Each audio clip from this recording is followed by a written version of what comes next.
he had knowledge of, and it's improper, I'm going to be moving for a mistrial with prejudice, and we all know that now. Yeah, okay. So I would think that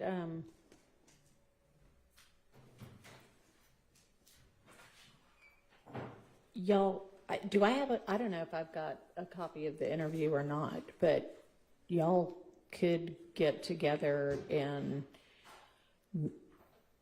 see if you all can agree on what's clearly not within his knowledge and what might be, and then we could potentially litigate that beforehand on Friday. We could do that. We could. You do have a copy of it, Your Honor. It's in that 30 witness. Okay. In his folder. And Your Honor, we could definitely get together and talk about things that we believe, or one party believes he does or does not have direct knowledge of. But again, given the way that the interviews have gone and the examinations have gone, I don't, again, think it's proper to prematurely try and curtail certain things. I believe It that is absolutely proper to try to make an evidentiary determination beforehand on things that would be objectionable. I don't disagree with what the court is saying. I'm saying that if we seek to, or if we establish a foundation for his knowledge of certain things that the defense does not believe he has knowledge of, I believe that curtailing our ability to make that foundation would not. I don't think that's what he's asking. Well, if that's not what he's asking.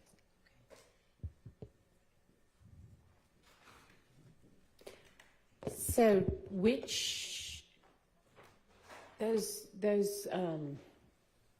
folders, they were in like buckets of 30. Which one am I supposed to be looking at? I thought we had litigated everything. We ran out of time, and I was litigating a lot that day, but there was a couple things left on the table, and we were going to get back to it, and then Okay. Well, I guess everything sped up, and I guess that'll be Friday then.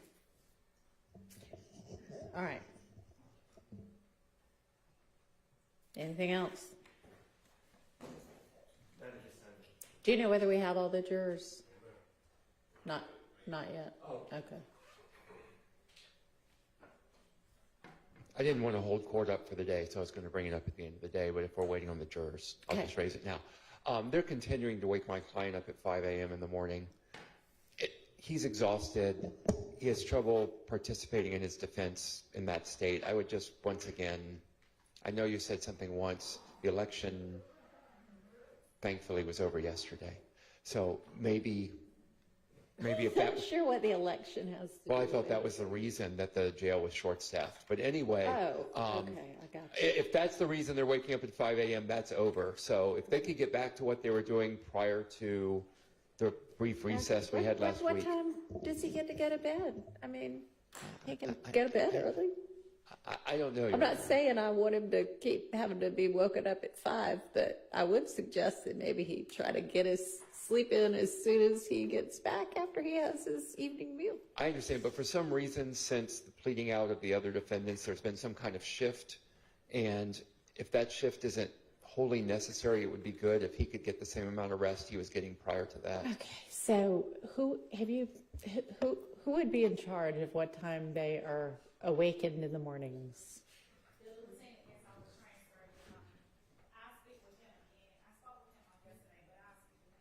All right, I appreciate it. Thank you. thank you, Your Honor. Sure.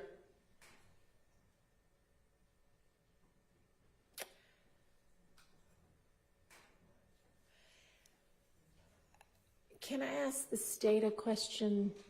Is when we get around to the jury charges, I know, I don't know, but I think that early on in this case, John Floyd was involved.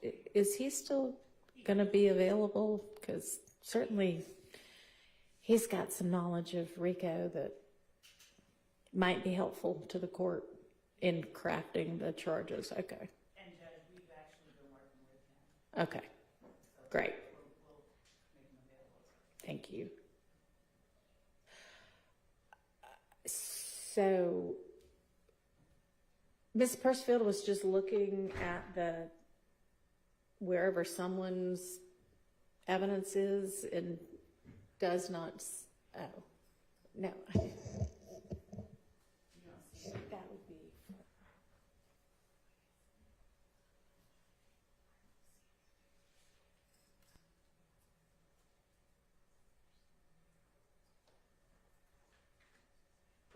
Is the statement a video? Maybe that's what it is. Okay, so I think we were looking for a transcript. Is there a transcript available? We can make one really quickly. We'll have to give it to the court this afternoon. That'll be fine. Thanks. Yeah. I believe there is a transcript. Okay, well, if we have one or can create one quickly, that might be helpful.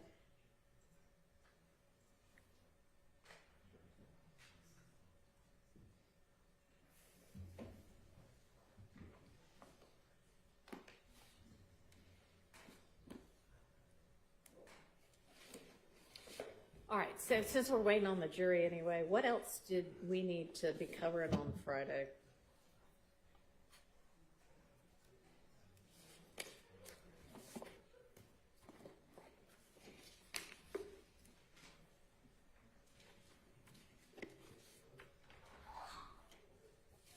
Everybody here?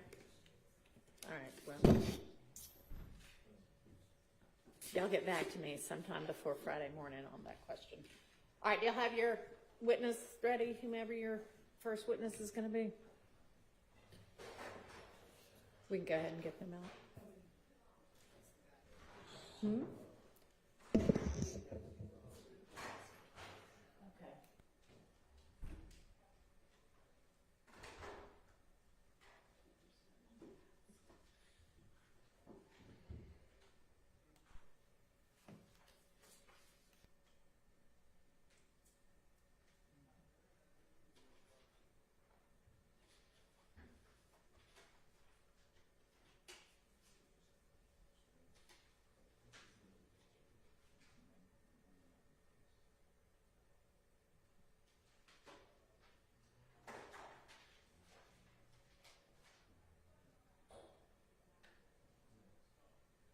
Okay. Who's your first witness going to be?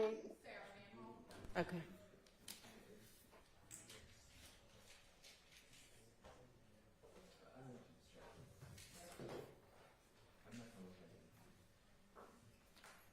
Yeah, you can come on in up to the stand. The jury's on their way out.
Testing.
you'll swear our witness, please. You raise your right hand. You swear affirm testimony to give the truth, the whole truth, nothing but the truth. I do. State and spell your first and last name. Give the mic. Okay. My first name is Sarah, S-A-R-A-H. My last name is Van Holm. That's 2 words. V-A-N-H-O-L-M. And where are you employed? I am currently employed with the Georgia Bureau of Investigation in the Division of Forensic Science. And if you can tell the jury, what are your current job duties and responsibilities? So I am a firearms examiner. We primarily determine if a bullet or a cartridge case was fired from a particular firearm. We also perform services in serial number restoration and muzzle to target distance determinations. And if you can tell the jury about your education and training in ballistics and firearm analysis. So I have a bachelor's degree in biology from the University of North Georgia. Prior to being employed with the GBI, I was an operations manager for a small firearms manufacturing company. I was a certified firearms instructor, and I was also a professional competitive shooter. Upon being employed with the GBI, I completed a 14-month training program to become a firearms examiner, and that was followed by 7 months of supervised casework. I have been certified as an armorer for multiple firearms manufacturers, including Glock. I have attended multiple conventions and conferences that are firearms related, and I am also a member of the Association of Firearm and Tool Mark Examiners. And over the course of your time, well, and I don't think I asked, how long have you been with the GBI? How long? Since July of 2017. How many cases have you analyzed while you've been at the Georgia Bureau of Investigation? Almost 400 cases. And how many cases have you worked where you had to compare both projectiles and handguns? The majority of those cases dealt with comparisons. Your Honor, this time the state would like to tender Ms. Sarah Van Holm as an expert in ballistics and firearms analysis. All right, she is so qualified and may testify as an expert in those fields. If you can tell the jury, what is the difference between a semi-automatic handgun and an automatic weapon? Yes, so a semi-automatic handgun is a handgun that fires 1 cartridge per single pull of the trigger. An automatic handgun is a type of handgun that fires multiple cartridges per single pull of the trigger. And are there mechanisms that can be used to change a semi-automatic handgun to an automatic handgun? Yes, there are. And what are those mechanisms? So there are different ways to turn a semi-automatic handgun into a fully automatic handgun. The most common one that we see in casework is going to be something called a Glock switch. It is usually a slide back plate aftermarket part that replaces that back slide plate, and it renders a Glock firearm fully automatic. And I want to draw your attention to DOFS case number 2022-101-9842, where you requested to do any testing on a Glock 9mm pistol. Yes, I was. And what agency submitted the evidence to the GBI? It was Fulton County District Attorney's Office. And what were you requested to do? I was requested to perform what we call a check function on the firearm and determine if it can fire fully automatic. And how would you do a check function test on a semi-automatic gun? So semi-automatic, when we perform a check function, we are going to test fire that firearm. We're going to look at that firearm to determine if the safeties are operational and functional. We're going to determine if there's any alterations done to the firearm, if there's any damage to the firearm, and if that firearm is operating as it should. And is that the same process you would go through to determine if it's an automatic weapon? Yes, so if it's an automatic weapon, we perform a few extra test fires to determine that it will fire a certain amount of cartridges to render it full auto. And how many cartridges are you looking for to determine if it's full auto? 6 or more. And why are you determining if it's 6 or more? So that's according to the Code of Georgia standards for what is defined as a fully automatic weapon. And what was the serial number of the weapon that you were asked to test? So if I may refer to my notes.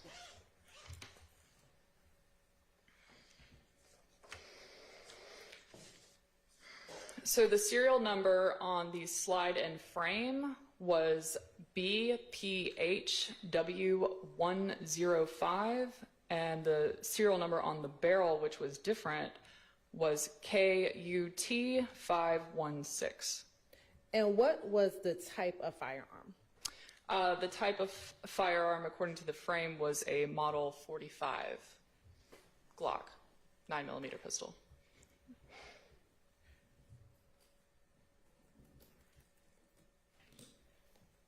And were you able to test to determine if that Glock 9mm pistol was operating as an automatic weapon? Yes, the plate on the back, the full auto sear on the back, did render the firearm full auto. And you said the sear on the back? Yes, so that would be the aftermarket slide plate auto sear, or the Glock switch, as it's commonly called.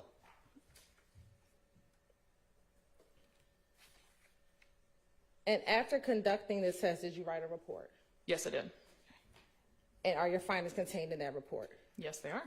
And after your report was published, did that conclude your involvement in that DOFS case number? Yes, it did.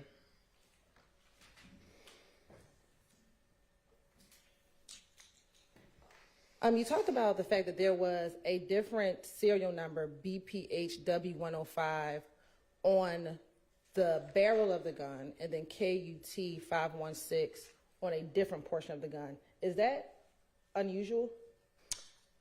Yes, generally that means that the barrel was replaced from the original barrel.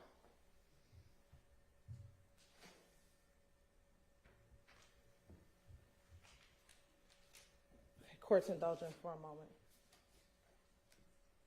Is that significant for you as a firearms examiner? It can be, because during comparisons, we look at the markings that the barrels impart on the projectiles. So that is something that we would look at if we were doing comparisons. All right. Court's indulgence for a moment.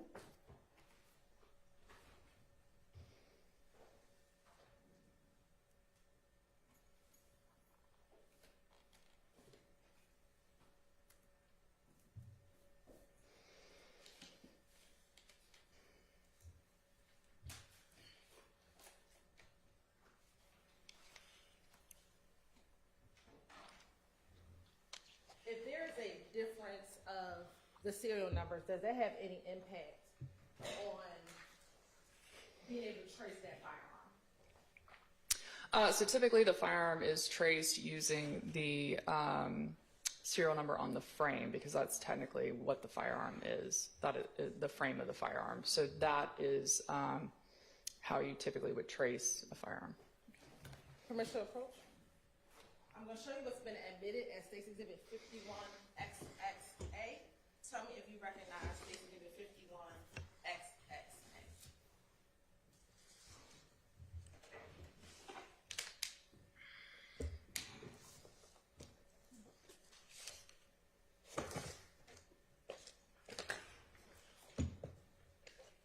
For the court, this firearm is cleared.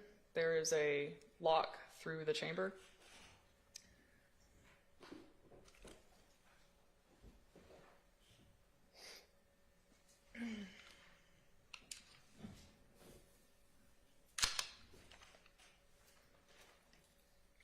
Yes, I do recognize it. And how do you recognize 51XXA? I recognize it by the serial number and my initials on the trigger guard. And is that the same weapon that we have just been discussing a few moments ago? Yes, it is. All right.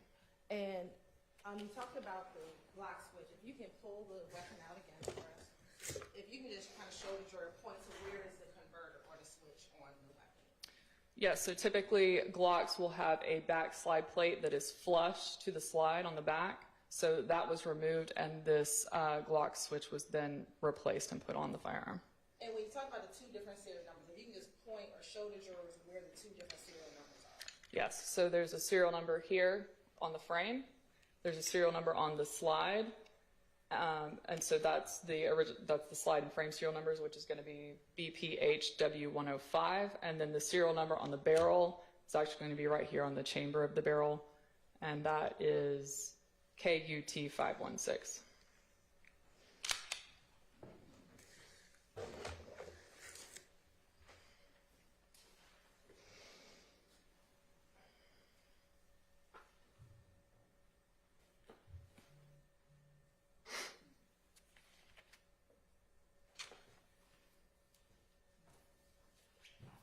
Are you familiar with the NIBIN system? Yes, I am. When there are two different serial numbers on the NIBIN system, two different serial numbers on the weapon, does the different serial numbers on the barrel and the other parts have any impact on the ability to get proper NIBIN results or ballistic comparisons? Okay, so for comparisons, it may impact it because if a barrel is switched out, obviously we're looking at the markings on the actual projectiles themselves. For NIBIN, NIBIN is the National Integrated Ballistics Information Network. That has to do with cartridge cases only. So we're not looking at projectiles for that. So switching out a barrel isn't as pertinent as it would be maybe a slide. Thank you so much. I have no further questions.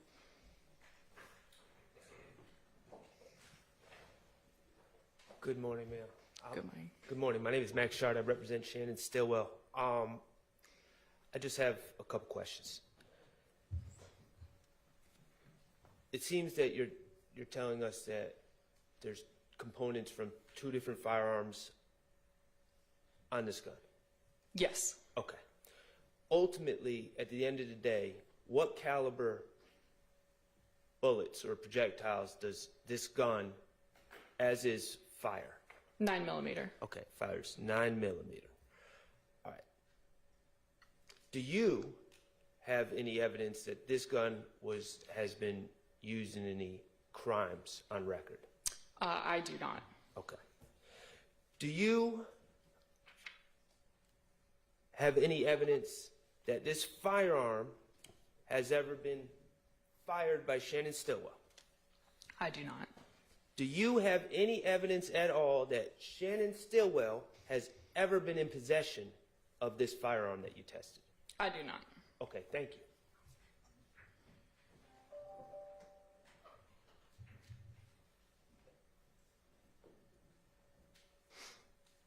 Good morning. I'm Doug Weinstein. I represent Diamante Kendrick. Good morning.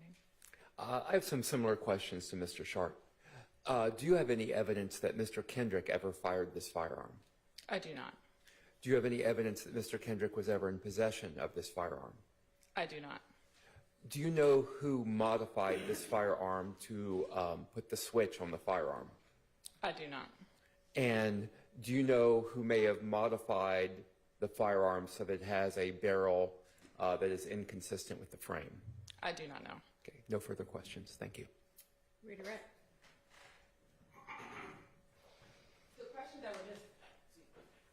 The questions that were just asked of you, would you have any way to know any of those answers, given your work at the GBI? I would not. No further questions. Who can give us those answers?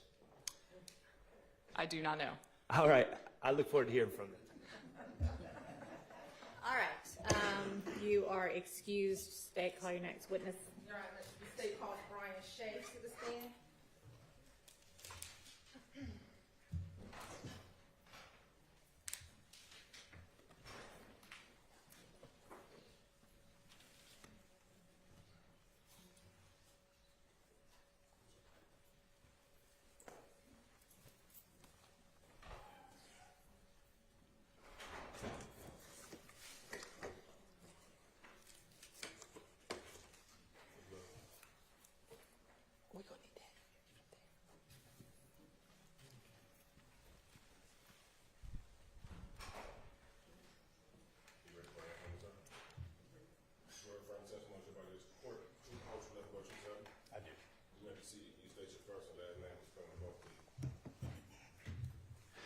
First name Brian, last name Shea. It's BRYANSHEA. And where are you currently employed? I am currently employed with the Gwinnett County School Police And how long have you been with the Gwinnett County School Police? since August 19th of this year. And prior to working at the Gwinnett County, for the Gwinnett County School Police, where did you work? I was a senior investigator for the Fulton County District Attorney's Office, but I was task forced out to the Bureau of Alcohol, Tobacco, and Firearms. How long did you work at the Fulton County District Attorney's Office? I started in August of 2021. Now, you said you also served as a task force officer with the Bureau of Alcohol, Tobacco, and Firearms. What did you do as a task force officer? I was attached to an enforcement group. Our main function was legal firearms, narcotics, and gang issues. And while you were a task force officer, did you have the occasion to handle cases involving machine gun conversion devices? I did. And is that commonly called a switch? It is. What type of cases did you handle regarding machine gun conversion devices? One specifically is I test fired a piece of evidence involved in the YSL case, the RICO trial. It was a Glock model 45 9mm that had a MCD, a machine gun conversion device affixed to the back of it. And if you can briefly tell the jury, what was your education, background, and training experience to qualify you to serve as a task force officer? I started law enforcement in 2003 with the Atlanta Police Department. I served there for almost 10 years. Left in 2010, went to the City of Johns Creek Police Department, where I started as uniform patrol, worked my way to detective, then made my way to narcotics detective, worked undercover narcotics for a task force. Left there in 2021, came here, was immediately assigned to the ATF, where I studied under numerous special agents there in weapons firearm recognition and how firearms work, specifically illegal ones. So I want to take you to May 25th, 2023, where you asked to test a Glock Model 45 pistol. I was. And were you familiar with that type of firearm? I was. It was actually the duty issued weapon that I was given by the Fulton County District Attorney's Office. And there is an exhibit in front of you, 51XXA. Please look and tell me if you recognize State's Exhibit 51XXA.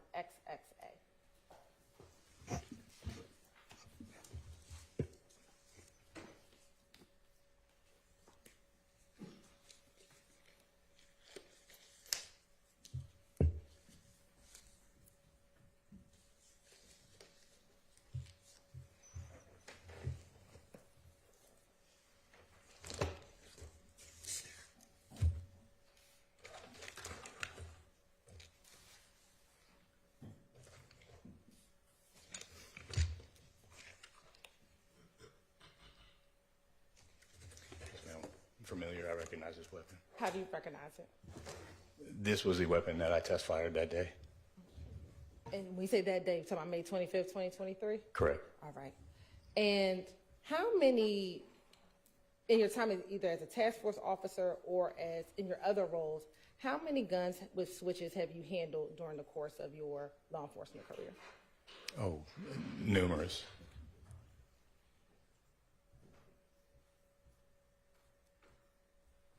And what were you asked to do regarding that weapon? I was asked to just do a demo video to show its functionality, that it does in fact fire as a fully automatic machine gun. I'm going to show you what's been marked as 51XXC. Tell me if you recognize State's Exhibit 51XXC. I do. How do you recognize 51XXC? By the case number and my initials and date and time on it. Okay. And what is contained on 51XXC? It is the video of myself at the Fulton County Training Center range, test firing a normal function semi-automatic Glock 45 9mm, and then test firing the State's Exhibit. And did that video fairly accurately depict your test firing of both those two weapons? It does. Your Honor, this time the state would like to tender and admit 51XXC. Yes.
Thank you. Now, you said before you tested it a normal functioning handgun and then I guess a not normal. What's the distinction between the normal way that it should operate and the abnormal way?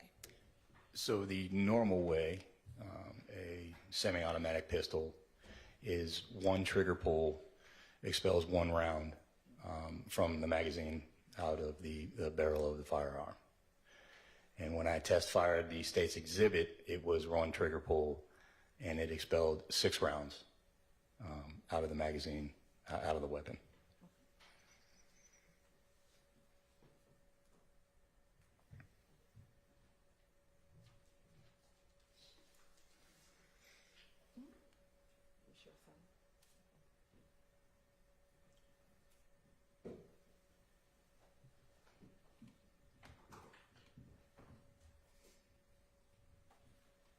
And before we play it, just where are you when you do the test fire?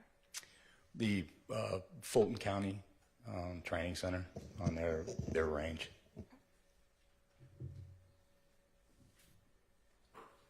And which gun do you test fire first? So it starts off with my actual duty weapon. That is the same make and model as the state's exhibit, and mine is a semi-automatic pistol functioning as a semi-automatic pistol.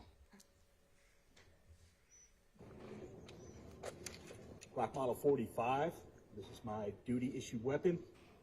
Serial number is Bravo Tom Uncle George 256. Empty chamber.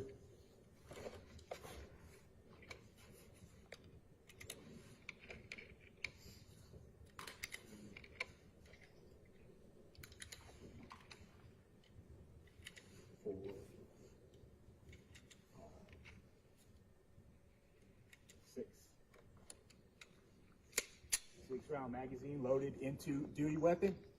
Range is hot.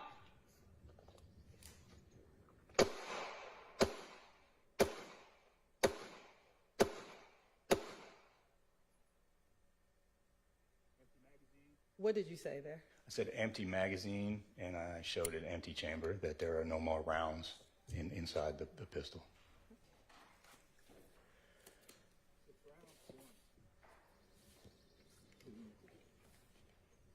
Three, 4, 5, 6.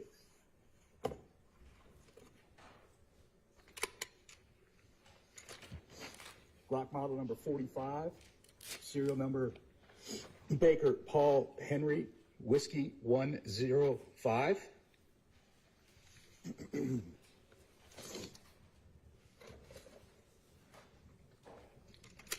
Six-round magazine.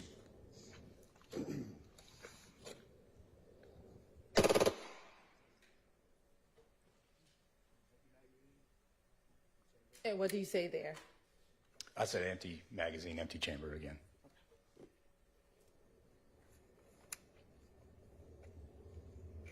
And did that conclude your demonstration video? It did. Court's indulgence for a moment.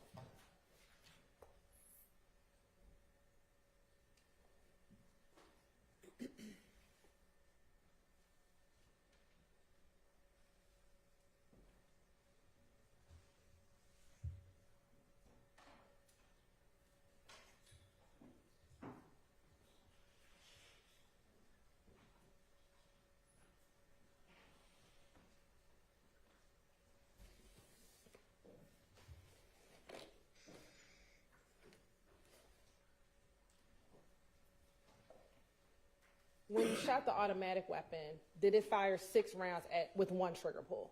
It did. All right. Thank you. No further questions. Any cross of this witness? No, Your Honor. No, Your Honor. All right, thank you for your time. You are excused. Call your next witness.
Raven Williams, RavenWilliams. And good morning, Ms. Williams. How are you? Good morning, I'm fine. How old are you? 36. And do you work? Yeah. What type of work do you do? Home health care, Okay. And are you from Atlanta? basically, yeah. When you say basic, what do you mean? I was raised in Augusta. And how long have you been in the Atlanta area? About 16 years. And do you know someone by the name of Shamel Drinks? Yes. And how do you know Shamel? I've been knowing him since Augusta. Were you both raised together in Augusta? We wasn't raised together, but we were around each other a lot. And are you familiar with his family? Yes. Do you know his mother? Yes. All right. And what's her name? Sandra. And does he have siblings? Yes. How many?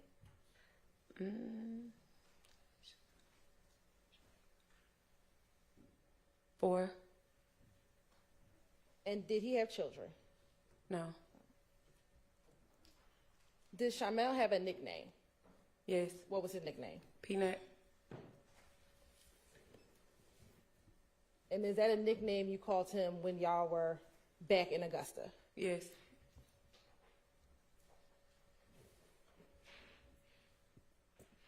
Now, I know you said that you all grew up together or were around each other in Augusta. Do you know if he was born in Augusta? Yes. No, I think he was born in Atlanta, I think. But was he raised in Augusta? Some, partially. That was back and forth. When they were back and forth, is that between Augusta and Atlanta? Yes. Do you know where in Atlanta he would stay when they were in Atlanta? I'm not sure when he was staying with his mom, but at the time of death, he was living with me. Back in 2022, did you ever know him to hang out in the Summerhill neighborhood? Yeah, I think so. What about in Mechanicsville? I guess that's what you call it. I'm assuming. I want to direct your attention to March 14th, 2022. Did you have the occasion to see Shamel Drinks on that day? Yes. Where were you when you saw him? Home. At the time, where were you living? In Douglasville. If you were coming from downtown, how would you get to your home? 20 West. Sitting here today, do you remember what time he came to your house, or was he at your house all day? I don't remember the time verbatim.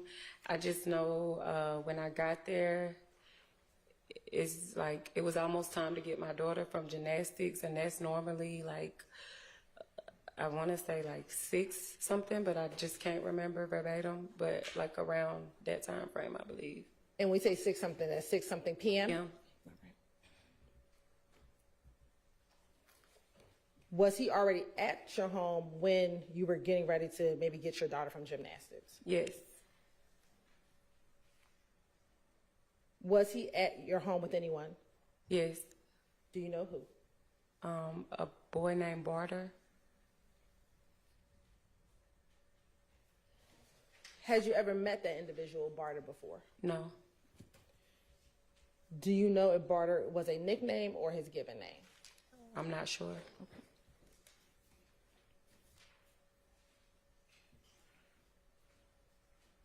When you were home, let me ask, did you get home and he was already there with Barter, or did he come to your house and you let him in and he came with Barter? I kind of think that it was kind of like at the same time, or like a few minutes off. I think he had pulled up and then they were in the car, and then when I pulled up, he started coming into the house.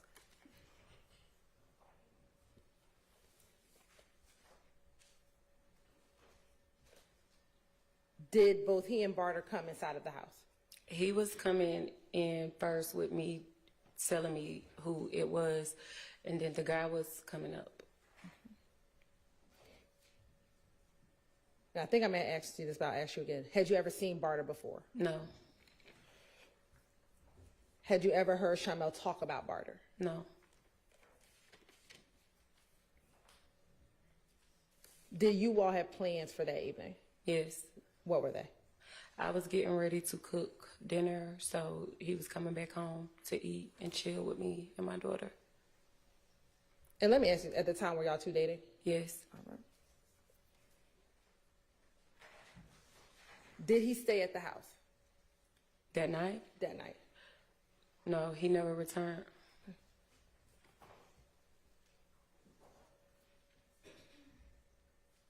You said you had to get your daughter maybe around 6 o'clock p.m. What time did he leave your house? I'm not sure. Was it before you left to get your daughter or after you left to get your daughter? He left just a couple of minutes before me.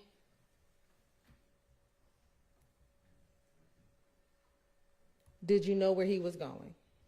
He told me that he was running to the city and that he was dropping barter off and then he was coming back.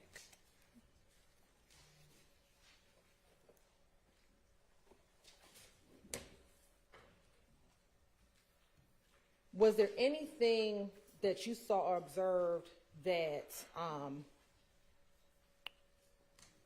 kind of triggered him leaving?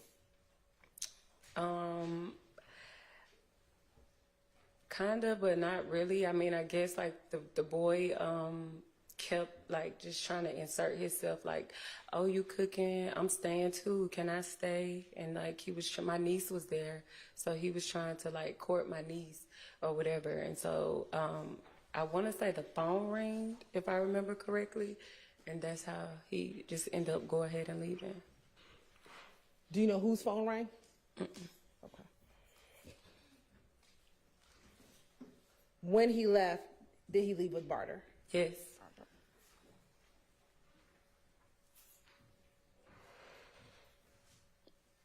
Did he ever make it back home? No.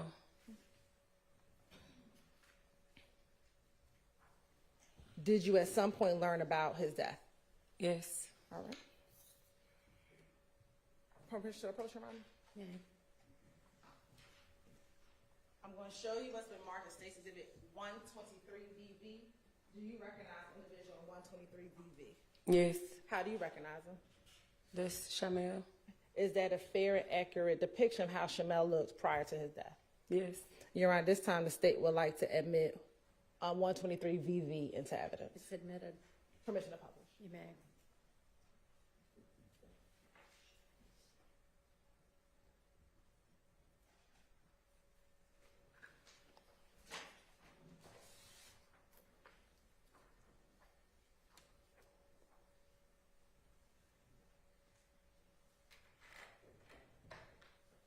And is that Mr.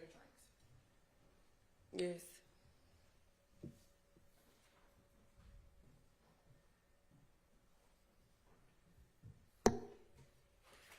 I have no further questions. Any questions for this witness? Oh, I'm sorry, Your Honor. One Go quick ahead. question. Have you ever heard of the name Christian Johnson? No. Okay, thank you. Any questions? This one is served to loss. I don't have any questions. Okay. Thank you for your time. You're excused. Call your next witness. Your Honor, questions on this one.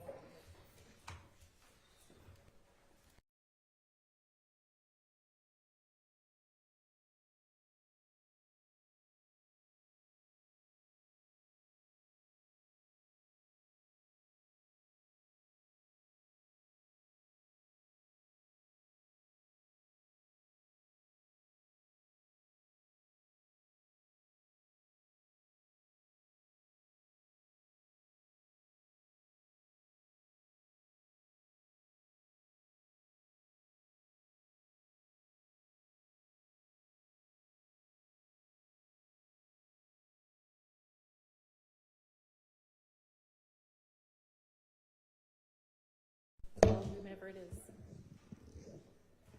Your Honor, state calls Philip Norton. Okay.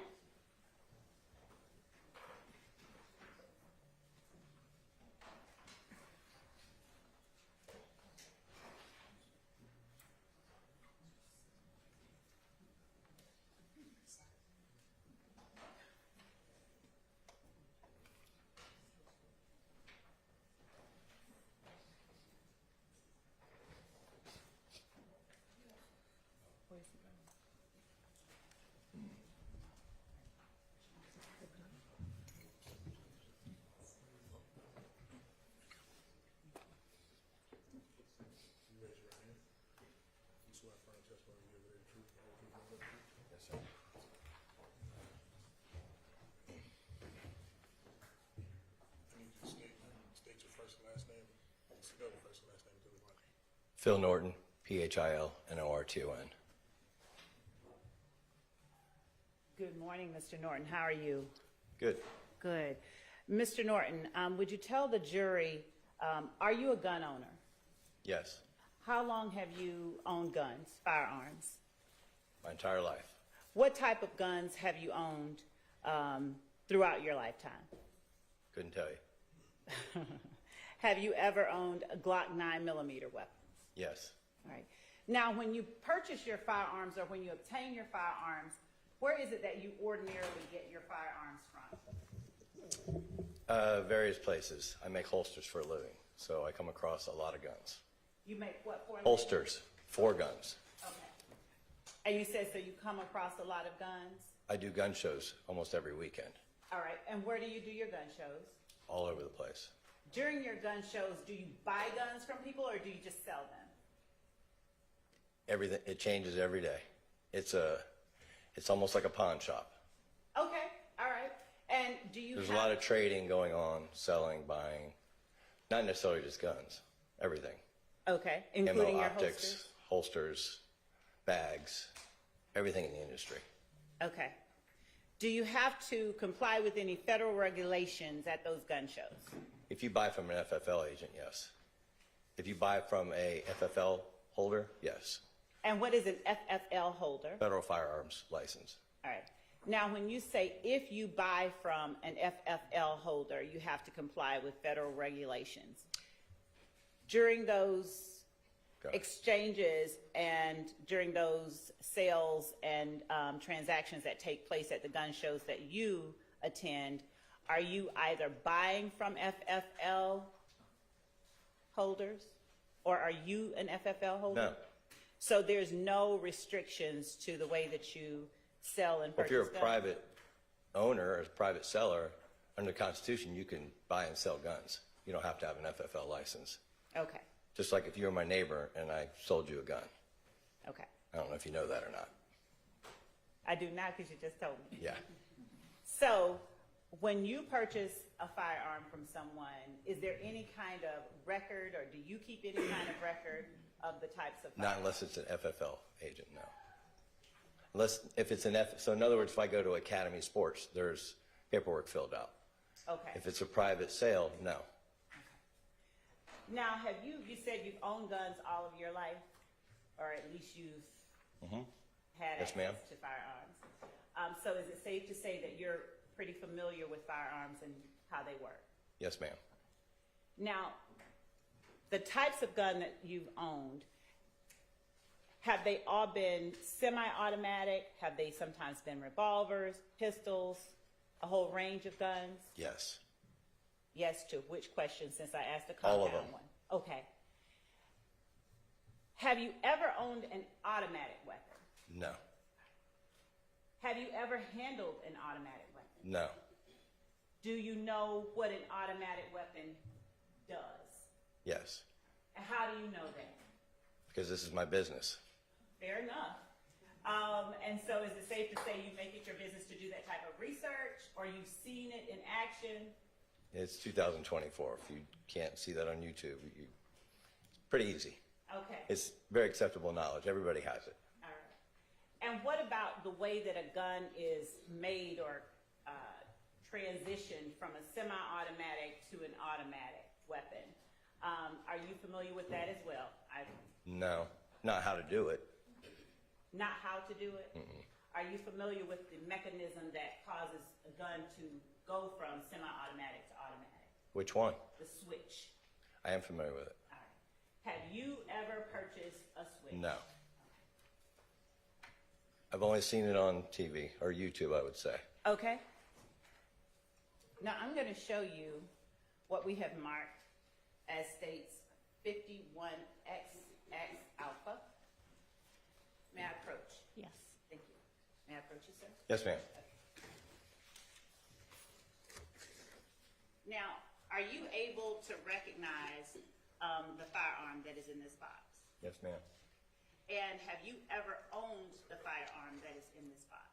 According to why I'm here, yes. Now, would you explain what you mean when you say according to while you're here? I believe I purchased this off of a law enforcement agent, and then I traded it at some point. Okay. What I've been told, and I believe when I was talked to about it, yeah. And does this appear to be the firearm that you purchased from that? Not anymore, now with that switch on it. Okay. Do you see the switch on it that you're talking about? I do, I know what they are. Okay. I've never seen one. I've only seen it on YouTube. All right. Point two. That's it, right? Is it okay if I hold it up, Judge? Yes, All it's locked, right? Yes. It is, Judge. Yes. It's right there in the back. Okay. So this little part right here? Uh-huh. Okay. And so somehow that makes it so you just pull the trigger once. Okay. And what is your understanding of when you say you pull the trigger once, somehow that makes it? It empties it. You don't have to pull it again. Okay. And given your experience with firearms, is there any particular reason that you've never purchased a switch or utilized? It's a felony and illegal? Be a good reason. Okay, that's good. Yeah. Okay. Thank you, sir. Yeah. And the last time that you owned this weapon, it did not have that switch attachment on it. It didn't come from the officer like that, and it didn't leave me like that. Do you remember what you did? Did you sell it at one of your gun shows? I really don't. I tried to recall. It was quite a while after. I don't know if I traded it or sold it, or I really don't remember. Okay. I probably traded it because you can usually trade in it more value. And when you say traded it, would it have been at a gun show or at a pawn shop? No, at a gun show. Okay. Yeah. And again, there's not records that are kept of who you would have traded it to. No, ma'am. And then once you traded it, you kept no contact with the buyer of the firearm to know what they did with it. No, ma'am. Okay. Thank you so much, sir. Just one second.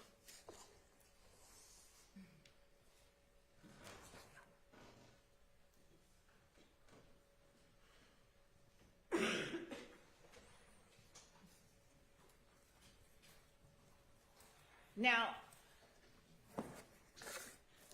is it, I'm sorry, I'm gonna let him make that like it should be. Is it safe to say, or I should ask you, do you even know a person by the name of Shannon Stillwell or Shannon Jackson? No, ma'am. Do you even know a person by the name of Diamante Kendrick? No, ma'am. Do you know anyone that goes by the name SB? No, ma'am. Do you know anyone that goes by the name Yak Gotti? No, ma'am. Do you know a Jeffrey Williams? No, ma'am. Do you know anyone that goes by Young Thug personally?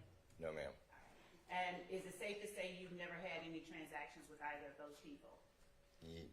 Ask that again? Have you ever had any transactions with either of those No, ma'am. people? All right. Thank you so much, sir. That's all I have. Yes, ma'am. Any questions for this witness? Mr. Weinstein, okay.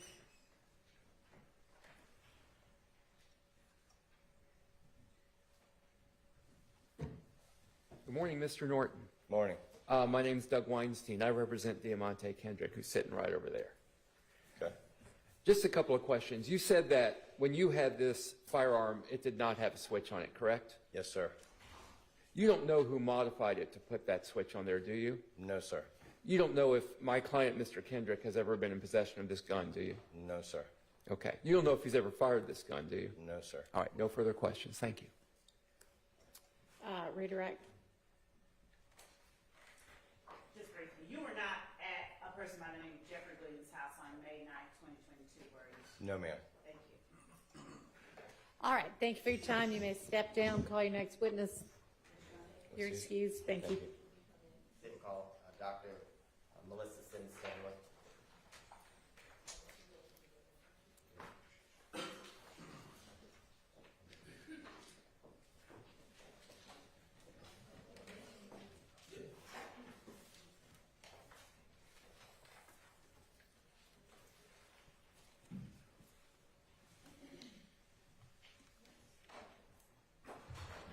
Raise your right hand. You swear affirm the testimony you give, the truth, the whole truth. I did. State and spell your first and last name for the court, please. Melissa Sims Stanley, Melissa Sims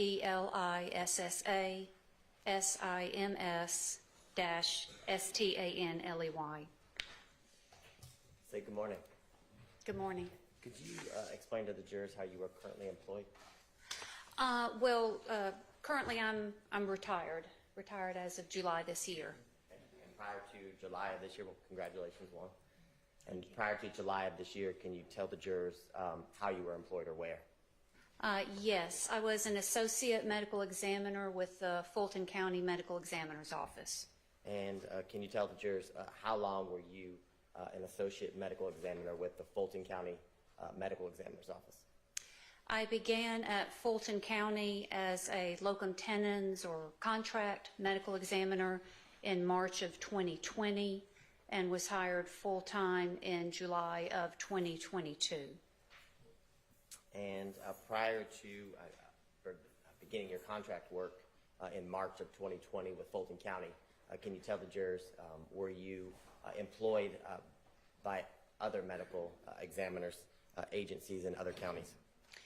Yes, I was a regional medical examiner with the Georgia Bureau of Investigation from July of 2000 to December of 2019.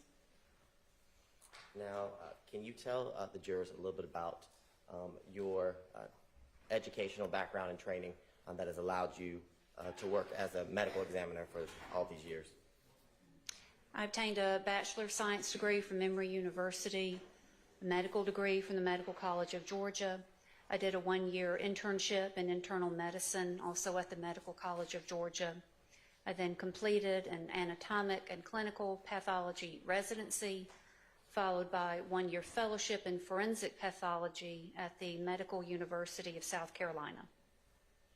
And can you tell the jurors, in your number of years working in various medical examiners, agencies or offices, approximately how many autopsies have you performed? Greater than 3,500. Your Honor, at this time, the state would tender Dr. Sim Stanley as an expert in forensic pathology. She is so qualified and may testify as an expert in that field. Thank you, Judge.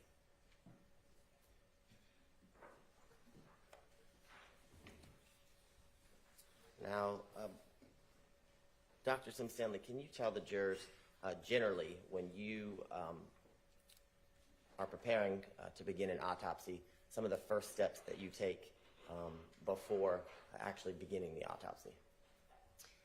Yes, every medical examiner's office has a staff of medical examiner investigators. So the coroner, if it's a certain county, or law enforcement will contact the medical examiner's investigators to discuss a death. If that death falls within the jurisdiction of a medical examiner's office, then the case is accepted into that office. Cases which fall under the Georgia Death Investigation Act to be autopsied by medical examiner's offices are unnatural or unexpected deaths, unnatural being homicide, suicide, accident. However, every medical examiner's office gets a fair number of natural deaths, drug-related deaths. It's just that they may be in the unexpected category. Okay, and can you tell the jurors, while working at the Fulton County Medical Examiner's Office, was it a part of the normal procedures and practices for an autopsy to be documented with photographs? Yes. And as you do the procedures with the external and internal portions of the autopsy, are you having someone, I guess, take your notes of your findings and conclusions? I take notes during the autopsy and then dictate the autopsy afterwards to be transcribed. Okay, and are your findings and conclusions then memorialized in a report? Yes, they are. And is that something you did for every autopsy that you performed while working with the Fulton County Medical Examiner's Office?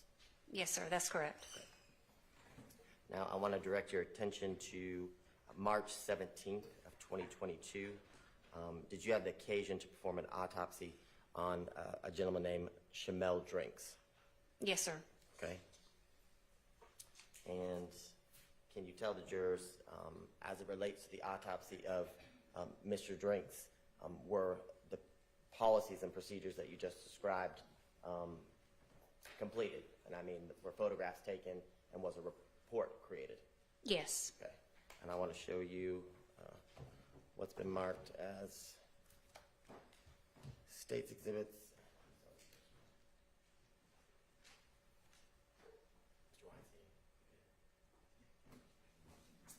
I want to show you what's been marked as State's Exhibits 126 through 161, and then State's Exhibit 162, Victor Victor.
Yes, sir.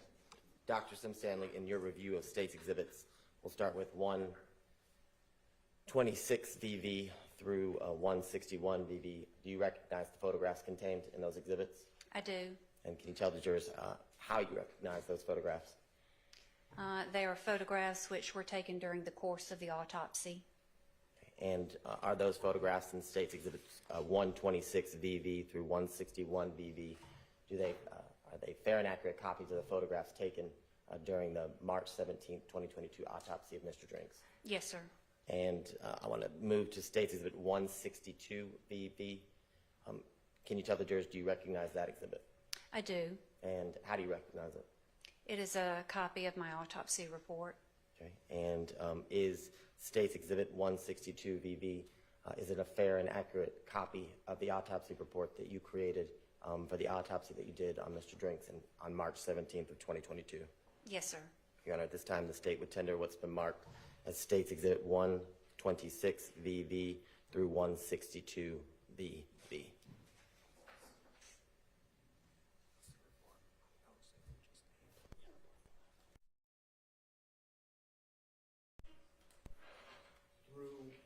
Your Honor, for 126 to 161, no objection. 162, I don't have an objection for admitting it for the record. I guess it's a Okay, well, those are all admitted. And in terms of what goes out, we'll sort that out later. Now, Dr. Sim Stanley, can you explain to the jurors when you began the autopsy procedure on Mr. Drinks on March 17th, can you tell the jurors what you did first to kind of initiate your process as it related to the autopsy? Yes. Before any autopsy, the investigative information, which is written up by the investigator, is reviewed. I always say an autopsy is never performed in a vacuum. You always have the investigative information first, and then a further investigative information or medical history is needed. That's requested by the medical examiner. So in this case, as there were gunshot wounds, x-rays were taken of Mr. Drinks before the autopsy. Every medical examiner's office has the capability to perform x-rays. In this case, it's because if there are bullets in the body, the location needs to be determined and they need to be recovered at autopsy. After that, the external examination is performed, documenting everything from hair color, eye color, scars, tattoos, trauma, obviously, if trauma is present, and then the internal examination is performed. Okay, and I want to show you, it should pop up on the screen before you, State's Exhibits 127 VV and 129 VV.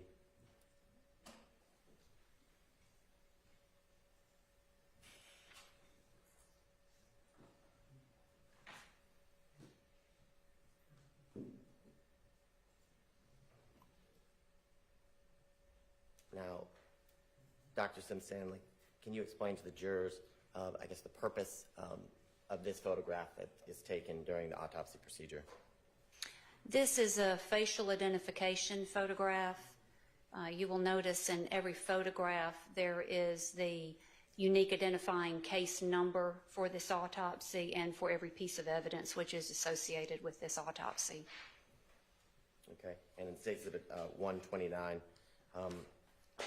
can you tell the jurors, is this the state in which Mr. Drink's body was received by the medical examiner's office? Yes. Everyone is received within a sealed and labeled body bag. Once that body bag is opened, photographs are taken along the way as an extra step of documentation. So this is a photograph of how Mr. Drinks was received.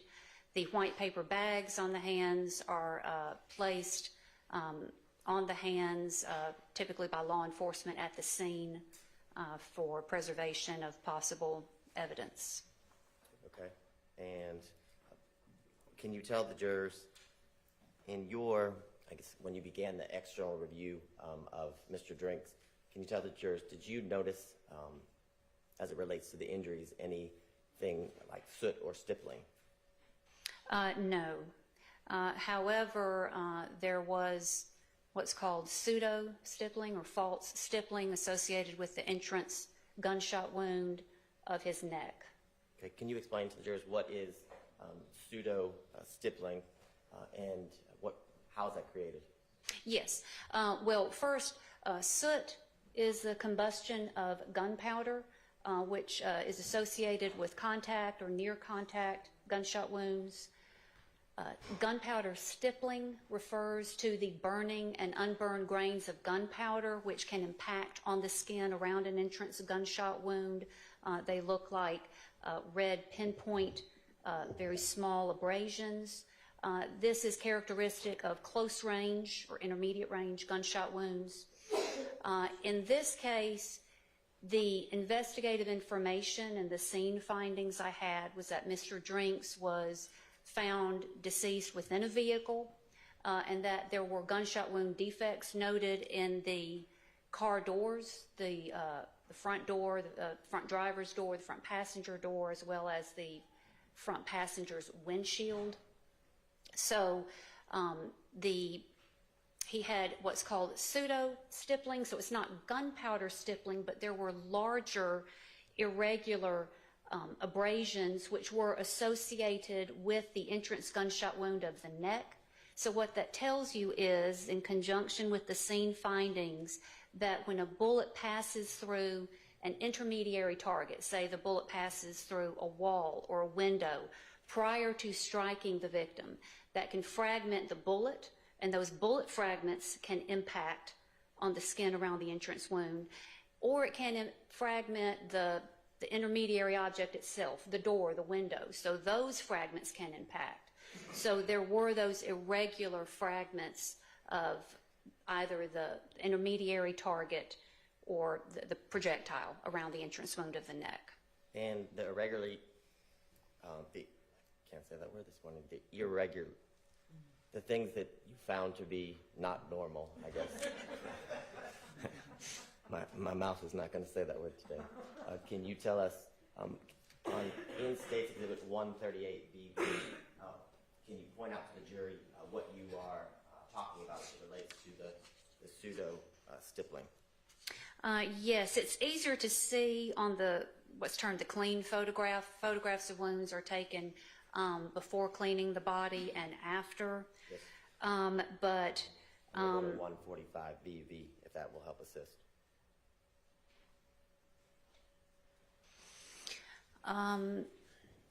Yes, if you can look at the top of the photograph, when we see the outline of his mandible or his lower jaw, I think you can appreciate there are some irregular red or dark areas that are associated around his mandible,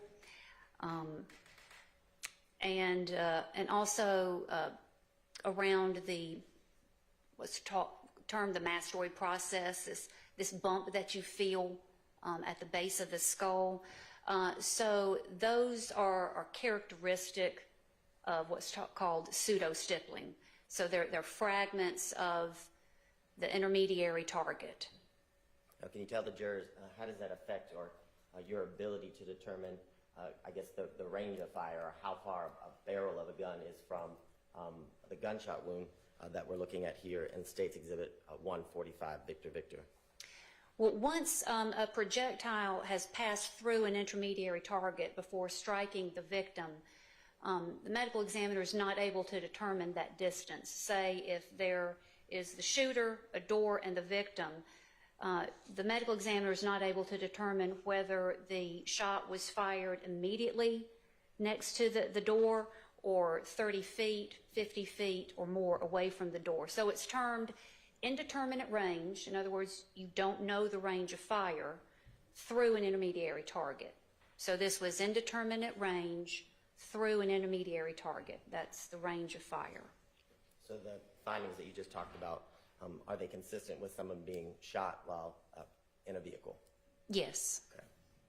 Now, you talked about in State's Exhibit 145 BV that this wound on the neck was an entrance wound. Can you tell the jurors, is there an exit wound associated with this injury, this shot to the neck? There was not. The bullet was retained within the body. Okay. And I should have asked you this first. In the exhibit we're looking at in 145 BV, can you tell the jurors what side of Mr. Drink's body is this gunshot wound to the neck? This is the right side of the neck. This would be the side that's, I guess, closest to, if you're sitting in the driver's seat of a vehicle, to the passenger, I guess, compartment. Correct, yes. Now, can you tell the jurors, if there is no exit wound, can you explain to the jurors, were you able to determine during the external and internal portions of the autopsy that you performed the pathway of travel of the projectile or bullet through Mr. Drink's neck and into his body? Yes, the bullet entered the right side of the neck. It was going upward, in other words, towards the top of Mr. Drink's head and to his left. So the bullet passed through the soft tissue of the neck and impacted the base of the skull, fractured the base of the skull, and caused bleeding within the brain case, and also caused a small laceration of the base of the brain. Now, Doctor, can you explain to the jurors when someone receives a traumatic injury like this, and you said it goes through Mr. Drink's neck, it fractures the base of his skull, and does it travel upward? Yes, it was traveling upward. Okay. The areas of the brain that you just described, that the pathway of travel is for the projectile, can you tell the jury what areas of the brain is affected and what motor skills does it affect as it relates to someone who is shot in this manner? Well, in this case, the bullet fracturing the base of the skull, this represents a massive injury to the skull and also to the brain. It caused bleeding on the surface and within the brain. And whenever there is massive trauma such as this to the brain, consciousness is lost immediately. However, I could not determine whether this shot was instantly fatal or if Mr. Drink still had some cardiac and respiratory activity for some undetermined period of time. Sometimes with these catastrophic injuries to the brain can send out a signal to the heart, which causes the heart to either stop beating immediately or to go into a lethal rhythm. So consciousness would have been lost immediately, but whether death was instantaneous or there was some cardiac activity or breathing activity for some period of time, I couldn't determine. And can you explain to the jury, based on the circumstances you kind of just described, what does, I know you described what the brain, the message that is sent to the heart. Can you explain to the jurors, are there other things that the body does under these circumstances? And I mean, are there any involuntary actions that the body can produce as it relates to someone who was shot in this manner? Well, if there was still cardiac and respiratory activity, then there could have been obviously breathing.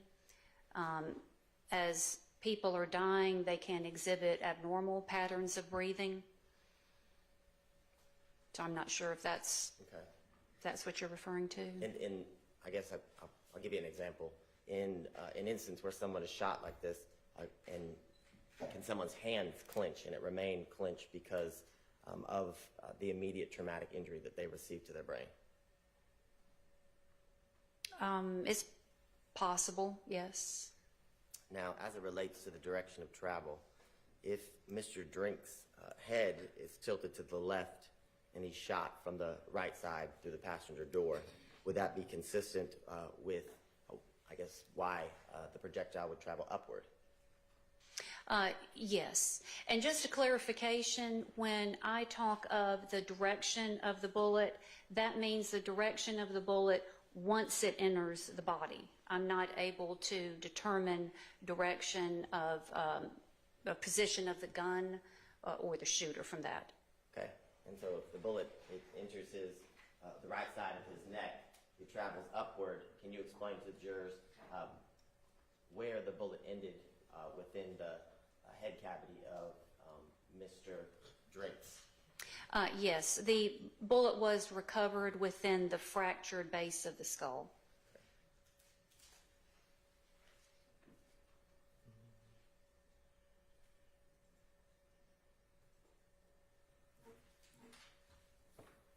Okay. Can you explain to the jurors, as you continued the autopsy, were there any other injuries associated with a gunshot wound? Yes.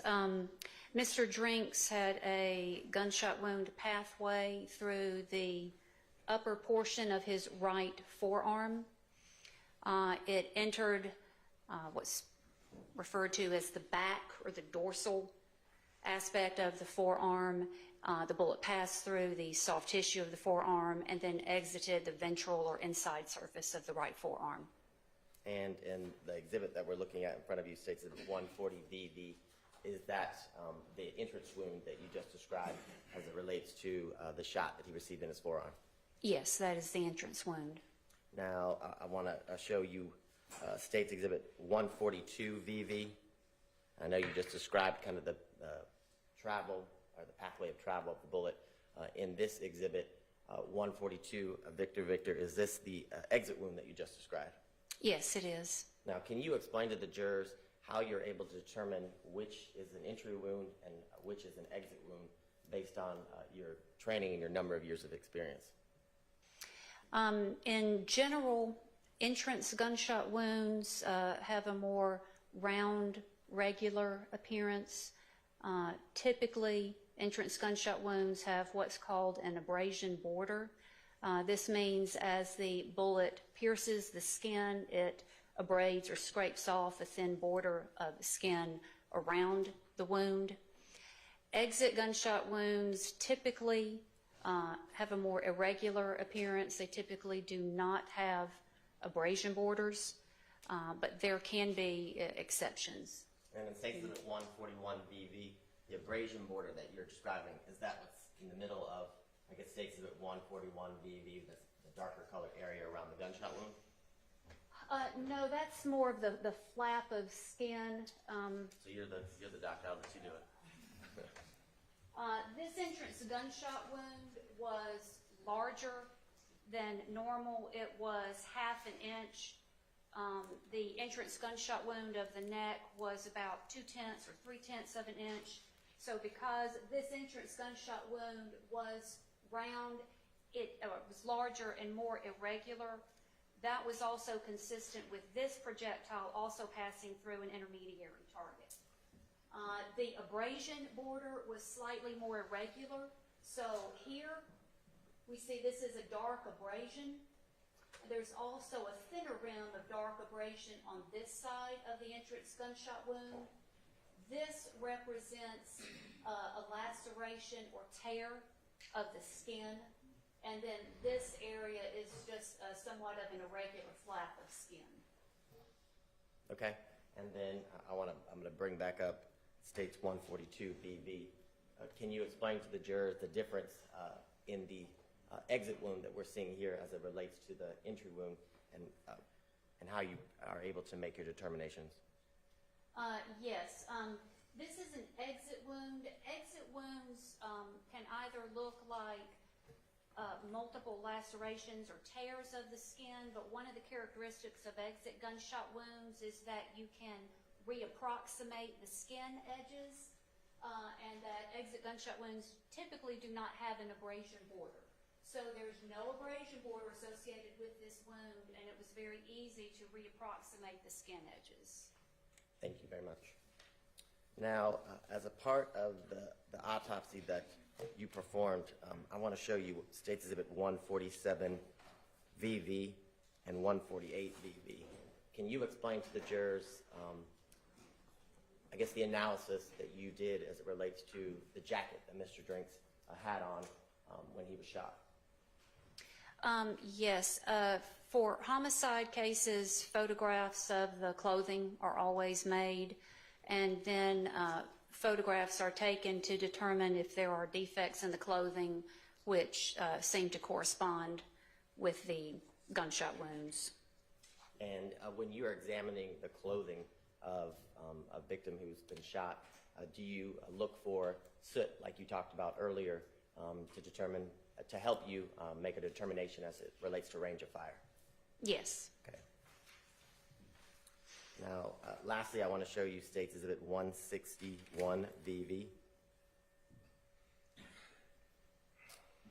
Now, you described at the beginning of your autopsy that x-rays are always taken, as well as the fact that you, during the autopsy, were able to remove a projectile from I think you said the base of the fractures of the skull of Mr. Drinks. Is that correct? Yes. And in States Exhibit 161 VV, is this the projectile that you removed?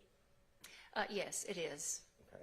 And because my medical terminology is limited, can you explain to the jurors? You said you removed it from the base of the skull fractures. Where is that? Yes, I actually removed it from the occipital skull. The occipital skull forms the lower back portion of the skull, but also the back half of the base of the skull.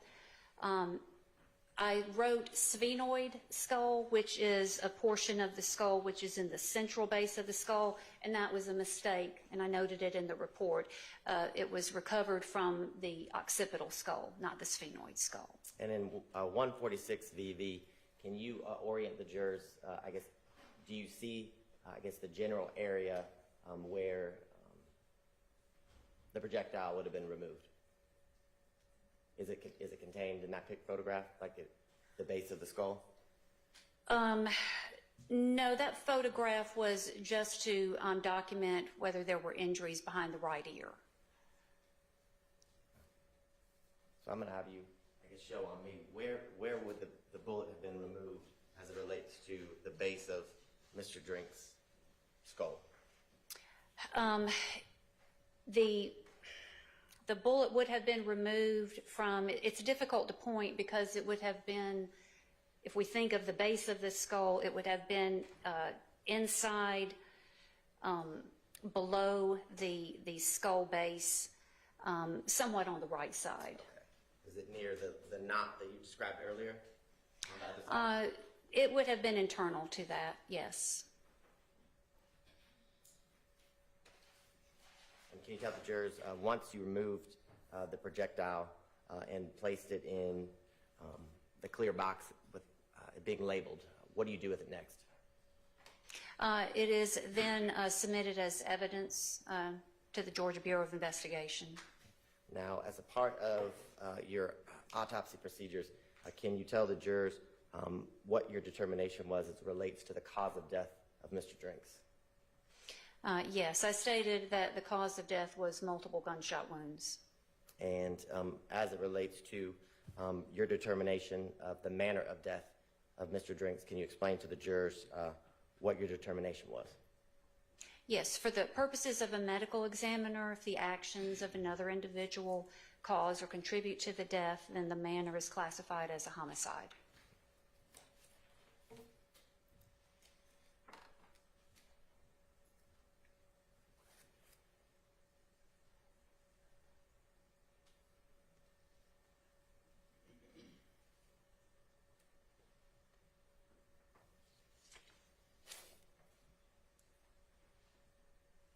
Your Honor, I have nothing further at this time. All right, are there questions? Okay.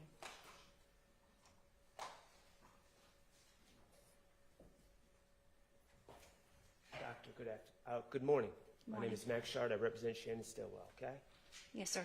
And Ms. Stillwell is seated right over here. So, I want to ask you about this concept of stippling and pseudo-stippling first, okay? Now, you're not saying that stippling is involved in this case. You're saying pseudo-stippling. Yes. Which could have been caused by the projectile fragmenting and the low pieces embedding in or affecting Mr. Drinks' skin, or low pieces of the intermediate object, perhaps a window or something like that. Or door, yes, sir. Okay. And I'm not talking about the pseudo-stippling that you found in this case. I'm just talking in general when we're talking about stippling. I just want to clarify something. Stippling, you're saying, is caused by burns around a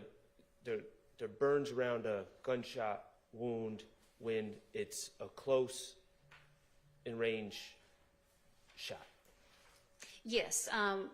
When one says stippling, it typically means gunpowder stippling, but yes, that's correct. Okay, and you're saying gunpowder stippling, and that's just what I want to clarify. The stippling is caused by gunpowder soot that is ejected out the barrel of the gun and would affect the skin of the unfortunate decedent, correct? Yes, gunpowder stippling represents the burning and unburned grains of gunpowder, which exit the barrel and can impact on the skin in a close-range gunshot wound. Okay, and I know you're not an expert in gunshot residue testing or anything like that, but I just want to clarify. These are two different concepts, correct? That's correct. Gunpowder stippling and then gunshot residue testing, where you would test an area or a specific object for the presence of gunshot residue. Those are two separate concepts, both involving gunshot residue. Well, the determination of gunpowder stippling at autopsy, yes, is done by the medical examiner. Right, Yes. okay. Now, in this case, as I understand, there were two gunshot wounds that you observed. Yes. Okay. One to the arm, to the forearm, and one to the neck. Yes, that's correct. Okay. The lethal wound was the wound to the neck. That's correct. Okay. And as the medical examiner, you do not know what order those two shots occurred. That is correct. I do not know the order. Okay, so Mr. Drinks could have been shot in the arm first or in the neck first. That's correct. Okay. And I want to talk specifically about the lethal wound to the neck. Okay. You talked and used medical terms, and it sounds like there was massive injury to the base of the brain, among other things. The skull and the brain, yes, sir. Okay. And you testified, to my understanding, that the ability to consciously control one's body would be immediately lost. That's correct. Okay. Death may not be immediate, but the ability to move body parts, to open a door, to move your feet up and down, things of that nature would be immediately lost. Yes, conscious movement would have been immediately lost. Yes. Okay, and we're not talking about within a minute, we're talking about immediate because of the severance of the, because The base of the brain Because of was the severed. massive damage to the skull and the brain, yes. Okay. All right. Thank you. I have no further questions. Anything, Ms. Johnson? Okay, any redirect? Very brief.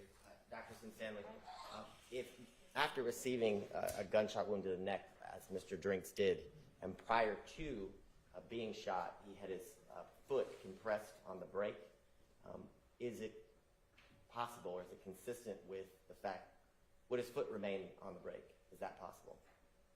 After sustaining the gunshot wound to the neck? Yes. Yes, that's possible. Yes. Now, you said earlier that the direction of travel was upward. Can you explain to the jury, was it upward to the left, upward to the right? Can you explain that? Yes. Again, this direction is simply from the time that the bullet enters the body. It went towards his head, which is upward, and towards his left, upward and to the left. And I want to ask you one last question. When someone is shot, would you expect to find gunshot residue on that person? Not necessarily. Okay.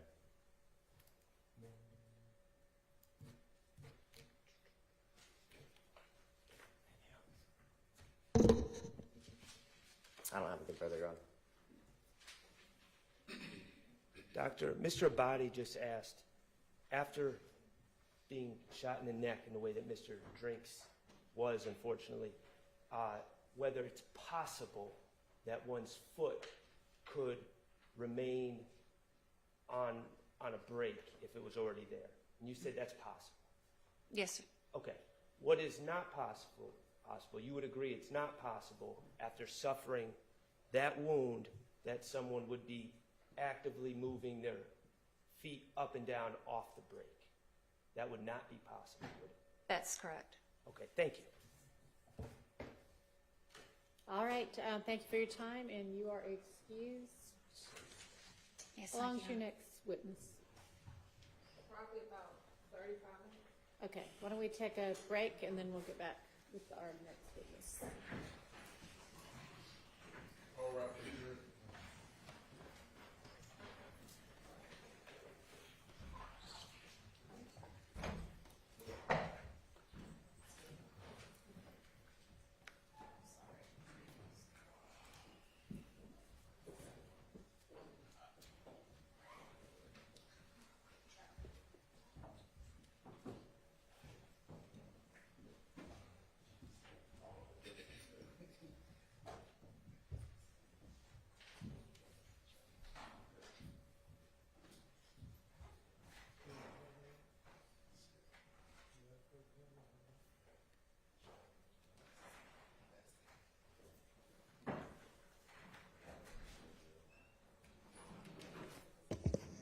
All right, 10 minutes or whenever the jury gets back.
is it possible?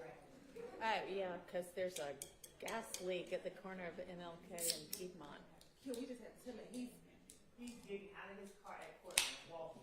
Do you have another witness? Witnesses. They said they won't let him park.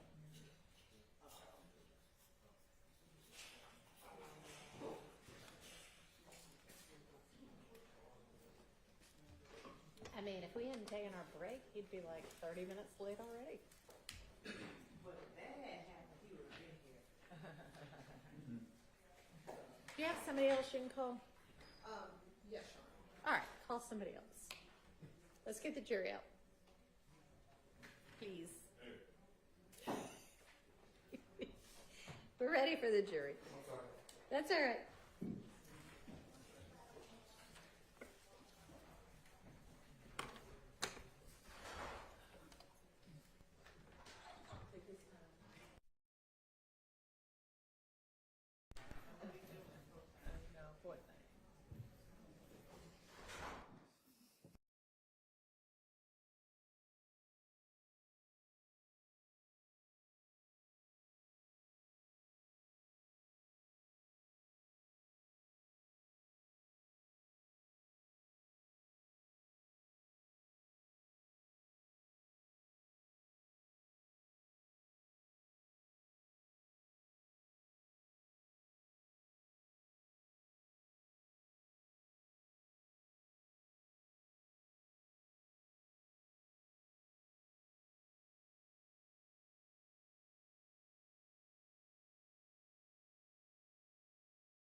Please. Your Honor, state called Ms. Davis to the stand.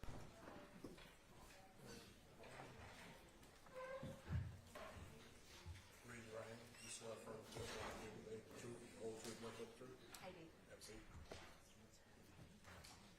And then you state, spell your first and last name. And then spell your first and last, I'm sorry, pronounce your first and last name and then spell your first and last name for the court. Harshita Davis, Harshida, last name Davis, Davis. And where are you employed? I work for Enterprise Mobility, which operates as Enterprise Alamo and National Car Rental. And how long have you worked for Enterprise Mobility? 23 years? And are you here locally? Yes. Tell the jury briefly about your time with Enterprise.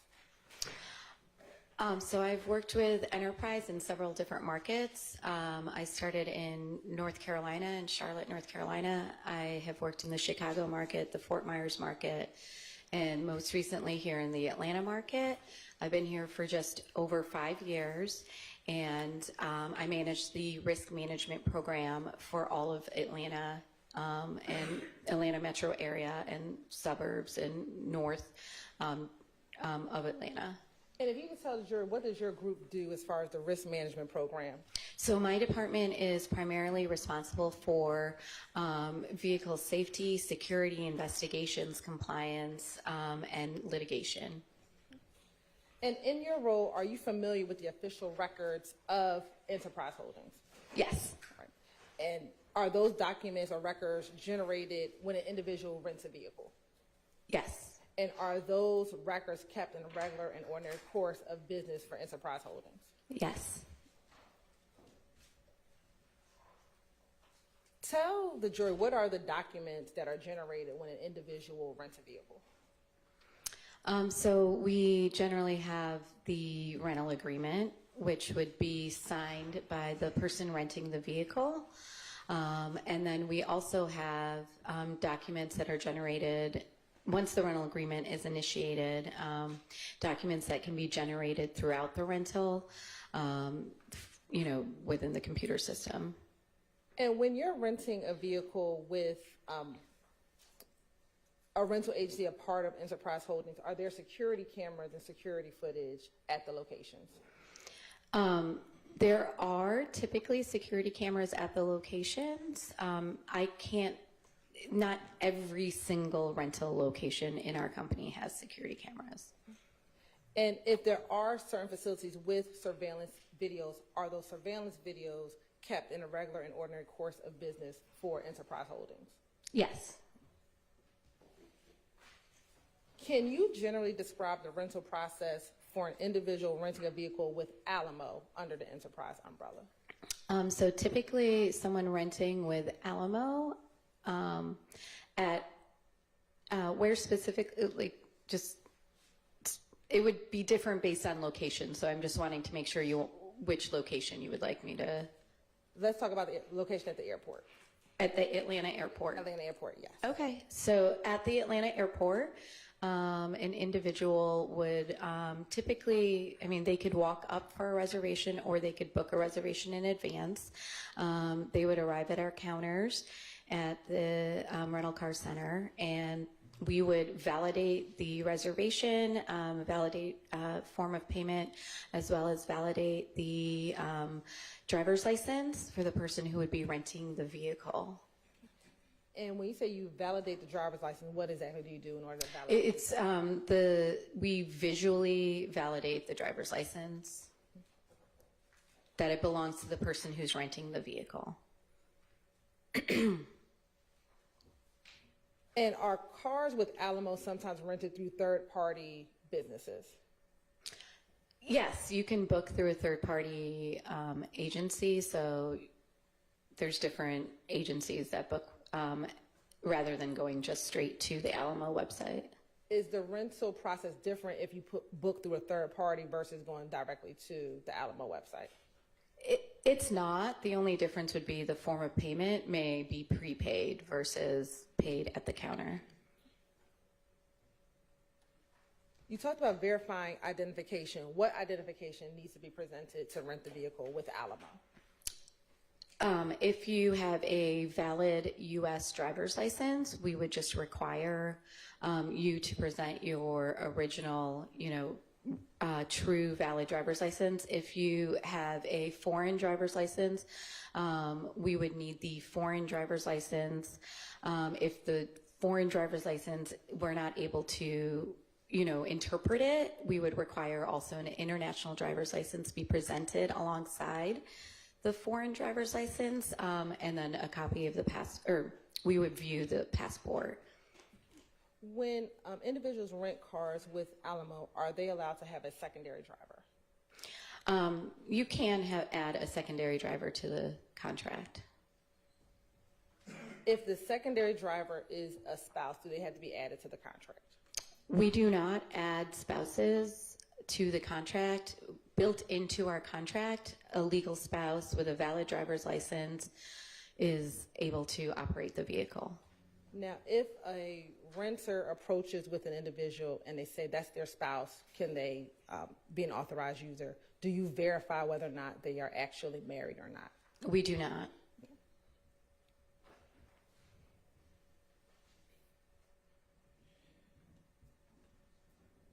Now, with Alamo, with your fleet of vehicles, when an individual rents a vehicle from Alamo, are they allowed to tint or manipulate the vehicle in any way? No.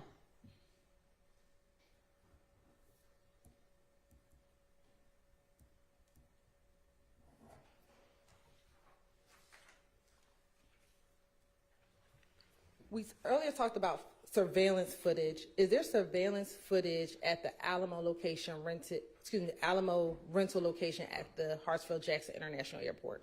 Yes. Generally, how long are surveillance videos kept at that location? At that location, surveillance should be kept for a minimum of 60 days. Depending on how much data, you could get a little bit longer than that, but it's a minimum of 60 days.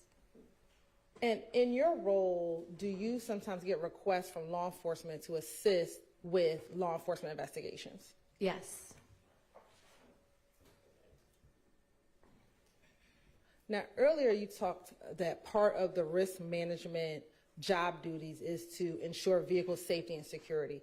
How do you go about ensuring vehicle safety and security?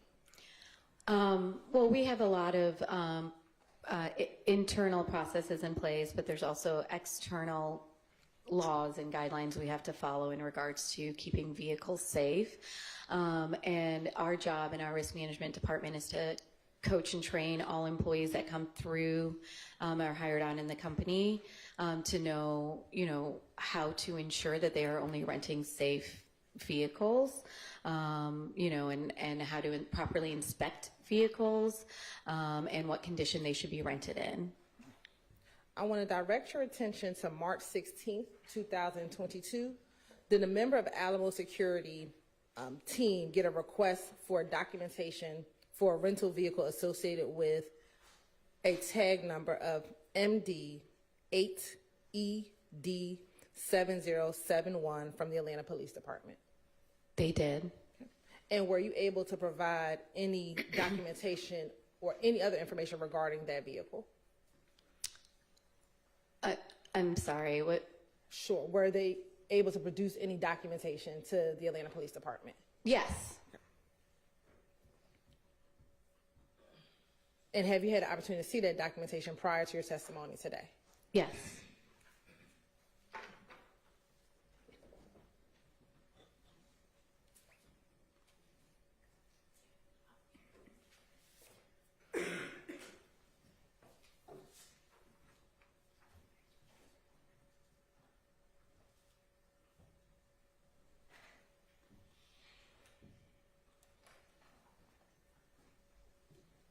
Permission to approach her? You may. I'm showing you what's been marked as Stacy Exhibit 186 VV and 187 VV.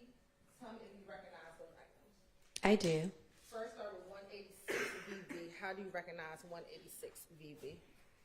These are the rental agreement details for the rental in question. And how do you recognize 187 VV? This is the signed rental agreement that was initiated at the time of that rental. And are these two documents, the rental agreement details and the rental agreement, kept in the regular and ordinary course of Alamo business?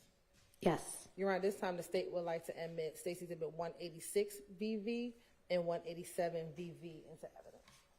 Those are admitted. Okay.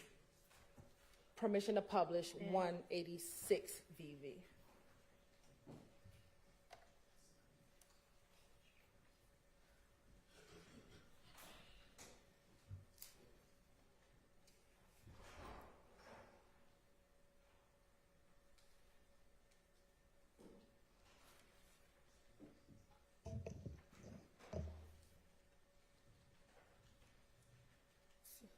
And if we are able to zoom in. Looking at Stacy Exhibit 186 VV, what document is 186 VV? So this document is the printout of the rental agreement details. Okay. And let's start from the beginning. What is the rental time and date for this vehicle?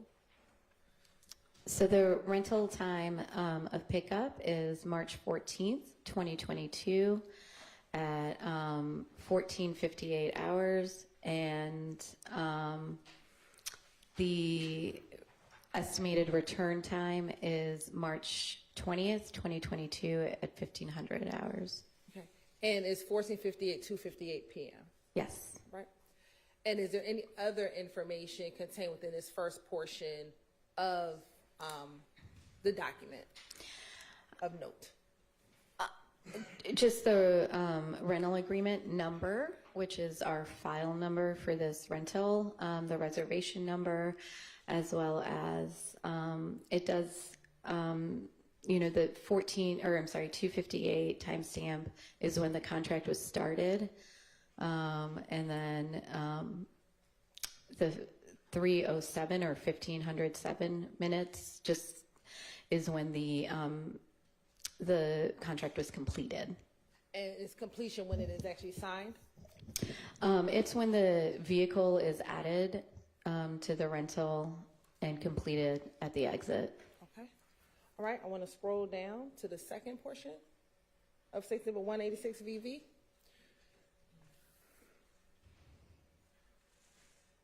Now, looking at the second portion where it has frequent traveler program, what information is contained in this second portion of 186 VV?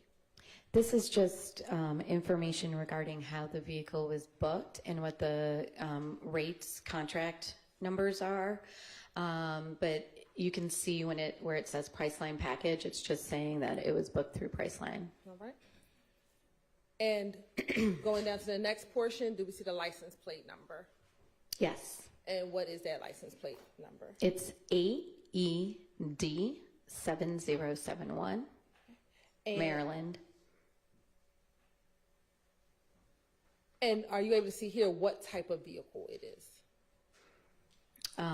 It does not state exactly what type of vehicle it is right here. However, it does, it provides the last 8 digits of the VIN, the vehicle identification number, and then it also states that it's a luxury car. Okay. And within your luxury fleet at Alamo, are Audis a part of your luxury fleet at Alamo? I'm sorry, what was the question? Sure. You said it was a luxury vehicle. Yeah. Within your luxury fleet, is an Audi considered one of the vehicles that's a part of the luxury fleet? Correct. All right. I want to scroll down.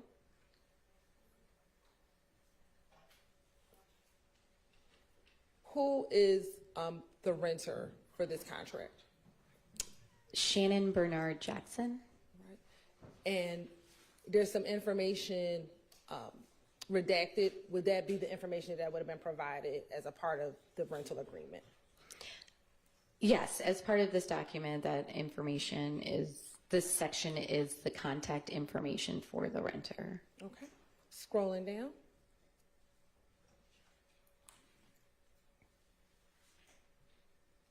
And let's start at the beginning of the note section. What information is generally contained within the note section of this rental agreement detail?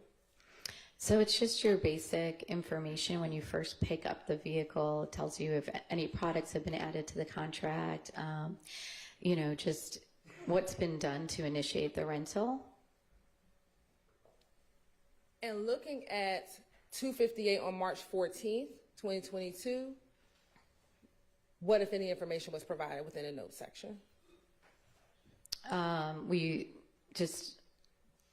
There's an alert that came through that, we needed to verify ID and payment method. All right. Which is standard. I want to scroll down to March 16th, 2022 at 13:36. What, if anything, happened on March 16th, 2022? So it appears that the renter contacted our customer service department and extended the rental. The customer service department provided a new rate, a new extension date for the contract, and indicated that the renter agreed. Okay. And is it fair to say that the initial agreement was for March 14th through March 16th, but then on March 16th it was extended to March 20th? Yes. Is there any other information contained on 186 VV? No. Okay. No, There is, I think you skipped over the section in the personal information. There's a little section of just that does provide a driver's license number for the person renting the vehicle, but it was blacked out. Okay. And would that have been verified like we discussed earlier? Yes. All right. Now looking at 187 VV.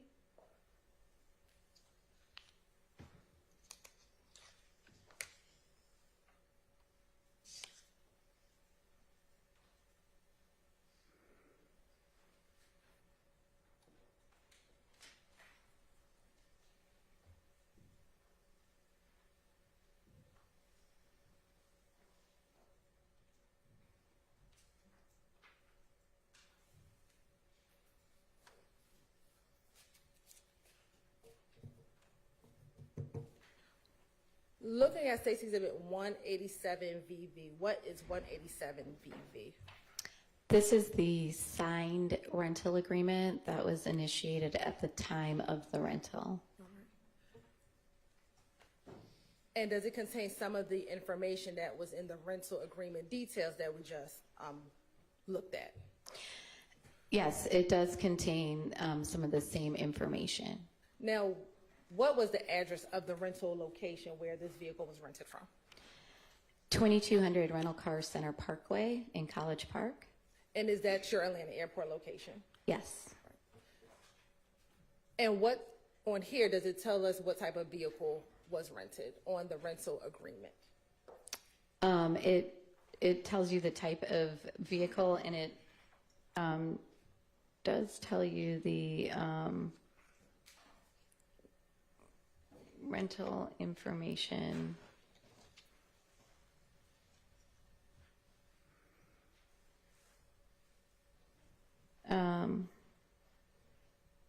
It doesn't actually provide the VIN on this document. It provides it, it's in the rental agreement details. All right. And I want to scroll down to the middle. Is this the document that would have been provided to Mr. Jackson at the facility when he went to go pick up the car? Yes. All right. And looking at the signature lines, is it signed SJ? Yes. All right. And then flipping to page 2 of the document.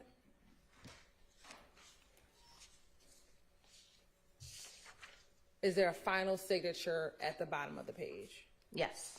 Yes. And generally, what is the renter agreeing to by signing this document? The renter is agreeing to our terms and conditions of the rental contract. And would the terms and agreement include not manipulating or adding tents to the vehicle? Yes. All right. Now, at the airport facility, does that facility have surveillance video? Yes. And as a part of the request from the Atlanta Police Department, were you able to provide surveillance images for this rental? Yes.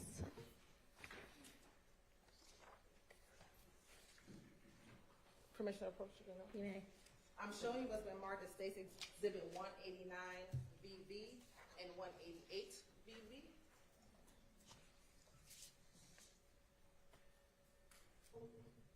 Tell me if you recognize 189 VV and 188 VV.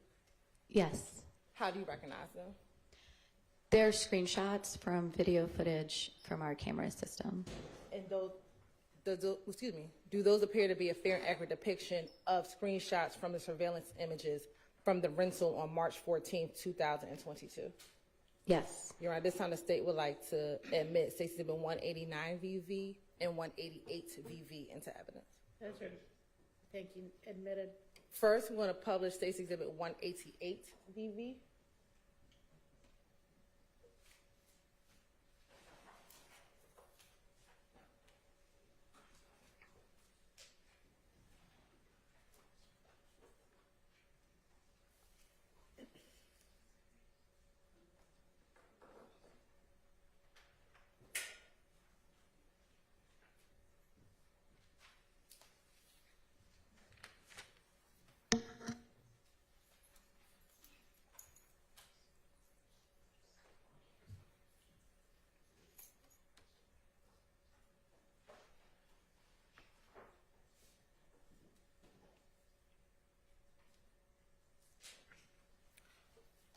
When a renter, while we're waiting for it, when a renter calls in or requests for a vehicle extension, do you ever ask for a reason for the vehicle extension?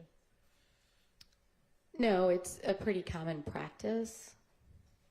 Right. Looking at State's Exhibit 188 VV, can you tell the jurors where at the Alamo, is this the airport facility? Is this the Alamo Airport facility? Yes. Okay. Where would this surveillance video image be captured? At our exit booth. Okay. And looking at the exit booth, do you see a young woman in the driver's seat? Yes. And are you able to see anyone from this picture in the passenger seat? Yes. Okay. Are you able to tell City here if that's a male or a female? I think it's a male. Okay, all right. And what is happening generally when this images is being captured? There, when the renter completes the contract, they go out to the garage where they select a vehicle. And so at the exit booth, the vehicle is then added on to the contract. And they just, have to show the information that they were given at the counter. And this is where the completion of the contract happens. Do you have to show your driver's license again at this particular portion of the rental process? They may request it. Now I want to show you what's been admitted as Exhibit 189 VV. Where is this image being captured? So this is at our counter, at the Alamo counter that's located in the rental car center. And would this generally be the beginning of the process to rent the vehicle or to pick up the vehicle, I should say? Yes.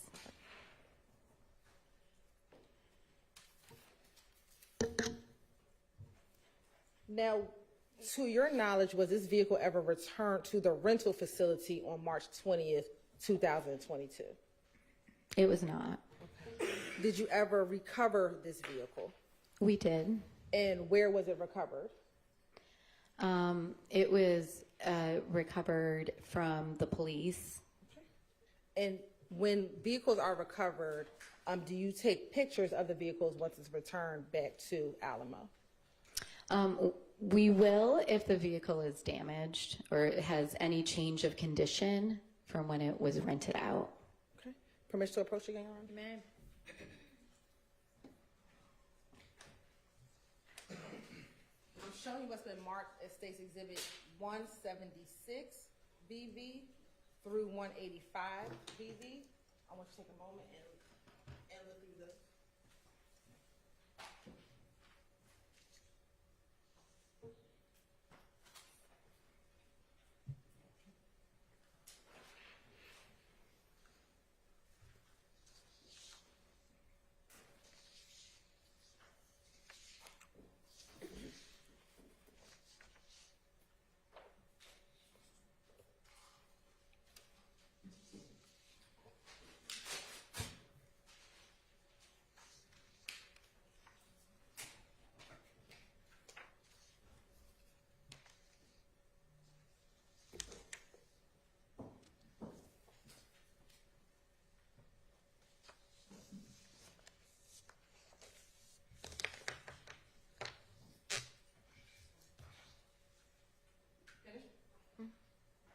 Do those appear to be fair and accurate depictions of pictures that were taken of the vehicle when it was recovered and brought back to Alamo? Yes. You're right. This time the state would like to admit State's Exhibit 175 BV through 188 BV. Okay, before you said 176 through 185, what is it really? Yes, Your Honor. Sorry, 176 through 185. Okay, those are admitted.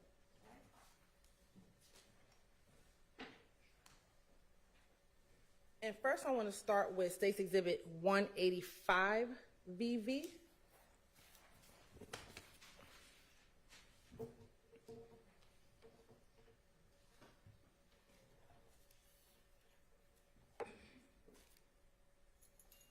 Looking at State's Exhibit 185 BV, is this the vehicle that was rented to Shannon Jackson on March 14, 2022? Yes. And in looking at State's Exhibit 185 BV, do you notice anything different about the vehicle when it's returned to Alamo? The vehicle does have a significant just amount of tint on it. And where do you see that significant amount of tint on it? In this picture, I can see it on the windshield. And would Alamo have had any tint on the vehicle when it was rented? We do not tint our vehicles.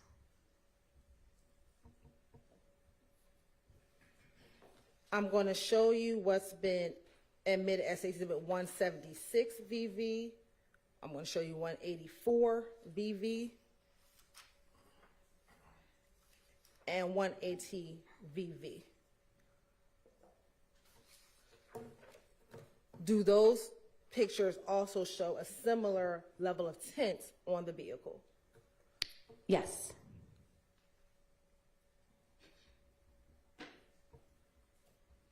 And sitting here now, do you know when that tint was ever put on that vehicle? I do not.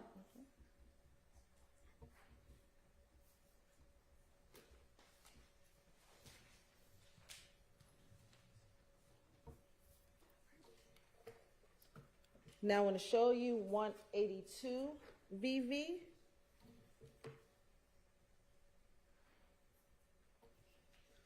(183) VV.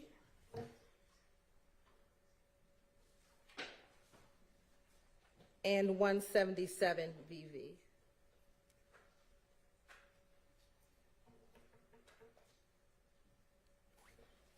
First, let me ask, where is this facility, or what facility is this, where the car is? So this facility is located at 4100 Global Gateway Connector.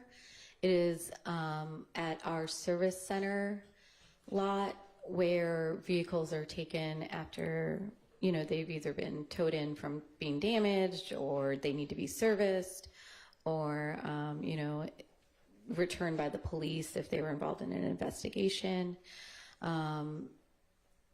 It's not the rental car center. It's an off-site location at the airport.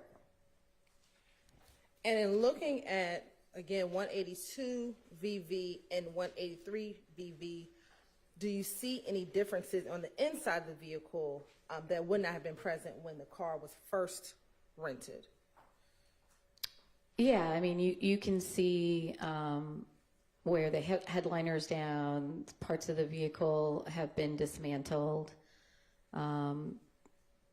Appears that the windshield was taken out. So there's just different things that have happened to the vehicle. And I want to look at 183 VV. You just mentioned the headliner being taken out. Looking at 183 VV, where would the headliner have been prior to it being removed from the vehicle? It just would have been surrounding what is like the sunroof up there, where I guess it's just hard to describe, but that area. Can I point? Yes, you can. Do you have a statement? I don't know, but Thank you. And you can say that.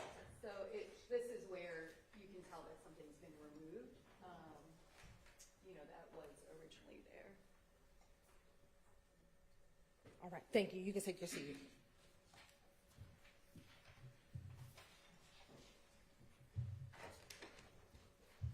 Now, I want to go back to the tent. To your knowledge, did Mr. Jackson ever request or ask anyone at Alamo if he could have an exception to the rule and tint the vehicle? No. If he would have called and made such a request, would one have been granted? No.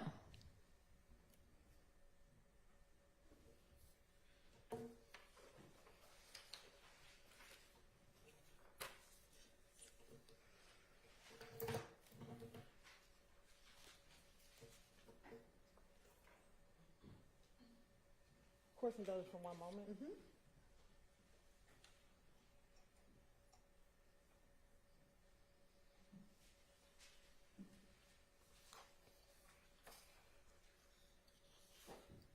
Looking at 172 VV and 173 VV.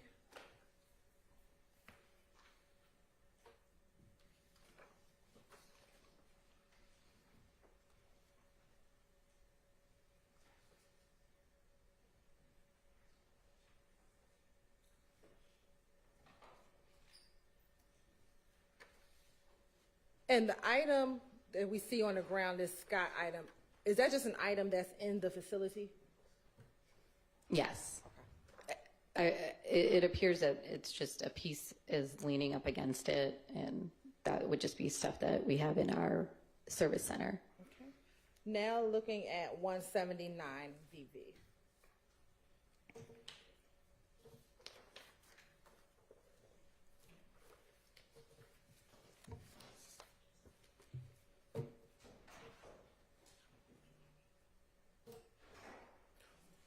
What is contained in 179 VV? So this is the dash of the vehicle, and this is just a typical picture that we take whenever we're taking pictures of a damaged vehicle. We would take this standard picture of the odometer. All right. And as I wrap up, going back to State's Exhibit 186 VV.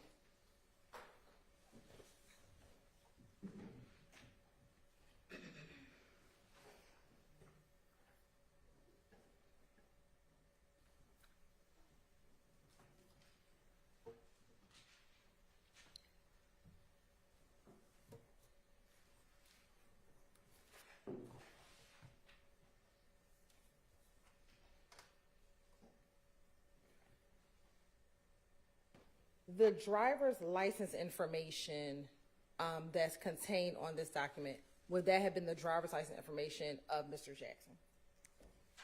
It would have been the information of Mr. Jackson as the renter of the vehicle. Okay. And then my last question, when we looked at the tinting on the vehicle, were all of the windows significantly tinted? I don't have the pictures right in front of me, but based on what we just reviewed and what I've looked at, yes.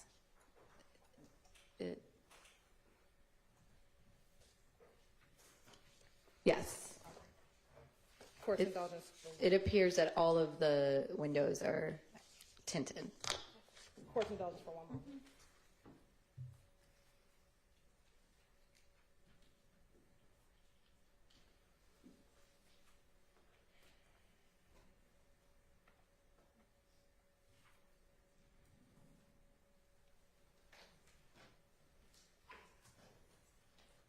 No further questions. Questions to this witness? Yes, Your Honor. Thank you. Ms. Davis, good morning still. My name is Max Shard. I represent Shannon Stillwell, okay? All right. And let me just, Shannon Stillwell is also known as Shannon Jackson. Okay, so Shannon Jackson, I may say Stillwell, Jackson Stillwell, same person, okay? Okay. All right. Ms. Knight, would you do me a favor and just put up 189 VV? Thank you. Ms. Davis, if I ask you any questions about specifics, I'm going to have this picture published, but just let me know if you need to refer to any of the other documents in front of you, Okay. such as the rental contract, etc., okay? All right, so as I understand, Mr. Jackson, or I'm going to say Mr. Stillwell. Mr. Stillwell came in to rent a car on March 14th at approximately 3 p.m. Is that correct? Correct. Okay. Was that car, do you know if that car was already booked online, or if he just, with his friend, arrived at the counter to rent this car? Based on the information from the rental agreement, it appears that there is a reservation attached to the rental. When was that car reserved? I do not have that information. Okay, so we don't know when the online reservation was made. All right. No. Okay, so Mr. Stillwell shows up with this, do you know this lady's name? I do not. Okay. So he shows up with this lady and to pick up his car that he booked online, correct? It appears that way. Okay. He came into the Alamo rental desk where there's surveillance videos himself. He didn't send someone else to come pick up the car, did he? I don't believe so. Okay. He provided his name, correct? Correct. Okay. And I know certain things were redacted. He provided a address from his license. Correct. He provided a telephone number. Correct. He provided his license. Correct. He paid using a credit card, correct? He had a Priceline reservation, so he would have had a credit card on file, but likely it was prepaid through Priceline. Okay, so he had a credit card on file. Mm-hmm. Okay, all that information was presented and known by Alamo when he came to pick up this car that he reserved at some other time earlier, correct? Correct. All right. And he signed the rental agreement, correct? Correct. In his real name. Correct. All right. So then, and that was, he picks up the car on March 14th at approximately 3 p.m. And then on March 16th, he recorded the records, and I know you were not on the phone personally, right? Correct. All right, but you're the custodian of records. According to the records, he calls on March 16th at 1:37 p.m. and wants to extend the rental on this white Audi, correct? He did call. I might have to refer to the document to confirm the time.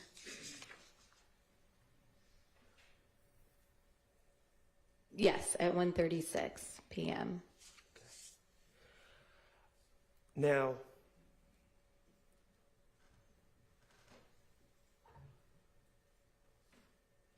we'll talk about the tint. Ms. Knight, could you put up a picture of the car with the tint? Okay. When you received this car back from the police on March 20th, right? 2022? Was it March 20th you received the car back? I don't know the exact date it arrived on our lot. March 20th is the estimated return date of the rental, but the vehicle wasn't returned through the normal return meet. Fair enough. Don't worry about the date. When you received this car back from the police, right? Yes. Okay, it had tint on it. Yes. Okay. And tint was a violation of the rental agreement, wasn't it? Applying tint to the car. We do not allow folks to alter the vehicle. Mr. Stillwell violated assuming he's applied the tint to the car, he violated the rental agreement, didn't he? Yes. Okay. Did you charge him with any crimes? Violating a rental agreement, I did not charge him with any crimes. Right. Okay. It was just a rental agreement, right? Correct. Okay. Are you aware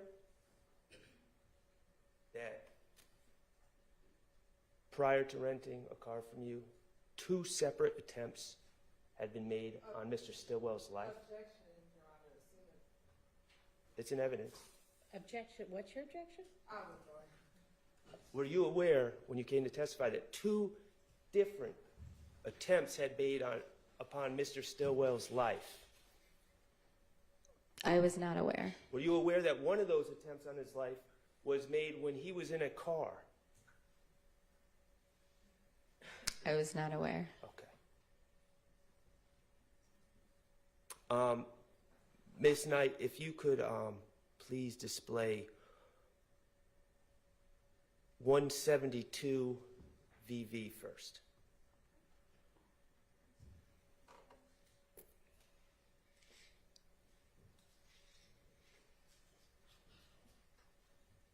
Okay.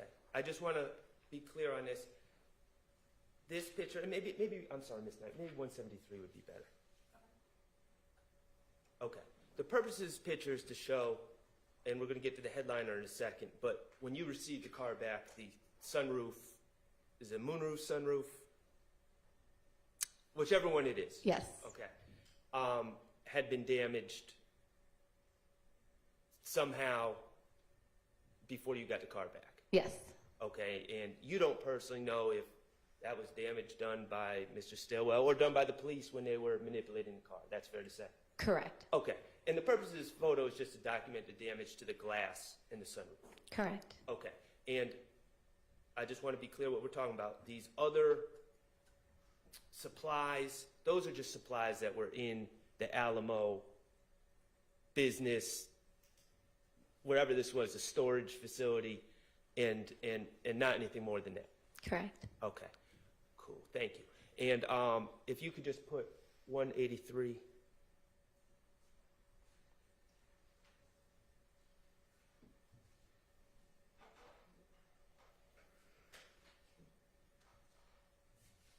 And again, this is the condition you got this car back from the police, correct? Correct. And you're familiar with the term headline? Correct. Okay. And the headliner had been removed, correct? Correct. Okay. I have no, one brief moment.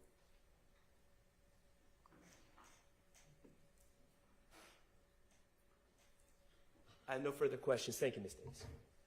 Thank you. Anything, Mr. Weinstein? Any redirect? I'm going to show you part of what's been admitted as the 170 VV. Tell me if you recognize 170 VV. I do. I do. It was 170 VV. It's the invoice that we received when we had to pick up the vehicle from the police and have it towed back to our facility.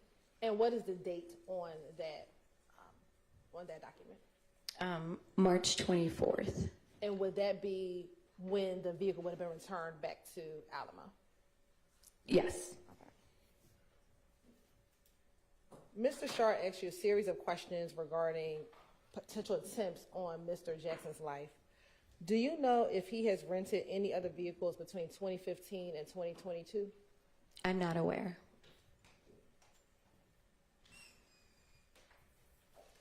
Sitting here today, do you have any idea why a renter would put substantial tint on a vehicle that they were just renting initially for 2 days? Oh, she's asking if she knows. So if you know, then you can answer. Let me repeat it.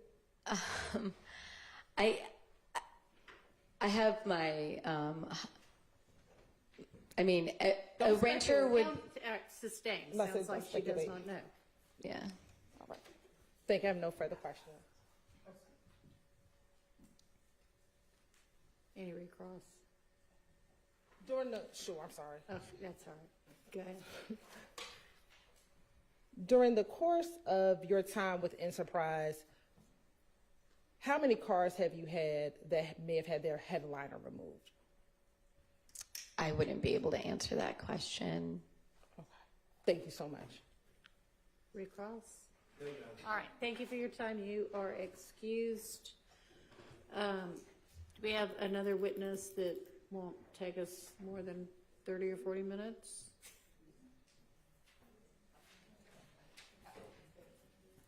How much time are you giving me? I mean, 40 minutes? Oh, yeah. Okay, call your next witness then. We're going to call Tyler Bateson, Your Honor. Okay.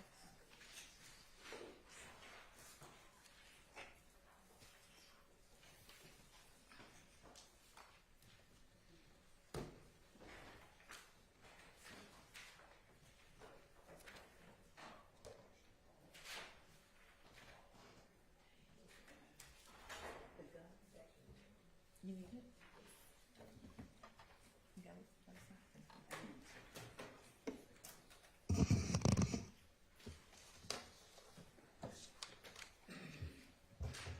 Your Honor, can we approach before we begin on this witness? Yeah, do you want me to have the witness step back out, or does it matter? Sorry, thank you.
Raise your hand. You swear firm testimony to give the truth, the whole truth, nothing but the truth? I do. Absolutely.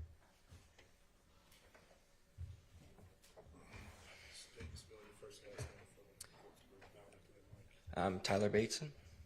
Tyler Bateson. Good morning still, Mr. Morning. Bateson. How are Morning. you? Good, how are you? I'm good, thank you. I see you have on a shirt with markings. Where are you currently working? Forsyth County Sheriff's Office. All right. How long have you been with the Forsyth County Sheriff's Office? Approximately 7 years. All right. Do you carry a service weapon or firearms in your position with the Forsyth Yes. County Sheriff's Office? Yes, ma'am. What is your position with the Forsyth County Sheriff's Office? I currently work patrol, uniform patrol division. Now, are you a gun owner outside of your work with the Forsyth County Sheriff's Office? Yes. And how long have you been a gun owner? Probably since I was 18. Since you were 18? Yeah. I'm currently 29. If I ask you how old you are now? 29. All right. And how long have you been with the Sheriff's Office? Approximately 7 years. All right. What types of firearms have you owned during your time with the Sheriff's Office? Assigned to me from the Sheriff's Office or just owned in general? Owned in general? All kinds. Bolt action rifles, semi-automatic rifles, semi-automatic pistols, all kinds of weapons. And have you ever traded firearms or sold firearms that you owned Yes. privately? Yes, many times. Where typically do you sell those firearms? We sell them locally in Georgia, if party to party. We just show a concealed carry permit typically and sell firearms privately. Usually I use a website. One of the common ones I use is called the Outdoors Trader. Outdoors Trader? Yes. Okay. Now, do you ever trade or sell your service weapons? No. You only sell the ones that you personally own? Correct. All right. Do you keep a record of the firearms that you personally own? No, not really. If I have them, I will. Once I get rid of them, I don't really. Okay. I'm going to show you what has been marked as State's Exhibit 229 Victor Victor.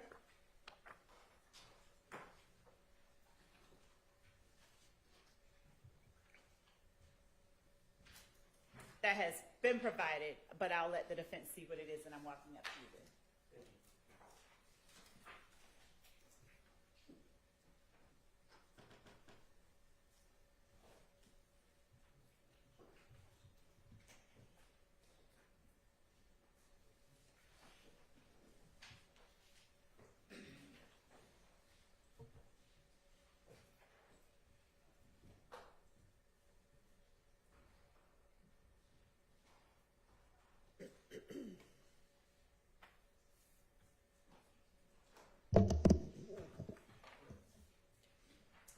If there's a part that is, can I speak to the defense briefly?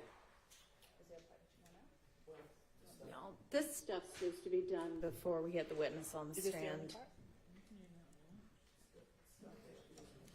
Okay. So, Your Honor, I think that a part of it was attached that should not have been attached. Okay. And I don't think that there's anything beyond this page that there's an objection to, is there? Okay. Okay. That was a mistake. Showing you State's Exhibit 229, Victor, Victor. All right. And asking you if you recognize 229, Victor, Victor. Do you recognize what that document is? Yes, I've filled out multiple of these before. And that particular one, is that one that you filled out personally? Yes. Would you look at it and tell us if that is a fair and accurate representation of the document that you filled out?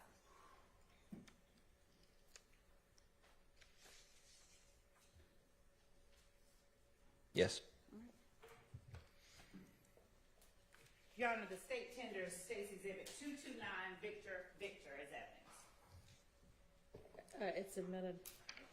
Would you tell the jury what 229 Victor is?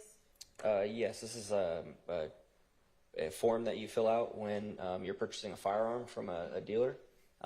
Basically, they fill out your personal information, some questions to qualify you to own a firearm, and then they do a background check right there, and then they can transfer you the firearm. So it's a transaction record.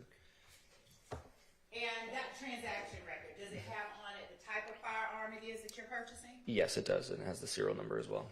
And were you the purchaser of that firearm? Yes. All right. What type of firearm is that a transaction record for?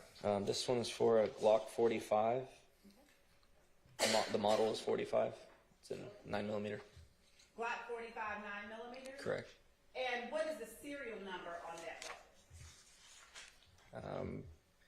BPHW105, Bravo Papa Hotel Whiskey 105. Are you familiar with whether or not the serial number on a firearm barrel typically matches the serial number on The slide? yes. Yes. Yes, it does. And when you purchased that firearm, did the serial number, did you check to see if the serial number on the barrel matched the serial number on the slide? Yes, and it was brand new from the factory as well, so it would have been how it came from the factory. So. Okay. I'm going to now approach you with what has already been admitted as State's Exhibit 51XX Alpha, which has been made safe.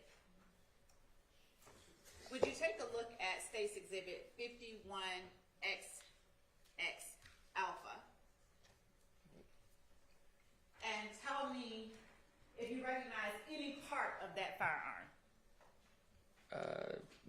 Well, most of it. I can't see the serial number on the barrel because of how it's fashioned right now, but the serial number on the slide matches the one on the form.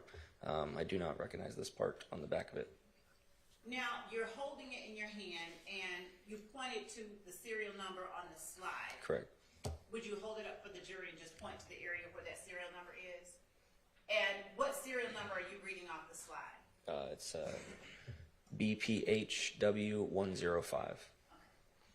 And when you say you recognize the serial number on the slide, but you don't recognize the serial number on you can't see the serial number on the back. Correct. All right.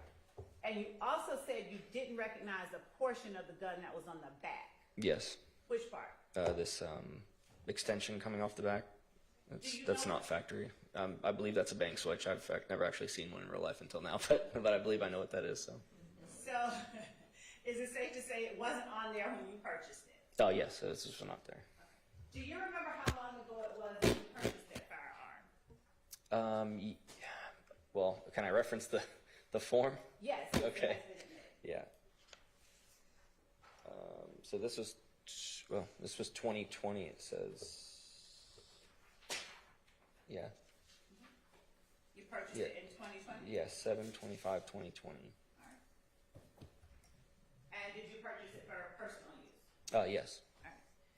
I'm going to swing back around to the serial number that you read off when you were reading the transaction agreement. You said BPHW105, and then you said Bravo Hotel Whiskey 105. Bravo Papa Hotel Whiskey 105. BPHW105. Right. Thank you. Mm-hmm. Did you ever sell that gun to anyone? Yes. Who did you sell it to? A gentleman named Phil off the Trader. He's another popular member on the Trader. He has a lot of positive feedback, and so I met with him. I believe it was March 9th of 2022. Okay.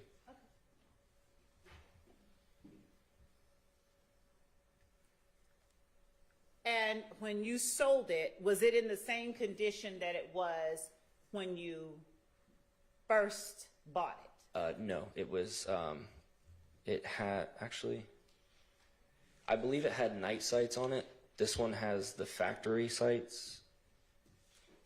So It had different sights on it, or maybe it came in the box. I know I sold it with extra sights and 3 magazines when I sold it. Okay. So I can't remember exactly if it was. But I didn't change any internal parts, just the sights, if anything.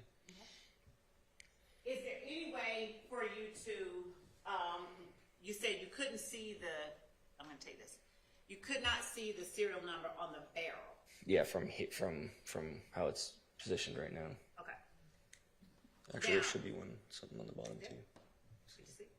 Yeah, that serial number is also the same, BPHW105. Now, if that serial number on the barrel is different than the serial number on the slide, would that be a barrel that was sold with the gun at the time that you bought it? No. All right. And would that be a barrel that you sold to Mr. Norton or Phil? The serial number would have matched the slide when I sold it because I did not change any internal parts on the firearm. Okay. Just one moment.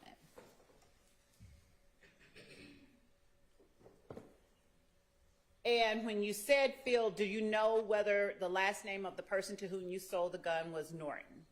I'm assuming it's Norton because his handle on there is Norton Concealment from the Outdoor Trader, and he addressed himself as Phil. Okay.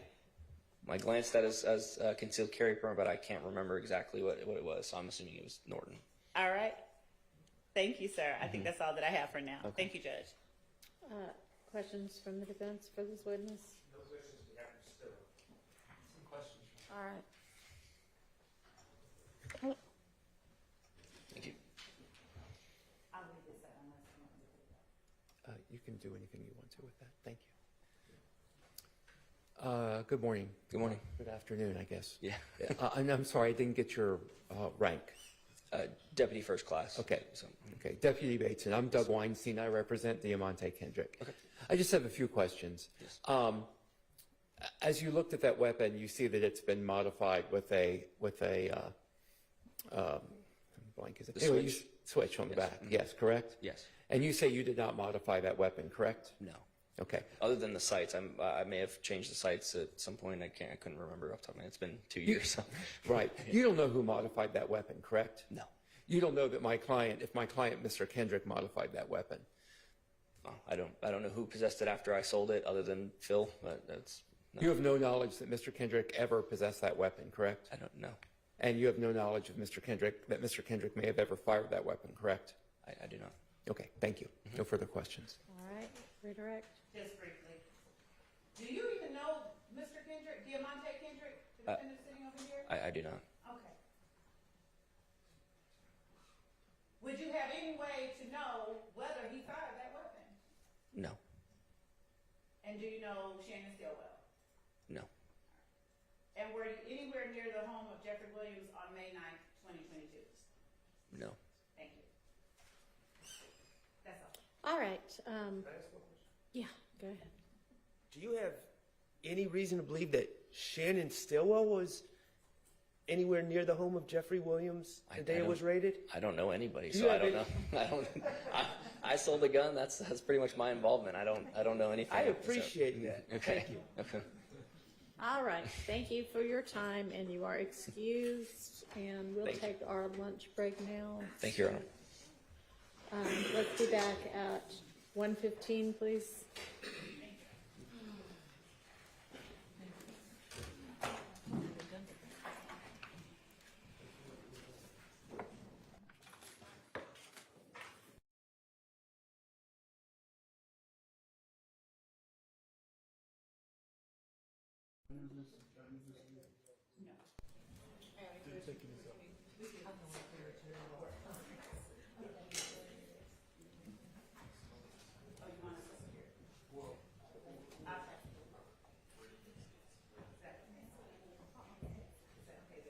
Oh, yeah, that's fine.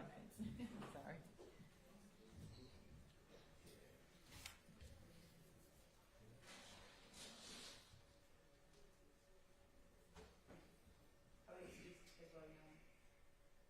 Yes, unless there's anything anybody needs to put on the record. I'll see everybody at 1:15. Thank you.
Yes, thank you.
question that any of the attorneys believe they want to ask? Do y'all know that now, or do you just want to? Yeah, I will plan to be the one making the queries, and then I'll ask everybody if they've got any questions. And if you do at that point, you can let me know. Okay. All right. We need juror number 387 out, please.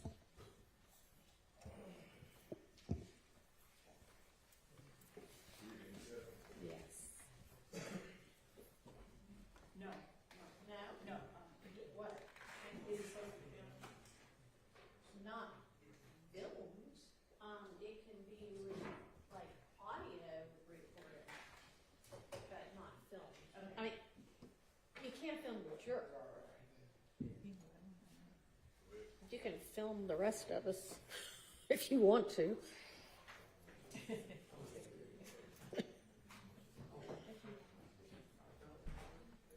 I think you stand even if it's just one juror.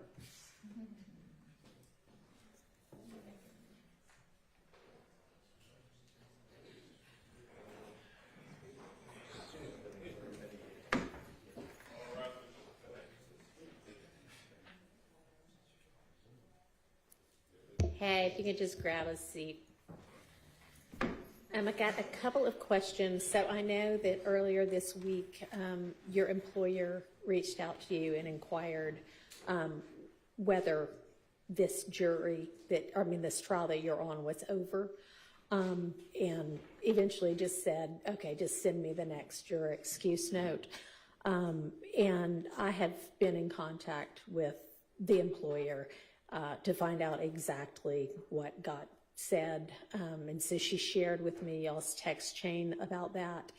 And essentially she says, she just asks, are you still on jury duty? And you say yes.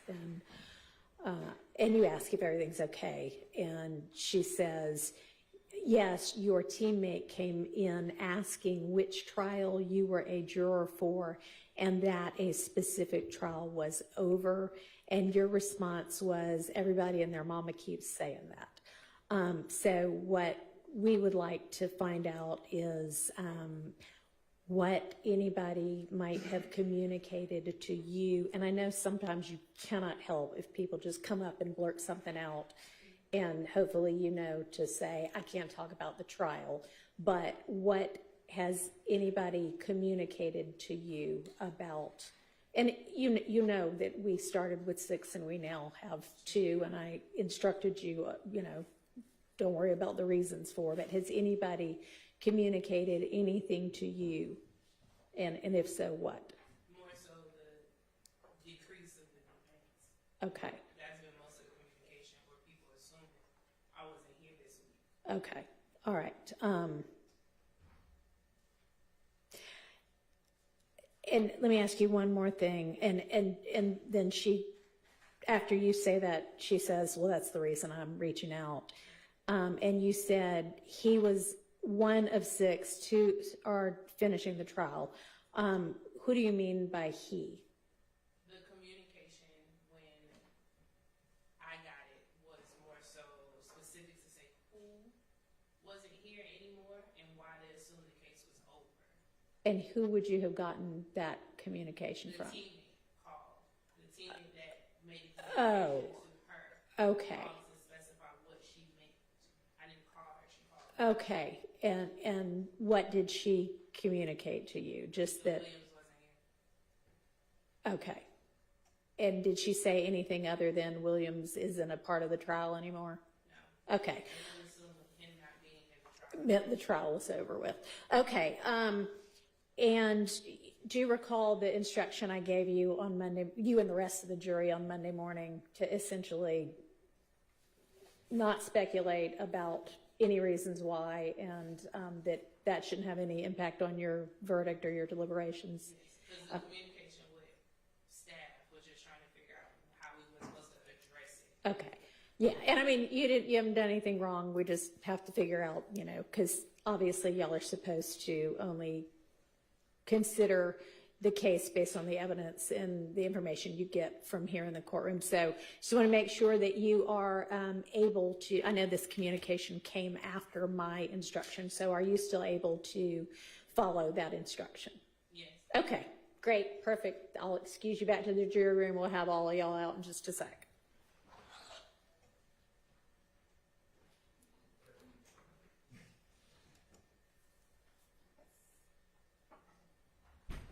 Okay. Anything anybody wants to put on the record after that? Your Honor, given that she didn't indicate, as the court said it was looking to hear, I don't suppose so. No. Yes. Mr. Sharp? We have Ms. Stillwell, we're fine, and ready to continue forward. Okay, and Mr. Weinstein? No issues for Mr. Kendrick. Okay, great. Then let's get the state's next witness and we'll get the jury out.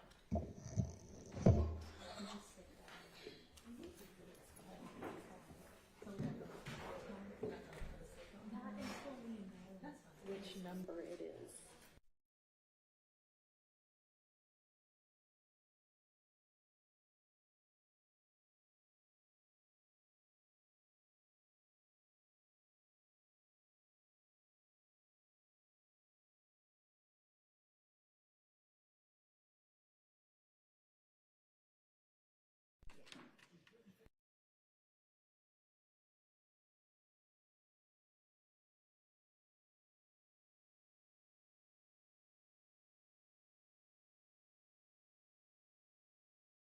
Y'all are still having your witnesses, if they've got a stack of pictures or something, look at those beforehand, right? Okay. That was my fault this morning. Okay. She lives in Macon, so I didn't get to see her. Okay. I apologize. That's okay.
And I can't remember if it was detective or investigator.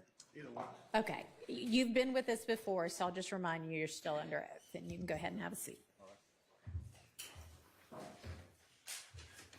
Detective Holder, welcome back. Thank you. Good to be here. How are you this afternoon? I'm great, thank you. All right. I want to direct your attention to March 14th, 2022. Did you have the occasion to respond to the 400 block of Windsor Street Southwest, the intersection of Windsor Street and Interstate 20, Atlanta, Georgia? I did, yes, ma'am. And is that location in Fulton County? It is. Why did you respond to that location? I'm a homicide investigator. There was a homicide that occurred in that intersection, and I was assigned to be the lead investigator for that. What time did you respond to that location? I think I got the call around 10:30 at night.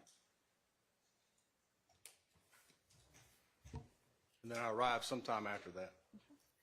Once you responded to the location, what, if anything, did you find? Oh, well, I was told that the incident occurred at the intersection of I-20 or underneath the bridge or close to the bridge, I-20 on Windsor Street. I came in off of Fulton Street, I believe, and came in and saw there was a large area surrounding the intersection that was surrounded by a crime scene tape. I pulled up. I was informed by one of my coworkers who was already on scene that the person that had discovered the car and the body was still on scene, and also I checked in with the person that was keeping track of the crime scene log, and I chose to talk with the person that discovered the body first. So I approached him first and interviewed him. Okay. I'm going to show you what's already been admitted as 65 VV. Okay.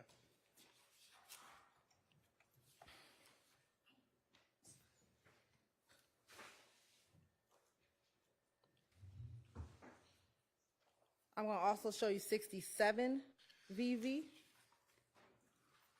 Is that the area in which you responded? Yes, ma'am, it is.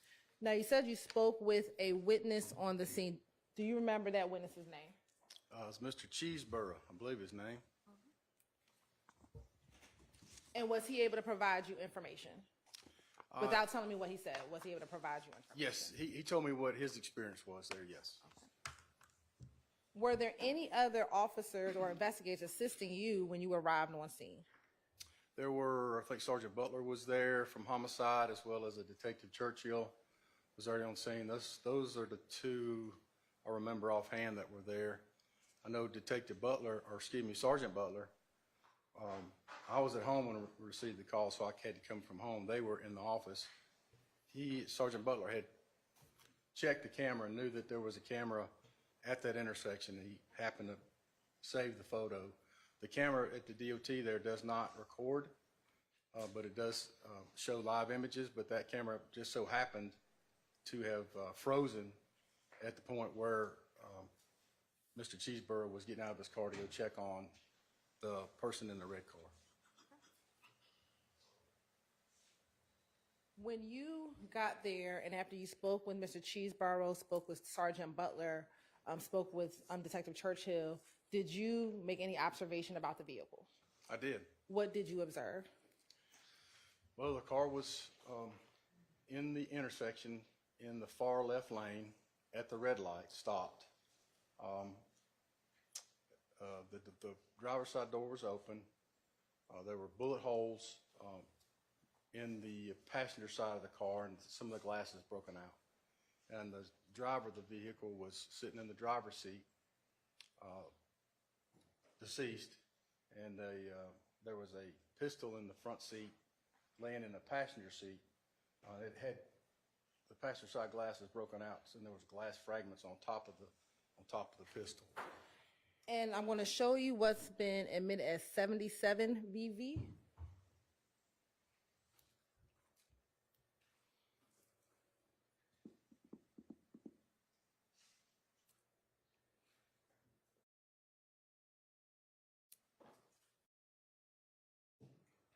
There you go.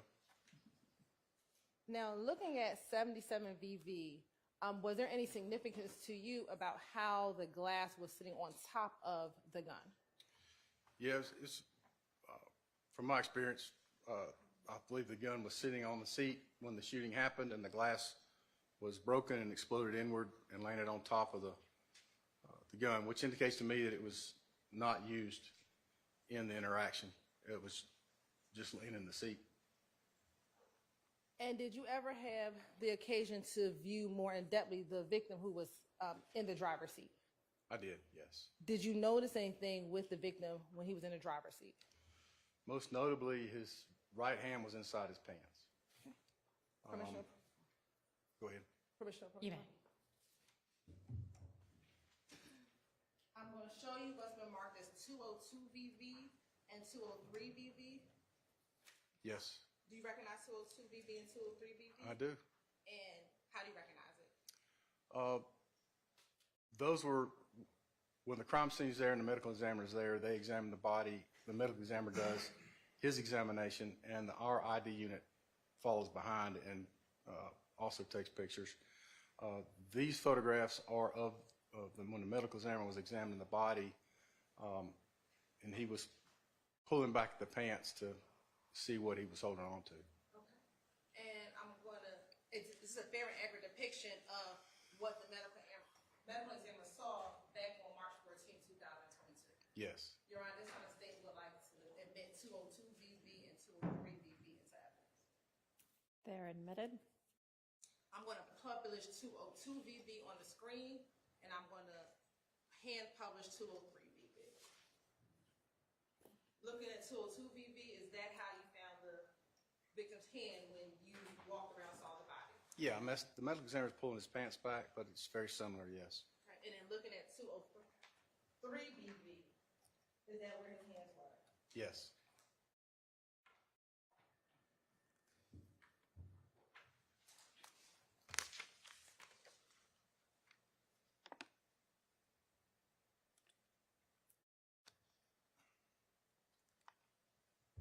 Now, once you made some observations of the body, what, if anything, did you do next? Well, part of our initial visit to the crime scene is I try to gather any physical evidence or determine if there's any kind of evidence on the scene that's going to be interest to me or make further investigation. In this particular instance, we did a very thorough search for any shell casings. So obviously, we assumed there should be some shell casings in the intersection, or at least near the car, because of the amount of the shots that went into the car. We didn't find any. We did a very thorough investigation, and we didn't find any shell casings. No physical evidence outside the car was discovered. And as an investigator, was that a note to you that you did not find any shell casings? Yes. I mean, at that particular time, I had a couple of theories. Was either he was shot, the shell casings landed in the intersection, and during the period of time before the shooting happened and he was discovered, with the cars driving through the intersection, they might have kicked up some shells and moved him out of the way, and they got gone. Or he was shot from inside a car, and the shell casings were inside the vehicle he was shot from. And those were just my assumptions on the scene at that time. And while on scene, did you have crime scene come and process the scene? Yes, ma'am. And as you already discussed, did the medical examiner's office come out and also examine the body and also remove the body from the scene? They did, yes. When you first arrived on scene, did you have knowledge of the identity of the victim? Not immediately, no, but there was a fingerprint scanner that was brought to the scene. That's a device that we use when we're trying to identify anybody, really. But it's a pretty slick machine where you can take a fingerprint, place it on. It's a mobile device, like it's pretty large cell phone shaping. And were you able to determine the victim's identity? Yes. And what was his name? Shamal Drinks. And you have an age and a date of birth?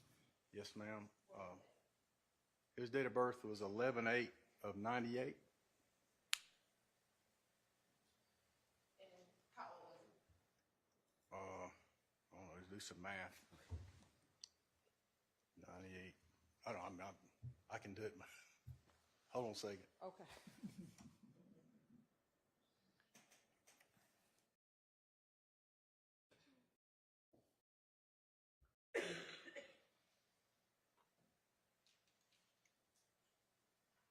Would have been 23?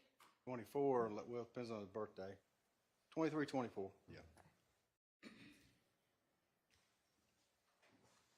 Now, after Mr. Drinks was taken from the scene, did your investigation continue? Yes. How? Well, I didn't really have a whole lot to go on at that time on the scene. We had identified the victim, but other than that, physical evidence was really non-existent. I received a phone call from a Detective Grimsley. It's a friend of mine who works in auto crimes enforcement in the city.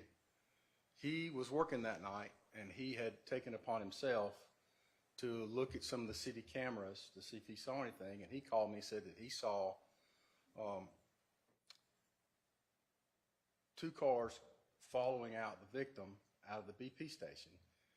You could see on the camera the red car and the two white cars going down to that intersection, the two white cars pulling up beside, and then they take off through the intersection and the red car stays there. So that was a clue for me to go back to at least investigate and gather the video from the BP station at the corner of Windsor and Fulton Street to see if there was anything on that video that might help with the investigation. Did you initially try to look at the city cameras that Grimsley first observed what he told you? I did. I looked at them. And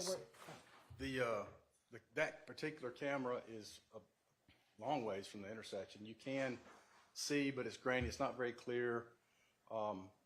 It just gave me really just a clue or an initiative or a idea that, yeah, there may be something there, but there's nothing definitive could be determined from the city video. And the cameras that he was looking at, did you know where those cameras were located? Up near Richardson, I think. Richardson and Fulton Street. Richardson and Fulton or Richardson and Windsor? Windsor, I'm sorry, yes. Permission to approach, Your Honor? You may. I'm going to show you what's been marked as 217 Victor Victor and 218 Victor Victor. Yep, Tell me if you recognize 217 and 218 Victor. I do. How do you recognize 217 and 218 Victor Victor? Both of those pictures are taken from Windsor Street at Richardson, where the camera is located. And do those appear to be fair and accurate depictions of the area of Windsor and Richardson Street? Fair and accurate depiction, Fulton and Windsor Street. Windsor and Richardson Street. Yes. Right. Your Honor, this time the state would like to admit 213 VV 218, or 217, 218. 217 and 218 VV and That's your admitted. Permission to publish. You may.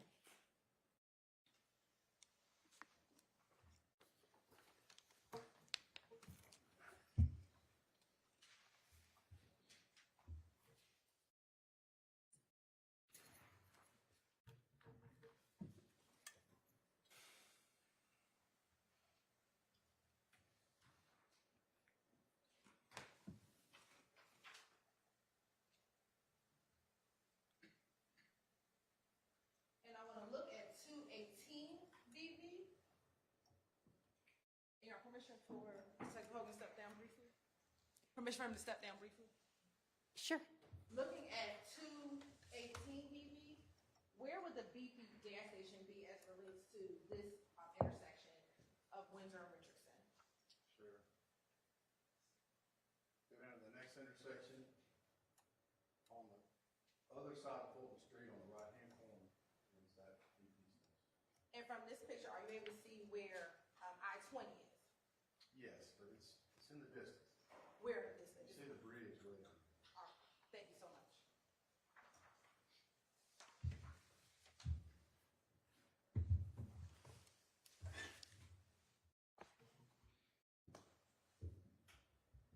Now, did you ever go and obtain the surveillance video from the BP gas station? I did. Did you obtain any other surveillance video? I did. Okay, where else did you obtain surveillance video from? From the BP station, King's Liquor Store, which is in the same building behind the BP station downstairs. And then there's a FedEx building on the west side of Windsor, closer to the intersection of Windsor and I-20. And did you view the surveillance video that you obtained? I did. And did you find anything of note on those surveillance videos? I did. All right. And have you had opportunity to look at those surveillance videos as well as a compilation video in preparation for your testimony today? Yes, ma'am. Your Honor, permission for me to sit while I publish some videos? Thank you. You may.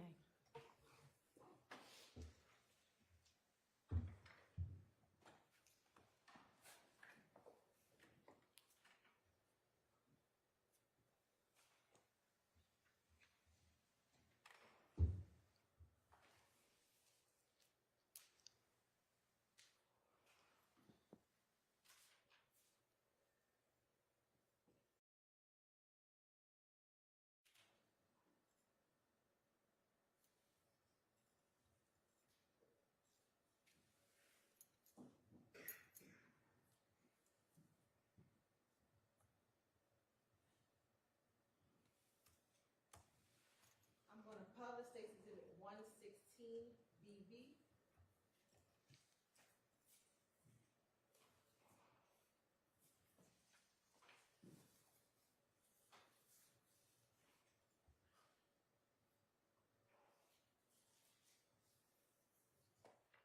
Can you orient the jurors as to what they are looking at in 116 BB in this surveillance? These images are from an elevated position in the front of the BP store. At the top of the screen is Fulton Street that runs east and west. Off the screen, but to the right side of the picture is Windsor Street that runs north and south. And I'm going to begin publishing at 39 seconds.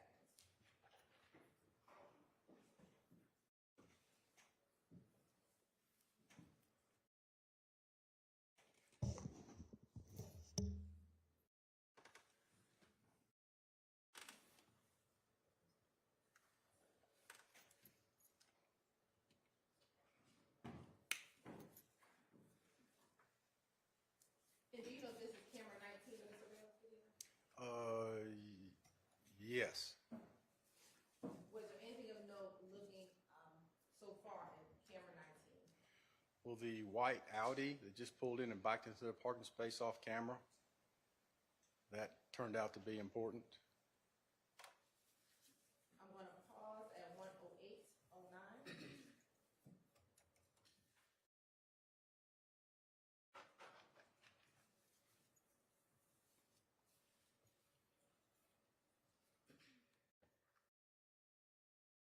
Next, we're going to go to camera 3.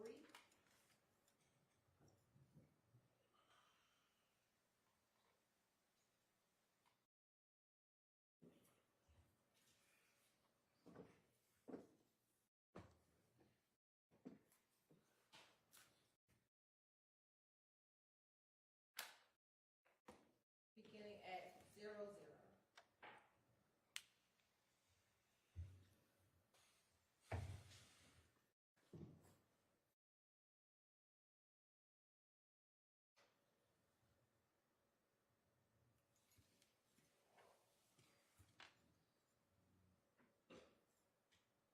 I'm going to pause for a moment at 17 seconds. Do you see anything that occurs in the top left corner of the video? Yes, ma'am. That's the Audi that backed into the parking space. When it went off camera on camera 19, it backed into the front, from near the front doors of the store. And you just, this camera angle just barely caught the right rear of the car backing into space. And I'm going to continue playing at 18 seconds.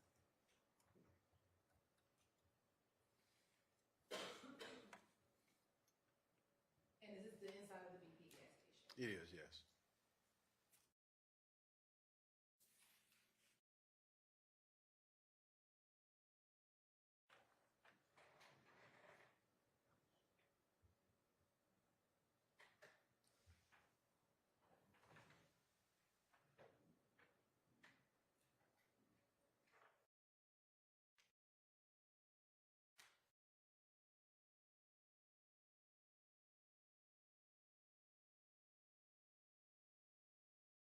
Pausing at 1 minute and 2 seconds. Was there anything of note for you in that frame?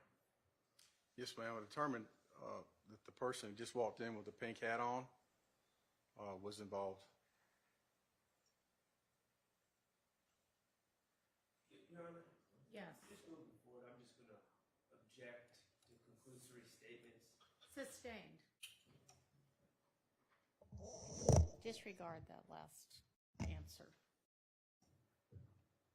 I'll ask a question. Was there any person of interest to you in that photo? I mean, that portion of the video? Without there- saying why, was there a person of interest? Yes, And who was the person of interest?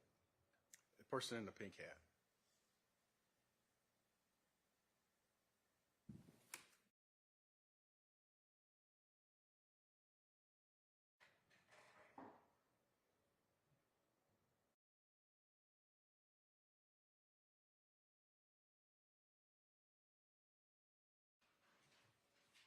Go back to camera 19.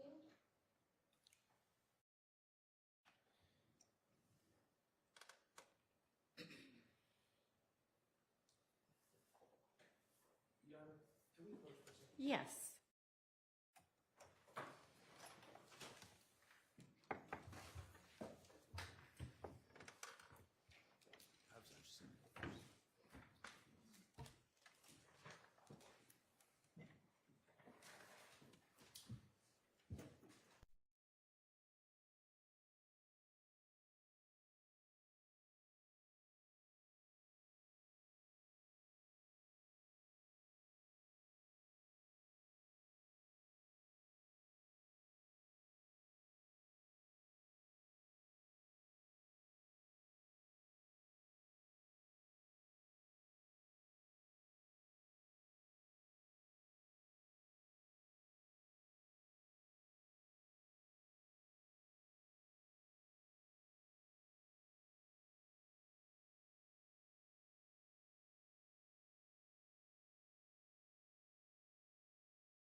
Yes, I was interested in the white car that just pulled into the gas pumps and the occupants of that car. And there's two, Yes, two white cars, one that's kind of backing up, and then one at the pump. You say- that's correct. Yes, at the gas pump. Thank you.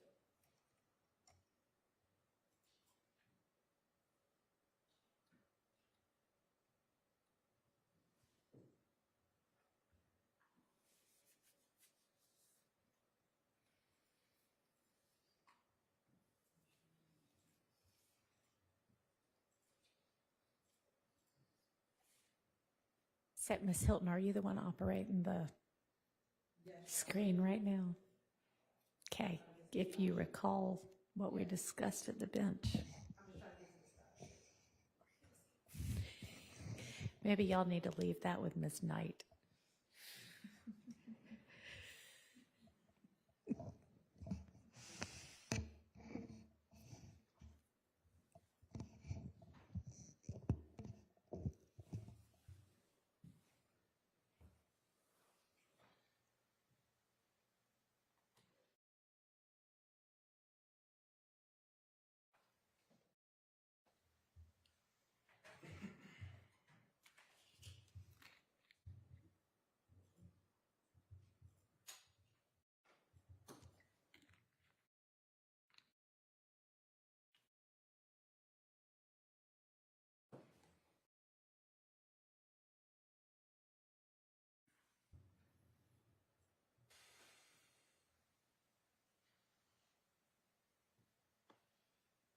Now post channel 137.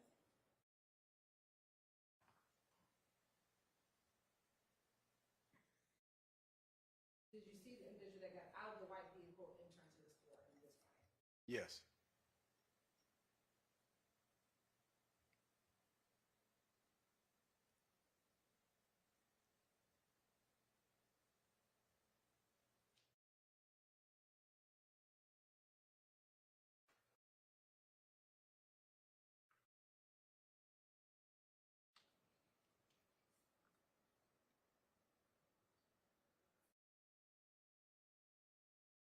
For the record, which individual walked out of the white vehicle? Was the individual in the beige outfit? Person that we have with a beige jacket and the green hoodie underneath.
Now beginning this at 26 seconds.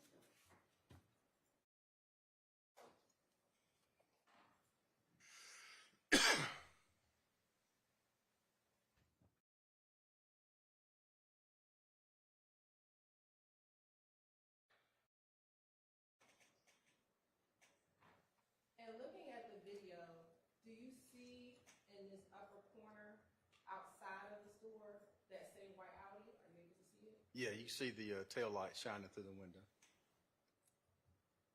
And is that here where the arrow is pointing? Yes.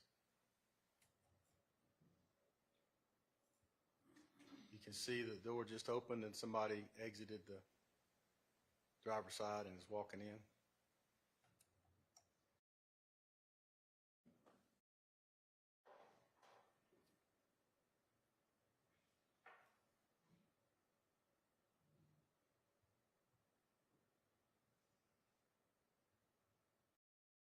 And did you see the same individual in the pink as we saw in the earlier camera footage walking and stuff? Yes, yes.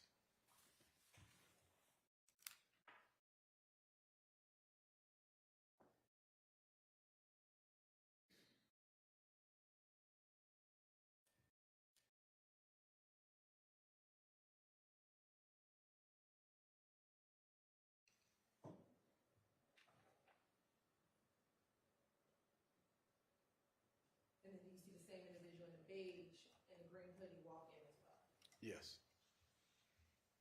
And then the person with the pink hat puts the item on the counter, and the person with the green hoodie pays for it for him.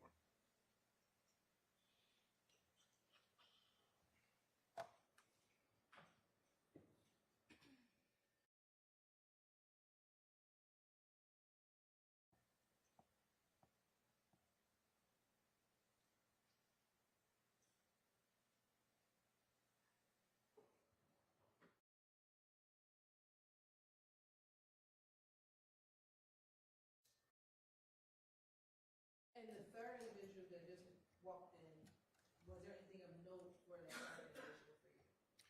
Yes, the young man that had the shower cap on and the white shirt that said Slimer down on the back, he was a passenger in the white car at the gas pumps, the Ford Fusion. He got out of the car and came in the store after the driver had come in.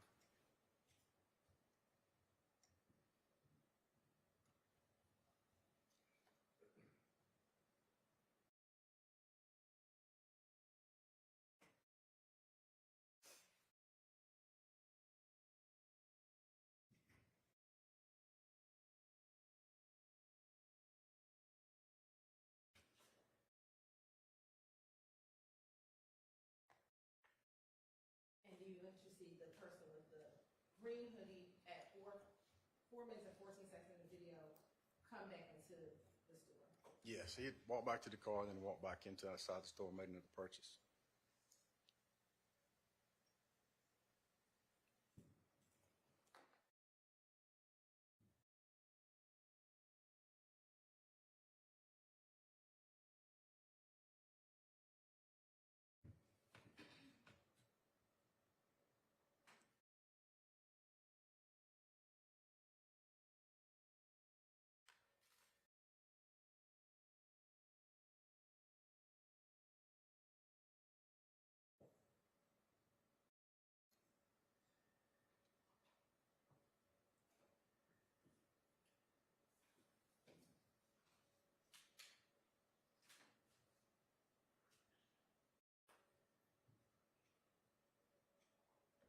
Now, does this camera or video image pick up where that last one at? Yes. And we'll start at 0.3 seconds in the video?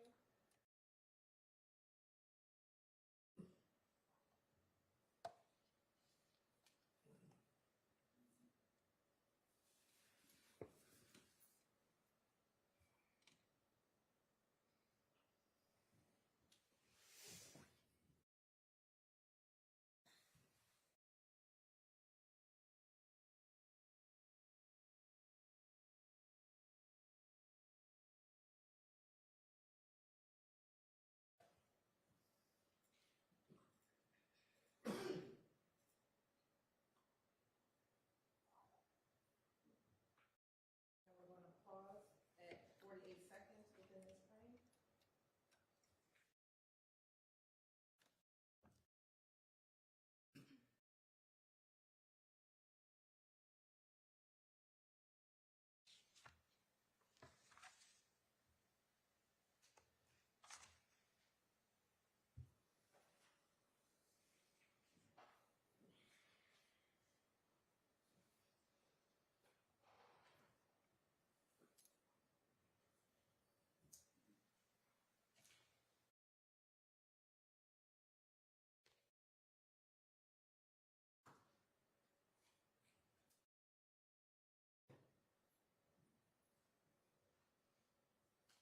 Starting back at camera 19 at 00, we're going to fast forward to 1 minute and 13 seconds.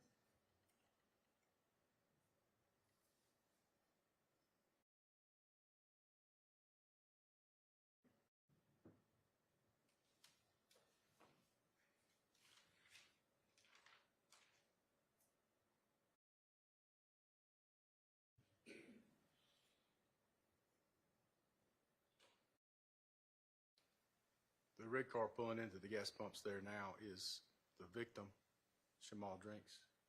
He's alone in the car. Is that the same red vehicle that you see at the light? That is, yes. Yes. And you see the driver of the Ford Fusion walks up and gets in his car.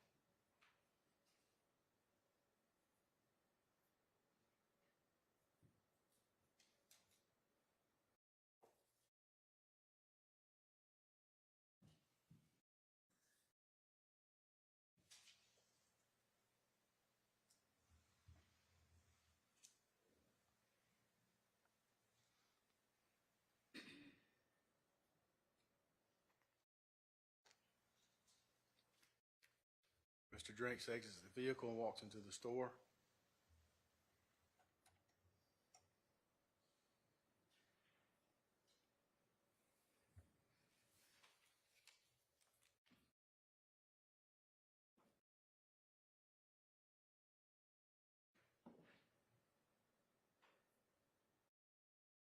Fast forward to 3:47, 59, 3:47.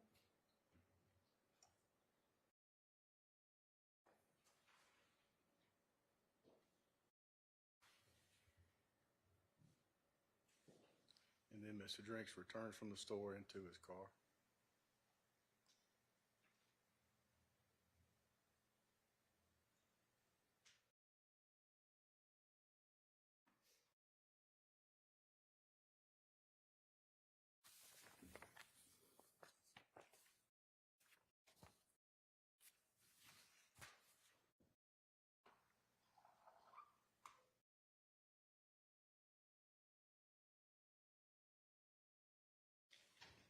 Going to publish camera 14.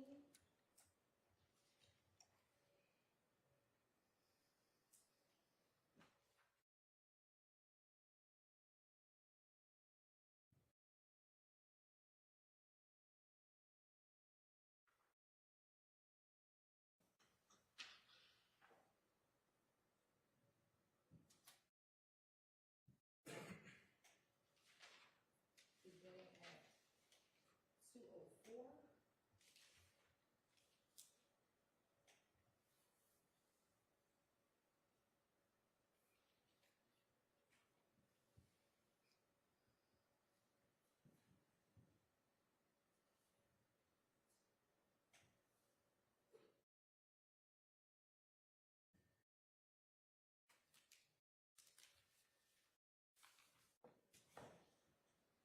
That's Mr. Drinks walking in with the gray sweatpants and the black hoodie.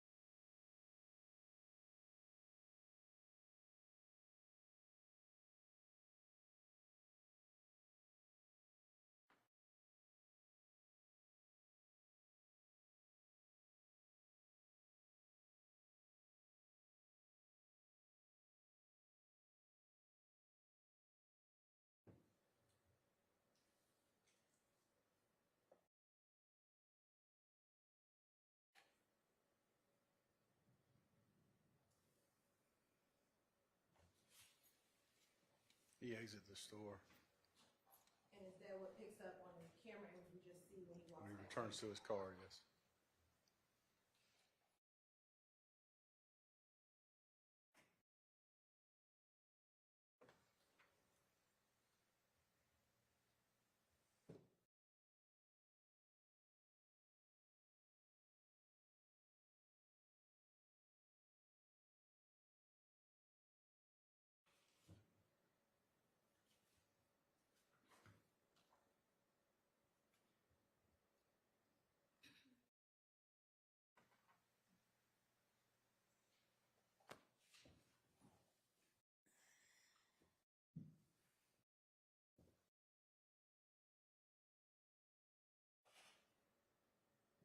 Showing back camera 3 at 14 seconds.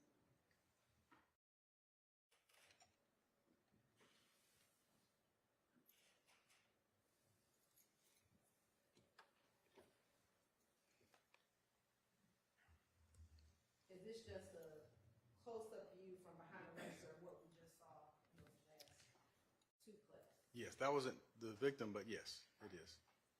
Was that the other individual that we've been talking about? It's the driver of the white Fusion, yes.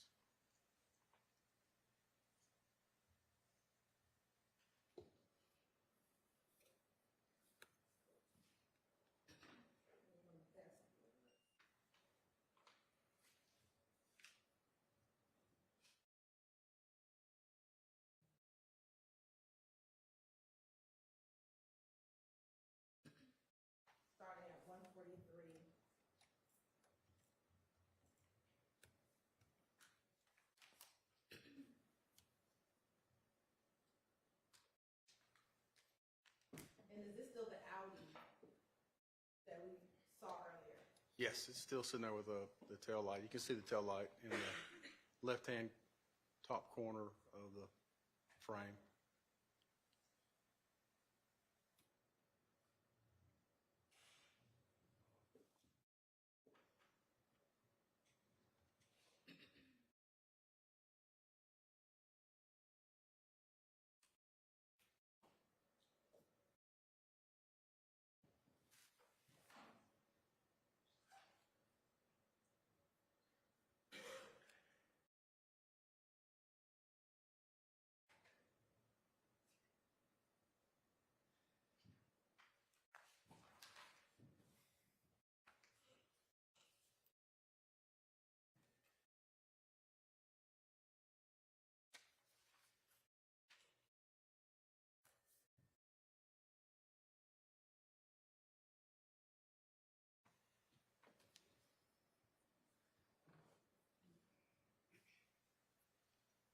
And again, that's just a close-up angle of what we saw earlier.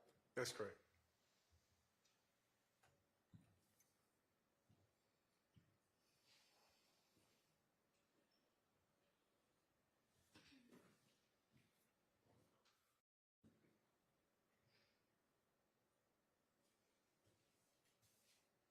And going back to camera 19.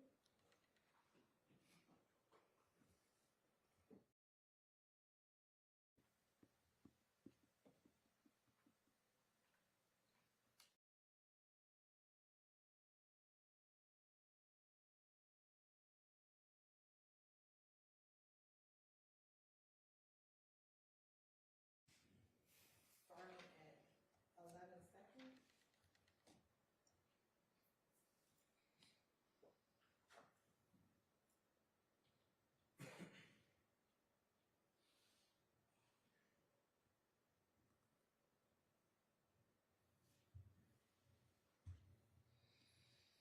Do you still see the red vehicle and the white vehicle both at the pumps? Yes.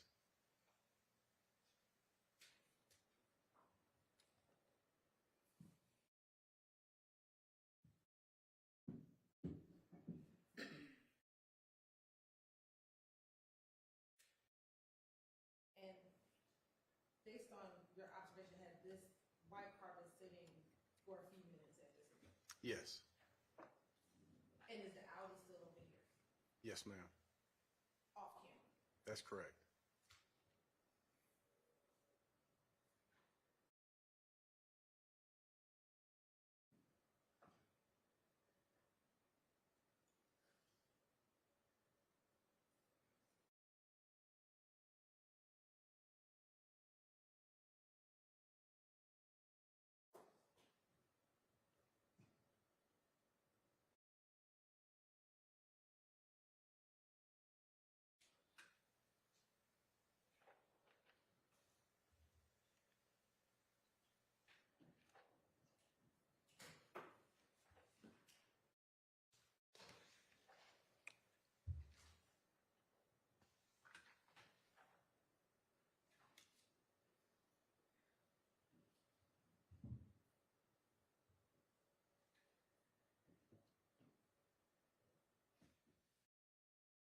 And is the red car pulling off? Yes. And are we at? See the red car pulls out on Windsor Street, exit, the Audi follows directly behind, and then the white Ford Fusion falls in behind the Audi.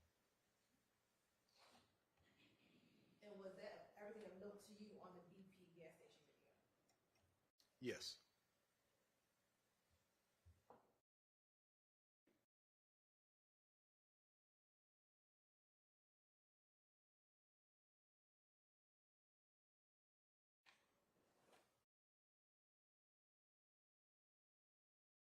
And did you also then review images from the King's liquor store video? I did.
This camera is posted on the outside of the King's liquor store there, pointing out toward Windsor.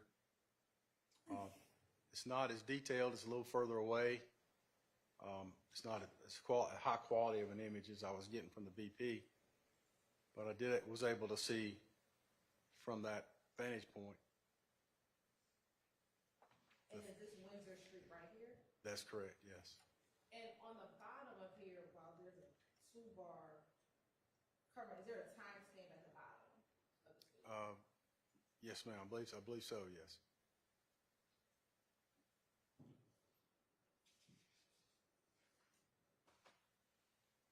Starting at 36.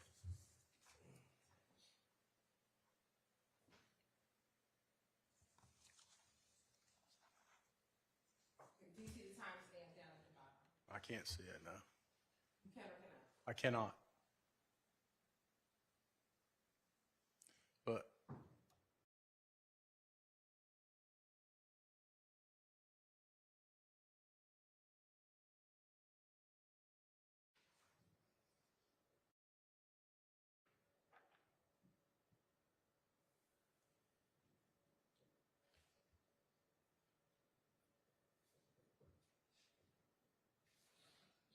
Do you see the timestamp in the far right corner?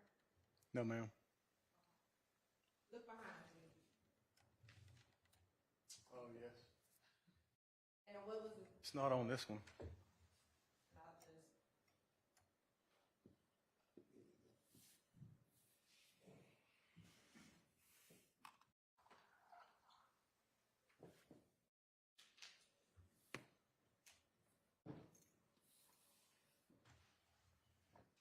what is the time on the bottom right-hand corner? This is 10:01 p.m. on the 14th of March, 2022.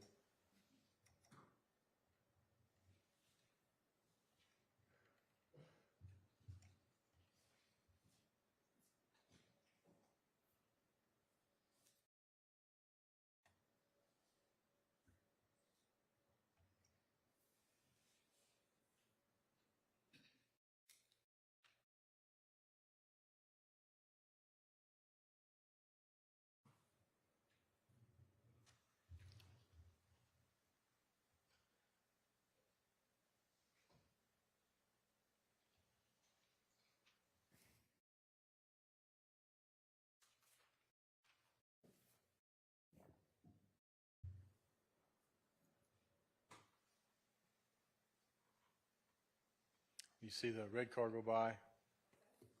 Was that approximately 10:01:08? Yes, then there's a white car closely followed behind it.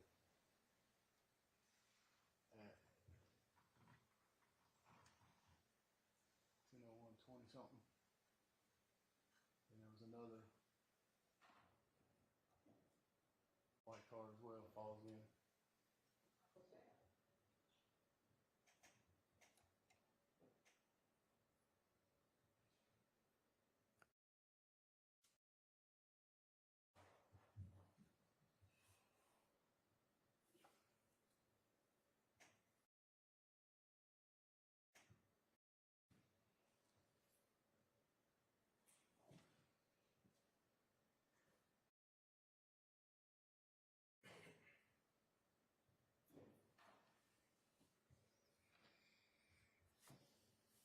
Is this the red car? There you go. Yep.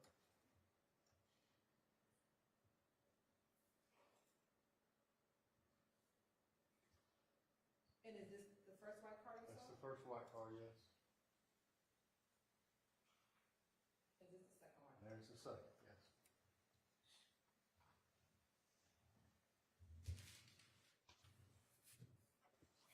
It's difficult to determine make and model from that vantage point, but the colors were the same.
Where is this surveillance video from? This is from the FedEx building. It's on the west side of Windsor.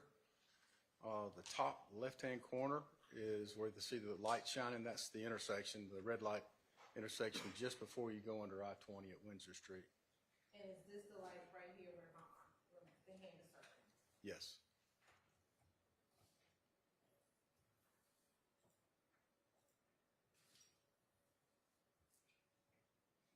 I'm going to fast forward to 1 hour and 1 minute into the video.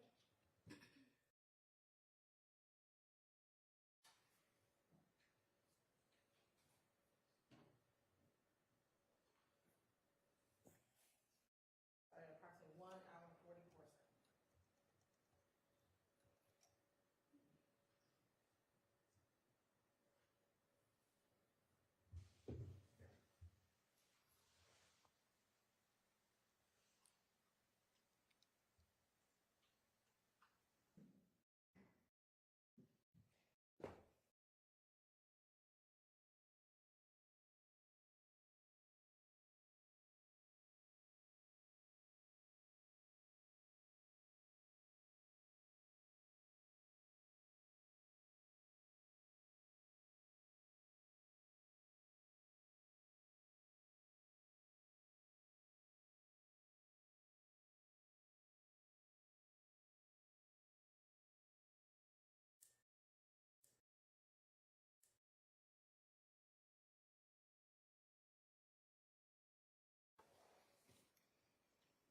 The car that just pulled up to the light now is stopped. That's the red vehicle.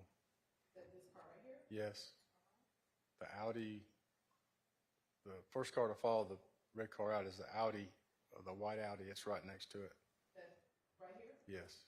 And then the Ford Fusion is right to the right of that. That right here. That's correct.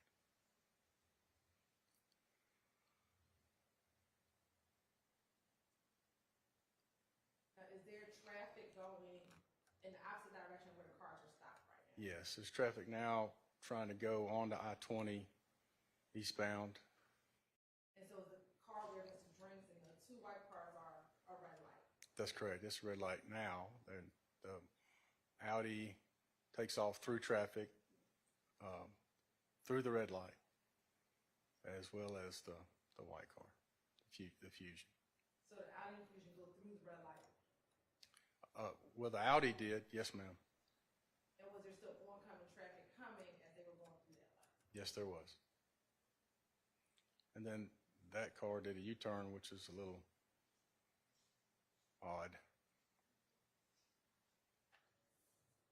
Why do you say it was odd? I don't know if what they witnessed or if they heard anything, but it's suspicious to me that at that particular time, since the red car no longer does not move, and it was around the same time that the murder occurred, that vehicle might have been privy to some information. It's my assumption. Were you ever able to locate or find it? Say again? Were you ever able to determine what vehicle that was that made No, ma'am. No, ma'am. Now, when you approached the vehicle, the red vehicle, when you got on scene, were there any defects to the back of the vehicle? All were on the driver's side. But driver's side, passenger side? I'm sorry, the passenger side of the vehicle, yes. I don't recall any in the rear. And is now the car still stationary? Yes, it does not move anymore. It stays there till we get there.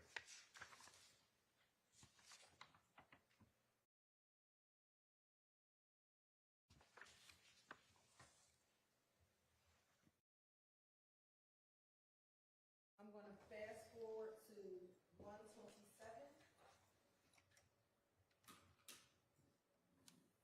And as I fast forward, is the car still sitting there? Yes, ma'am.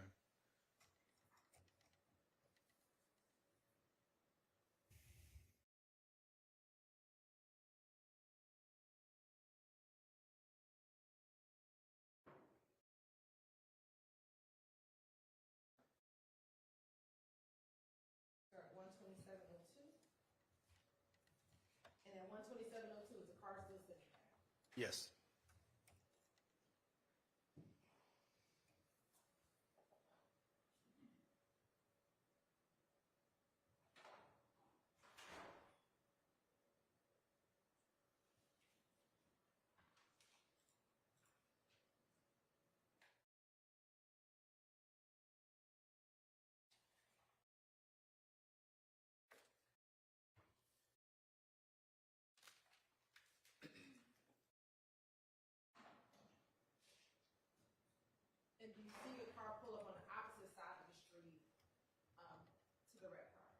Yes. And based on what you know, was that Mr. Cheeseborough's car? That was, yes. And was that at approximately 1 hour, 27 minutes into this video? Yes. And the car was stationary getting at 1 hour and 1 minute into this video? That's correct.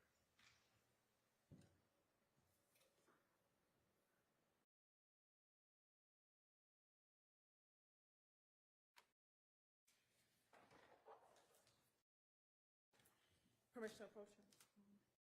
You may. Have you had an opportunity to look at a kind of a compilation video of all of those three videos kind of spliced together? Yes. And did that appear to be a fair, accurate, is this what's contained in 250 VP? Yes. And does that appear to be a fair, accurate depiction of those surveillance images that we just watched? They were, yes, they are. You're right, just trying to say what I can trigger in the mid 230 VP.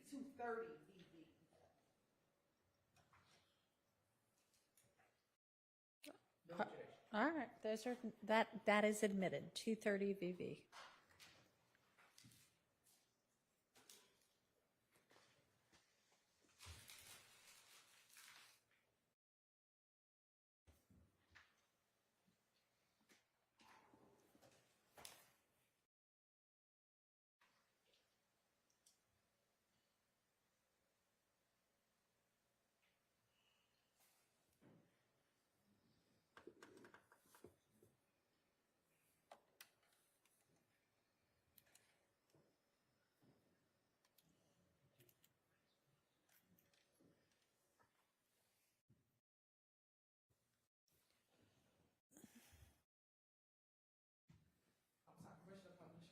You may.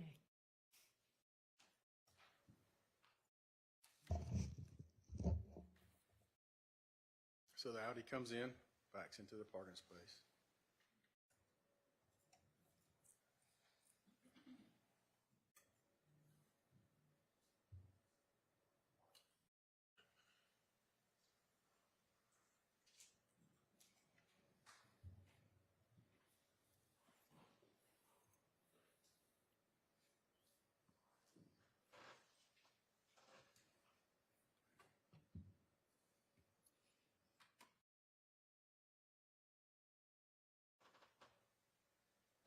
And looking at the bottom of the video, is there a timestamp on the video?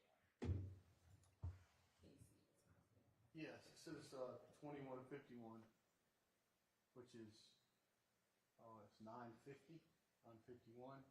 p.m. And is it on March 14, 2022? Yes.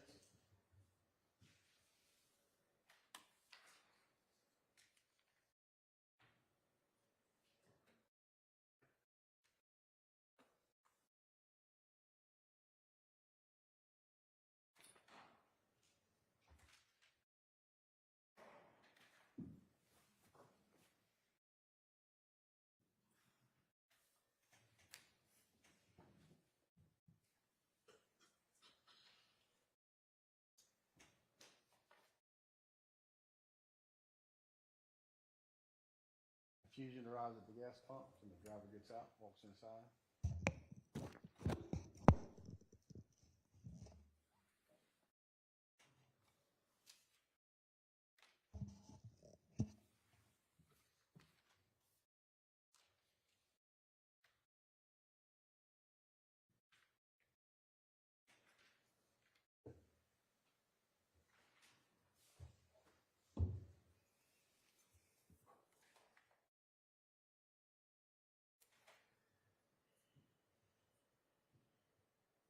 He's followed inside a short time later by the driver's side rear passenger. And what time is it now, based on the time? It says 21, when the camera changed it, let's change it to 21:50 on the March 14th, 2022.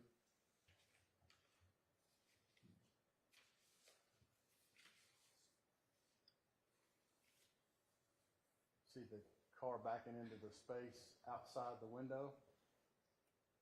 See the tail lights of the car. And again, that's with the Audi, correct? That's correct. That's the Audi that backed into the front. just prior to the fusion arriving. At some point, you can see it. It's hard to see, but you can see through the window that the driver's side door opens, and the driver steps out and walks inside. You can follow him from this angle, follow him to the front door, and it's the young man wearing a pink hat and glasses.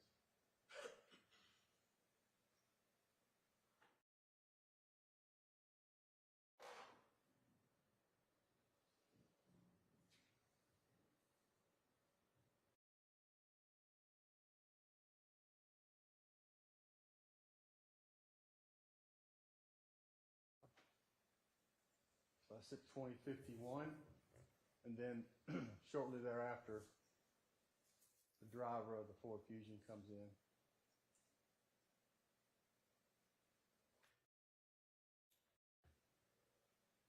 And did you mean 2151 or 951? That's correct. That's what I said. I probably said that.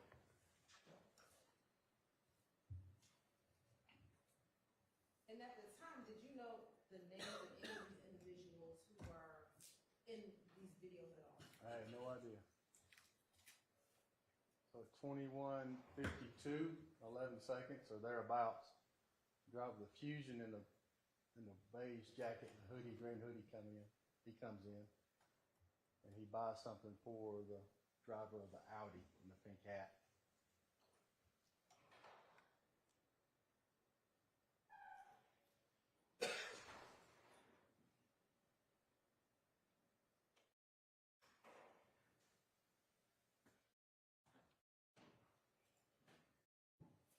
Then the passenger from the Ford Fusion comes in, and the driver of the Audi interacts with him, indicating to me that they knew each other.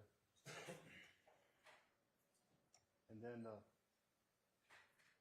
the passenger exits with the other two drivers.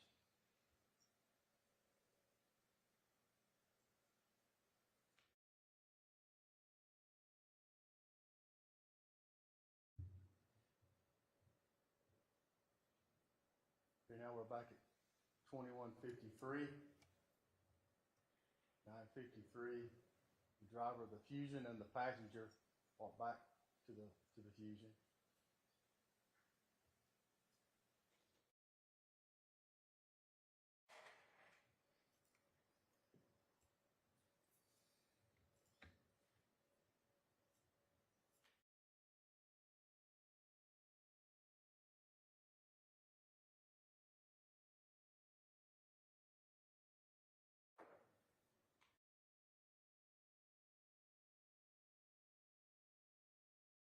I'll get back in the car and sit there for a few minutes.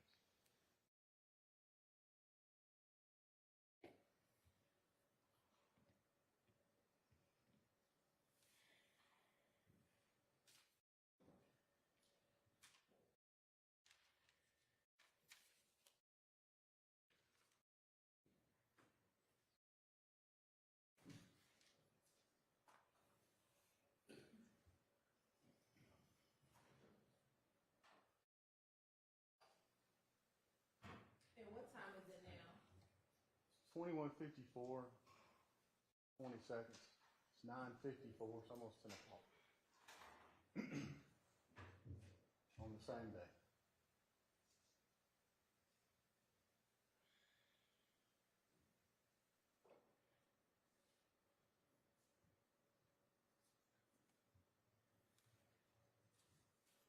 The driver of the Fusion is out and walks back in the store.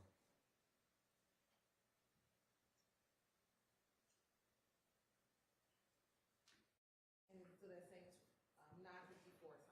That's correct, 9:54. Makes a purchase.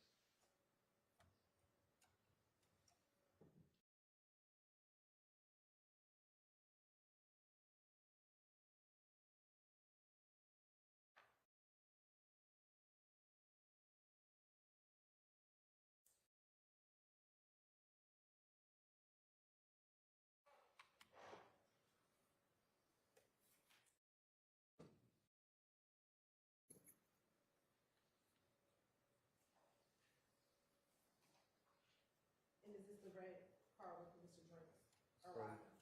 correct. So Mr. Drinks arrives as the driver of the Ford Fusion is walking back to his car. And what time is it now? It's at 21:56. I believe, yep, 21:56 on the same day. 4 minutes before 10 o'clock at night.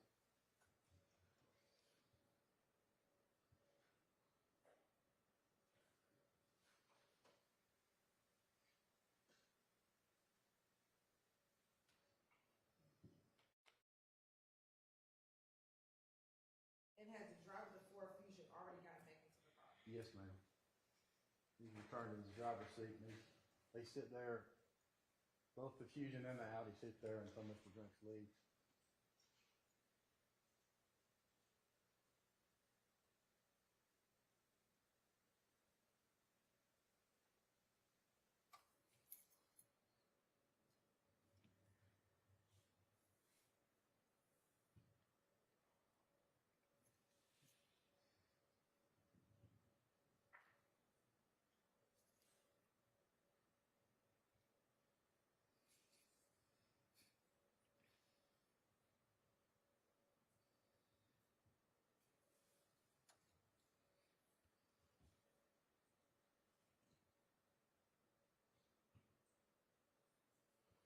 Mr. Drink goes in to the store, makes a purchase, And what time is it now?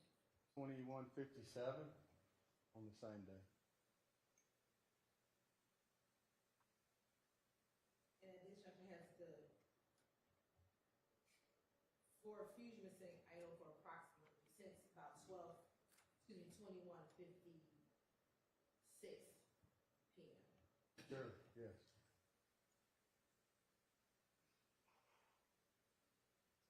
And Audi, have you seen any more activity since 21:54, 21:55? No, ma'am.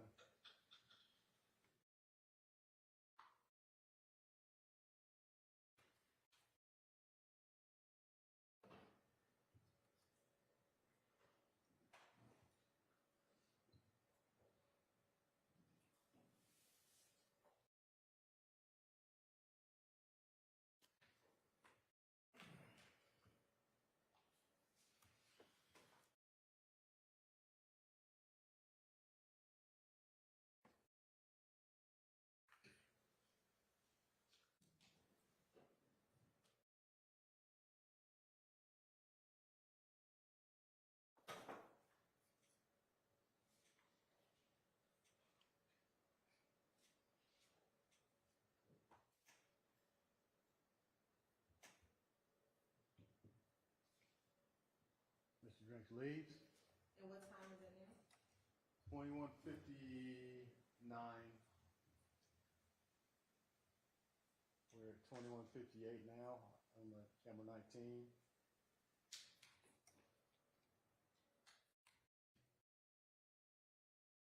$21.59. There's Mr. Drinks exiting the store.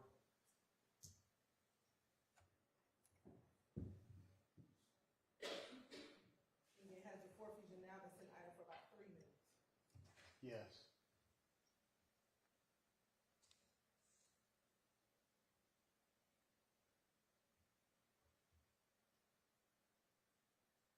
And from your observation, have multiple cars come and gone in the period of time when both the Audi and the Ford Fusion are sitting idle? Yes.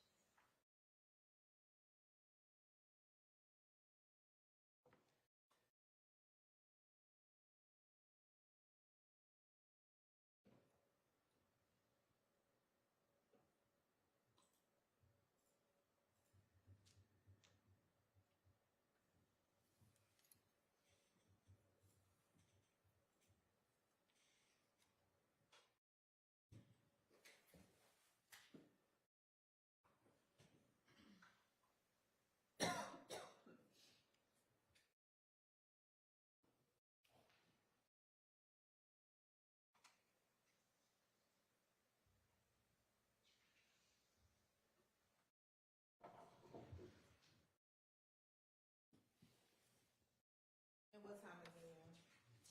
So it's 10 o'clock. 2200.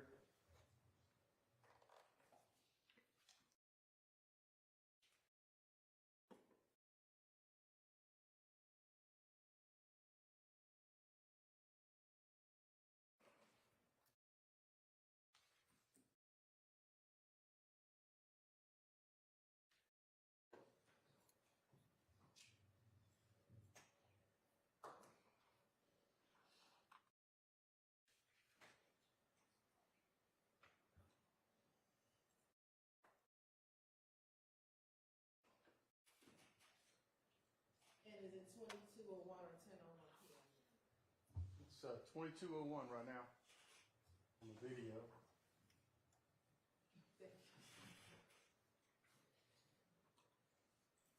And does the red car pull off at approximately 10:01 p.m. in the video? Yes. And is it only then that the white Audi pulled off? That's correct. And has the white Audi been sitting idle for about at least 5 minutes prior to him pulling off? Yes. And then the Fusion as well. And has that been sitting idle for about 5 minutes prior to him pulling off? Yes.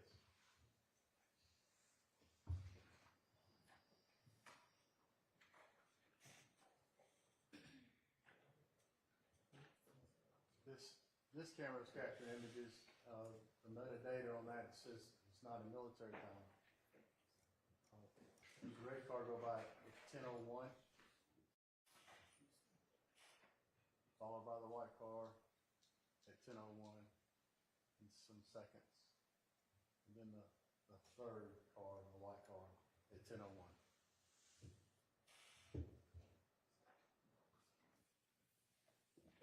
And then does it pick up with the FedEx images that we saw a few moments ago? That's correct, yes. Now, would you, as you were watching the video, take still images of some of the certain portions of each of those videos? I did. I'm going to show you State's Exhibit 204 BV through 215 BV. And have you had the opportunity to look at these previously? And then 245 BV through 247 BV. Yes, I have. And were those very accurate pictures of the screenshots that you took from the surveillance videos that we just seen? Yes. Your Honor, this time the state would like to admit 245 BV through 247 BV, and then 204 BV through 215 BV. All right, those are admitted.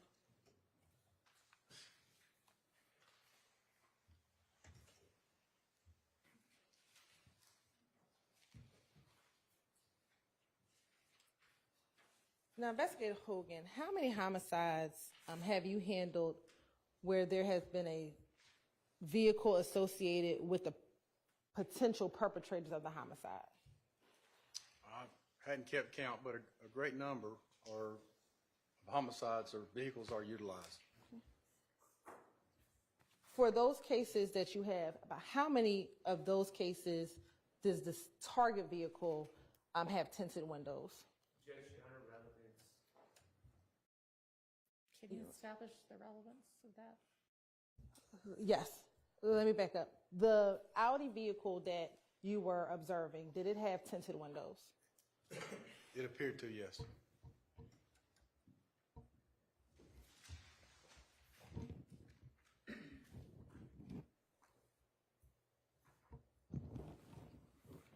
And in the cases that you've dealt with that have target cars or vehicles related to a homicide, is it uncommon for those target vehicles to have tinted windows? Relevance. Seems sustained at this point.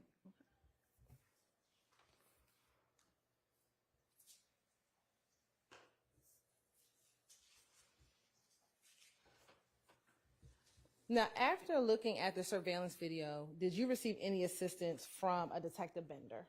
I did. And how did Detective Bender assist you?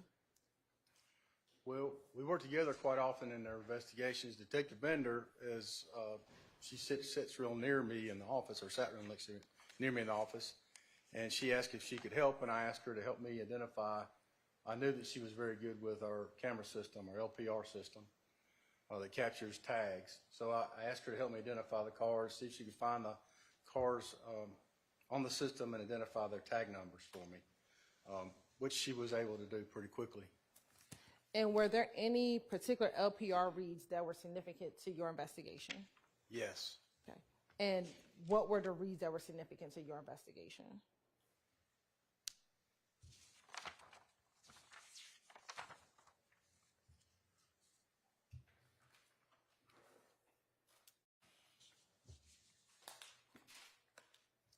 So Detective Bender was able to find a white Audi that hit on a license plate reader at Windsor at Richardson Street, which is right around the corner, at 9:49 p.m. on the night of the murder, as well as a white Ford Fusion that was closely following behind it. That was at 9:50. So one was at 9:49, one was at 9:50.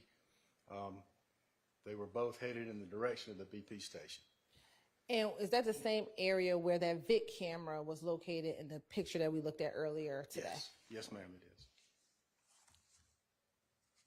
Now, after learning of the LPR reads, did you get any other investigative assistance? I did. What other assistance did you receive? I was at my desk. I was going through the video, and I had some really good video of what I consider persons of interest or suspects in the murder, but I didn't have any idea who they were. So I was going through the video and taking screenshots out of facial shots as close or detailed as I could get. My intentions were to post those in a citywide email throughout to the police department to see if anybody would recognize who they were, and I could put a face with a name or a name with a face. As I'm doing that, Detective Bender is searching the LPRs. All this kind of came together at the same time. And then a Detective Marissa Viverito and Sergeant Belknap from the gang unit visited the office and came to my desk. Detective Viverito happened to see, or I asked her, do you recognize this guy? And she said she did, and since she recognized two of the individuals that I had identified as suspects in the murder. Okay. Between her and Sergeant Belknap. And do you recall what day of your investigation this interaction occurred with Investigator Viverito? It happened on the 14th. It was either the 15th or the 16th. I don't remember exactly what day it was. Took the warrants out, I think, on the 16th. So I don't remember when I got the video, but it was the 15th or the 16th, one of those days. And was Investigator Viverito able to show you any pictures regarding any of the individuals that were contained in the video? Yes, she had been called out, and the gang unit had been called out to an incident where there were several gang members inside of a house that they, being from the gang unit, went and responded to the house. And while they were there, they took pictures of cars and of the people that were there and detained. And she showed me images of the people that were there, including the two people she had identified, and they were still wearing the same clothes. The one image that I spotted was a young man in the back seat who was wearing the leopard print shower cap. He had it in his pocket at that residence on the call that Detective Viverito was on. Okay. And at the time, do you recall, was Detective Viverito working in Atlanta Police Department, or was she working somewhere else at the time? She's kind of jumped around. I think she was either with the DA's office and assigned there, or she was with the gang unit, but she was in between, or one of the two. Okay. I'm going to show you what's already been admitted as 166 VV.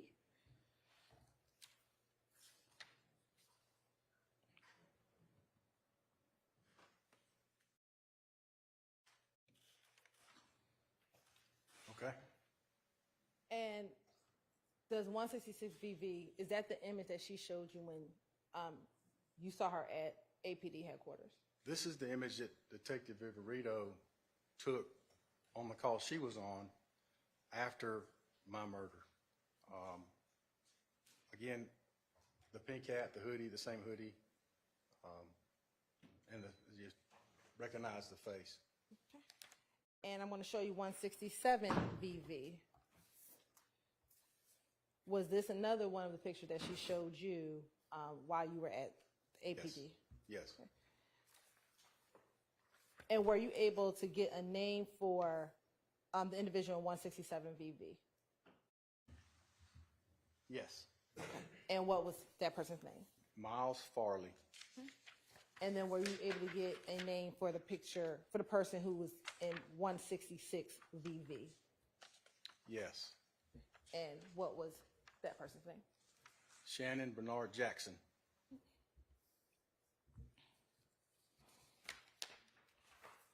And were you ever able to get a name for the third individual who was in the beige jacket and the green hoodie? Yes. And what was that name?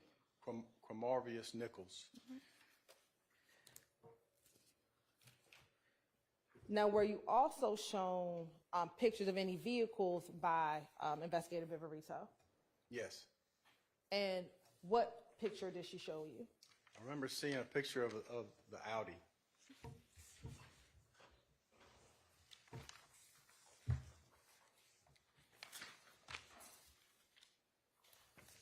Now, after looking at the surveillance video, looking at the LPR readers, and speaking with Investigator Viverito, did you request any other assistance as related to your investigation? Detective Grimsley helped me with, once we determined the tag numbers of the Audi and the Ford Fusion, we discovered that the Audi was a rental car. Detective Grimsley, who was in auto crimes and has connections in regards to that, I asked him to help, and he made us, it was a rented from Alamo. He contacted Alamo, or put me in touch with a person from Alamo to give me the rental information for the Audi. And were they able to provide you that rental information? He did, yes. I'm going to show you what's been admitted as 186 VV.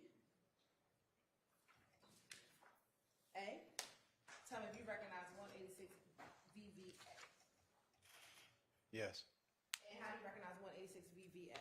This is the information, or it's a copy of the information I received from the rental car company. Okay. And who was the renter of the vehicle? It's indicated here it was Shannon Bernard Jackson. And was that the same person that you had identified from the two surveillance videos? That's correct, yes. Excuse me, from the surveillance video from the picture. That's correct, yes. Did you ultimately take out warrants in this case? I did. And who did you take out arrest warrants for? For Cormavius Nichols, Shannon Jackson, and Miles Farley. And for what charges? For murder.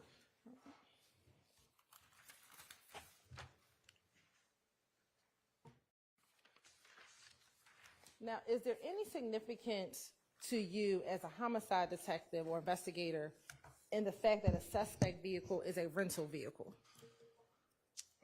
Yes, I've found in my experience that,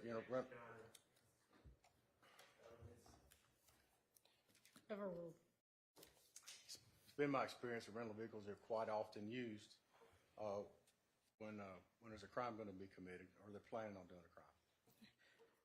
And what about, is there any significance of tint on vehicles as a homicide investigator? My experience that people at tint windows are trying to hide who's in the car, or prevent people from seeing inside the car to see who's in it. Court's indulgence for a moment.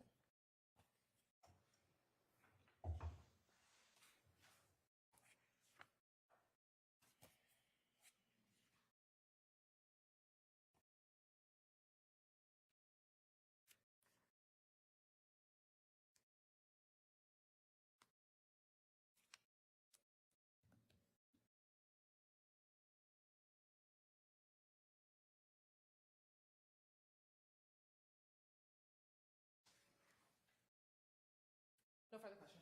All right. I assume there's going to be a cross of this witness. Do y'all want to take a break before, or is it just going to be short? It's going to take us to the end. Okay. I mean, I figured it was going to take a little while. So let's take our afternoon break, and then we'll come back with the cross of this witness.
reason why someone would rent a car?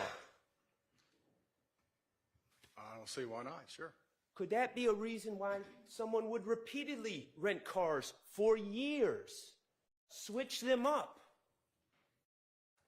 so people couldn't track him down and kill him? Could that be a reason? Overruled. Could that be a reason? Sure. How about an individual whose friends had just been gunned down 3 days prior? Could you envision a situation where that individual would want to rent a car so no one knows what he's driving? Overruled. Yes. Okay. And tinted windows. You said tinted windows can be used to commit crimes because you can't see in as well. Could conceal an identity. That's correct. That's what I said, yes. By that same logic, couldn't tinted windows keep people who are trying to kill you off of your scent, off of knowing what you're driving? Yes. Especially 3 days after they have murdered 2 of your friends in cold blood? Sure. Could that be another reason why someone would rent a car? Yes. Could that be a reason why someone would rent a car and break a rental agreement and put tint on those windows? Yes.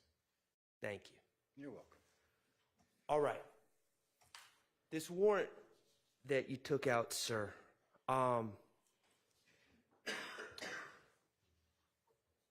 for the rest of Mr. Stillwell, you charged him with murder, the murder of Shamal Drinks, correct? That's correct. Okay. And you specifically charged him with the shooting of Shamal Drinks, correct? I'd have to look at the wording, but I think he used the word partaking. May I approach, Your Honor? You may.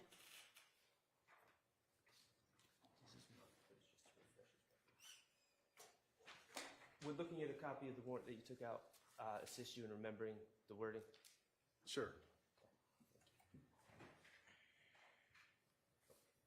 Grab the wrong one.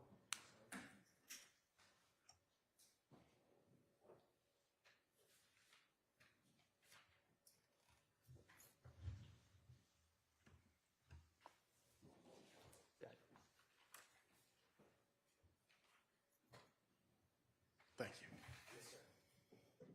And just refresh your recollection, and if after your recollection is refreshed, if you could look up. Sure.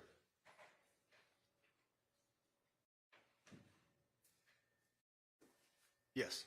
Okay. And in fairness, you did say participate. Yes. In the warrant, but you said by shooting Shamal Drinks. That's correct. Okay. On 3/14/2022. That's correct.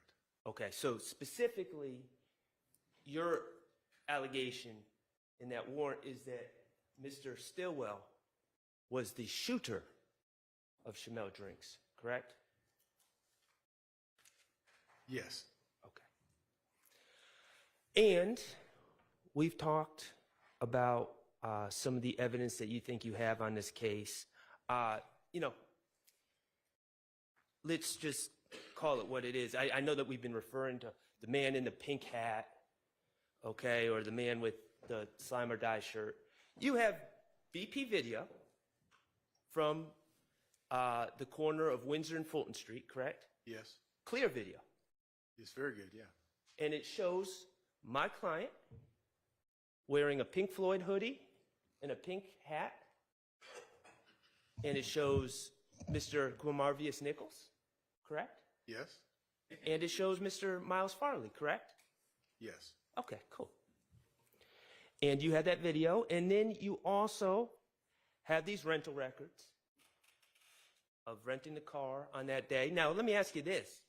Is there any indication at all, if we're talking about planning something, is there any indication at all that anyone would have known that Shamal Drinks was going to show up at the gas station at that time? No. Okay. Not that I know of. Okay. Do you know where Shamal Drinks was coming from? No. Okay. And then you have video from the FedEx, correct? I do. Okay, and that shows Windsor Street. Yes.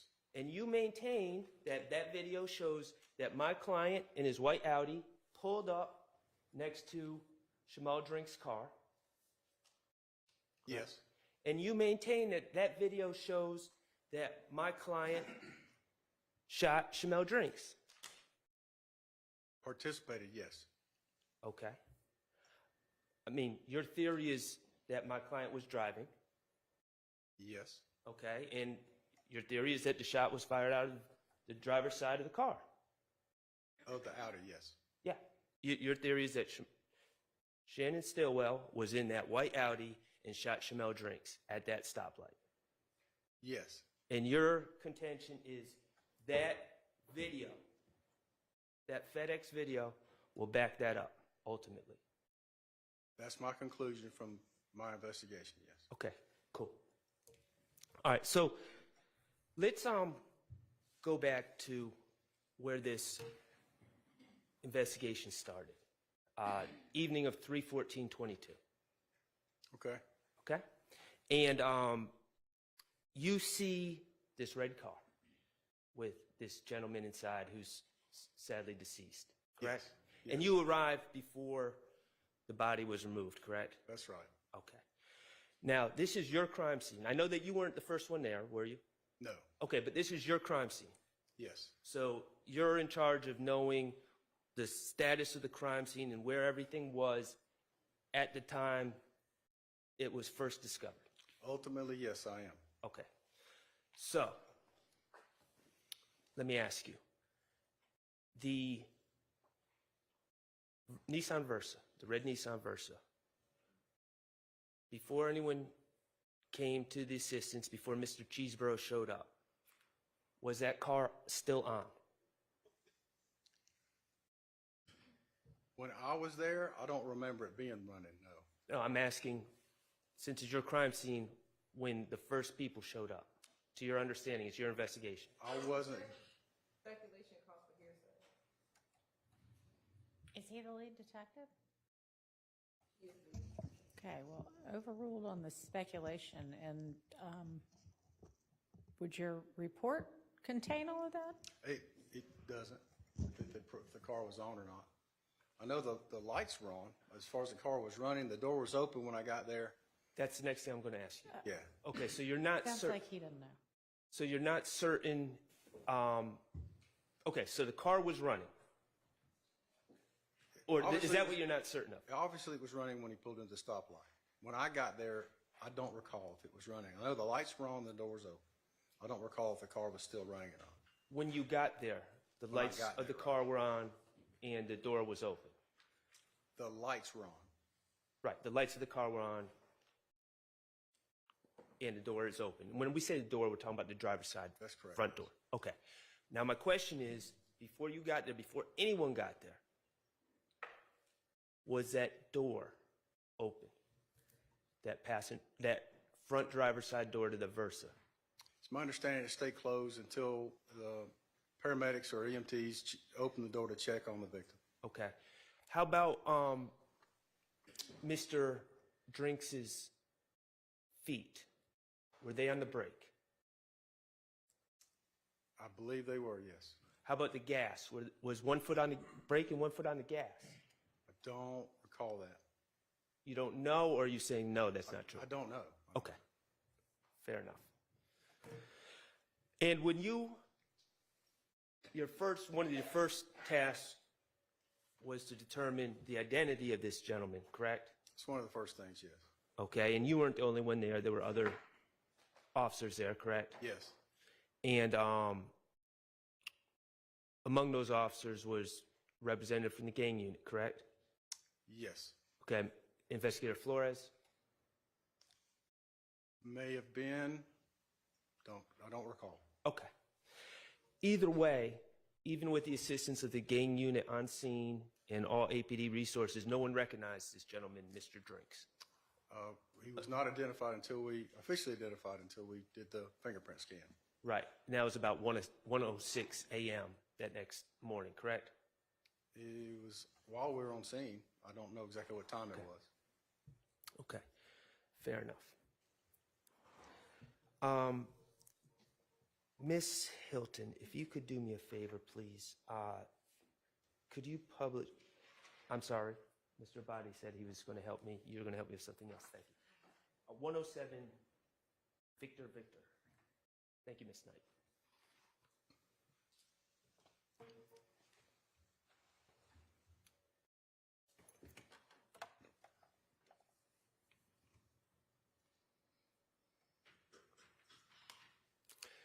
Cell phone, do you see that cell phone in Exhibit 107 Victor Victor?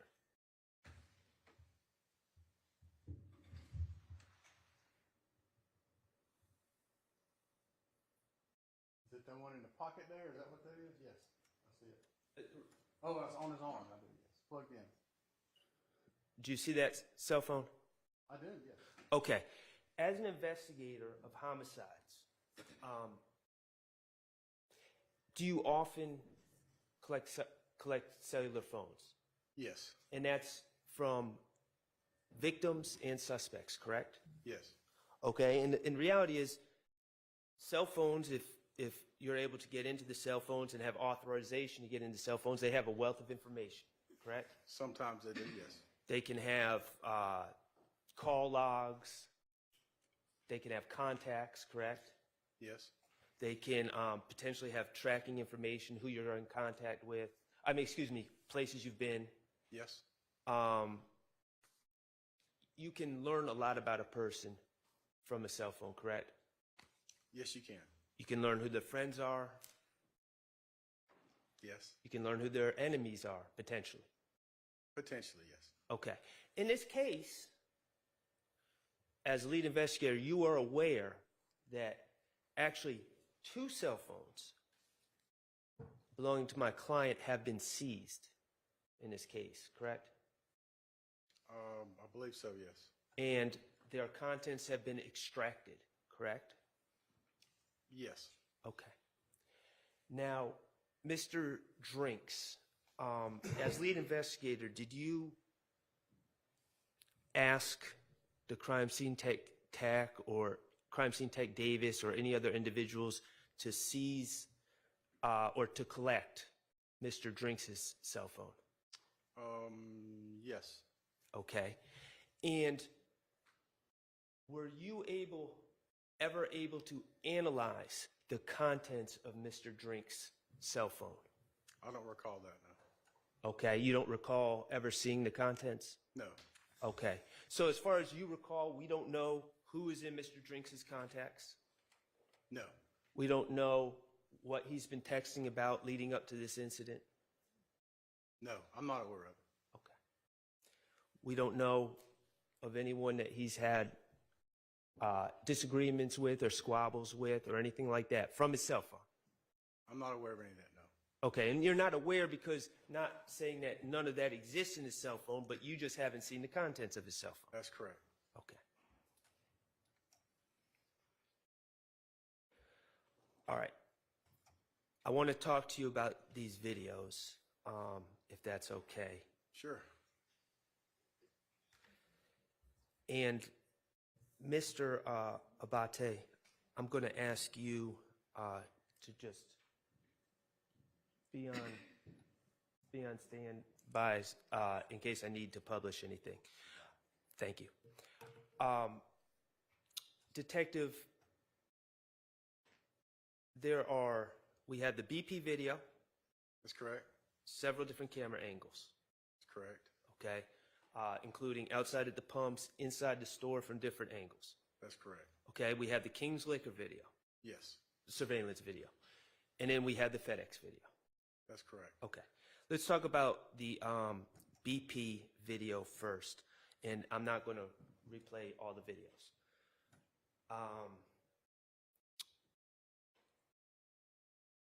You see my client, Shannon Stillwell, in the pink hoodie and pink hat,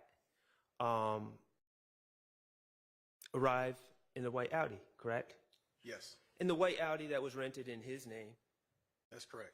and the white Audi that he told Investigator Viverito on March 16th, yeah, that's the Audi I'm driving, correct? That's correct, yes. Okay. And it did have tinted windows, didn't it? Yes. All right. You see him arrive at the store, and then you see Mr.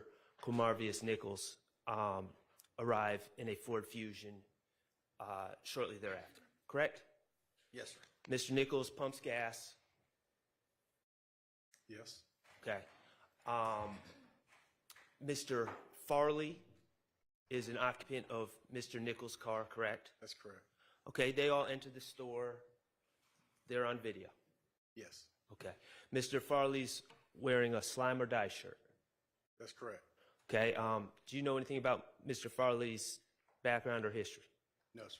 Okay. Do you know that he's a clothing designer? No idea. That he creates those shirts, those slime shirts, and sells them to the public? Okay. Okay. You were not aware of that before today? No, sir. Okay. So you see those three individuals go in and out of the store. First, you see Mr. Nichols go up to the register with Mr. Stillwell, correct? That's correct. All right. And in these videos, in all these videos, you don't see anyone with a handgun or anything like that. No, sir. You don't see anyone that seems to be irate or upset, do you? No. Well, maybe some people in the store, but not these three individuals. That's correct, yes. All right. You see Mr. Nichols make a purchase and buy some gum for Mr. Stillwell, correct?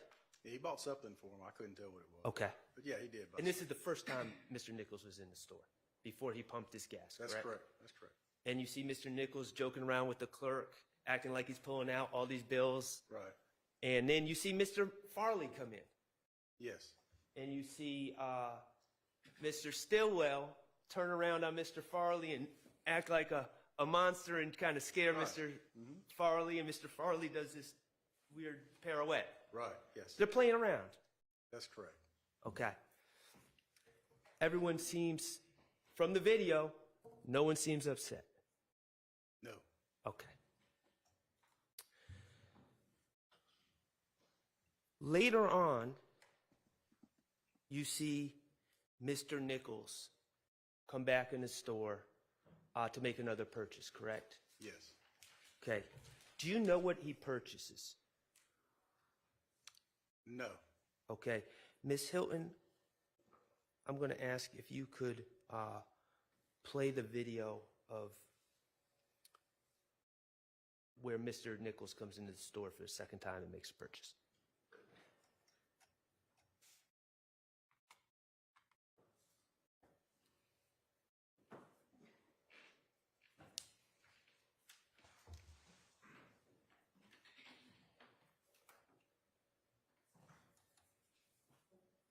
If you could play that. Are you able to see what he is purchasing?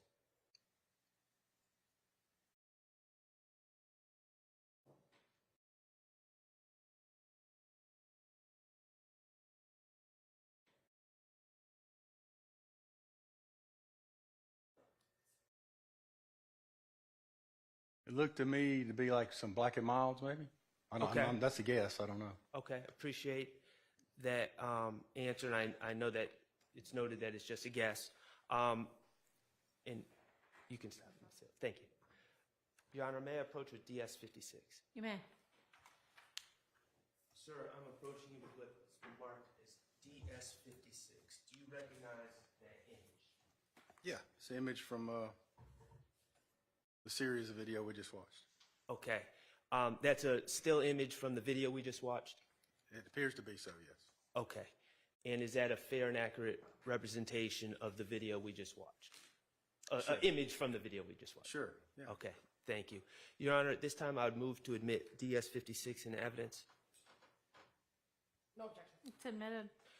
Permission to publish? You may.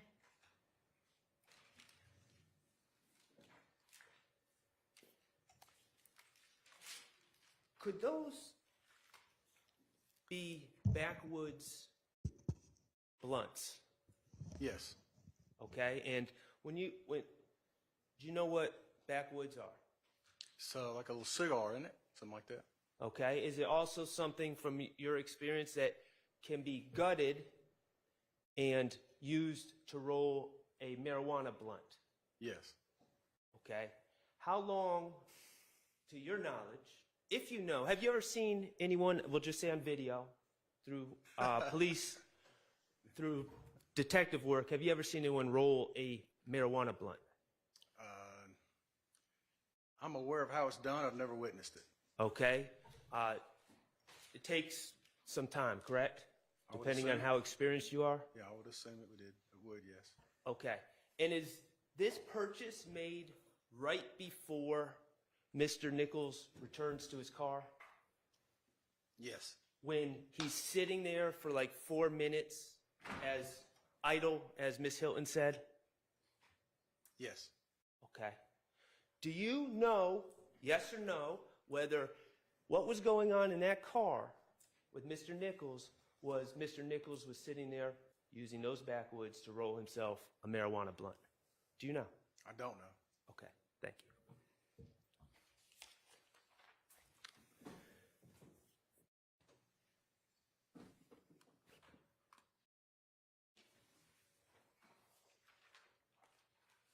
Okay, in the entire BP video, we see Shamal Drinks show up, correct?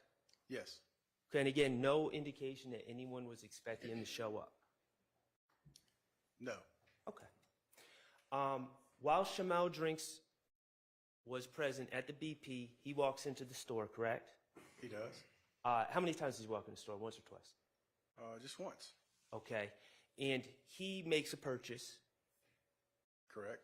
And there's apparently some other man on the video that's trying to steal some condoms or something, and the clerk is having a problem with him, correct? Yeah, there's a little kerfuffle.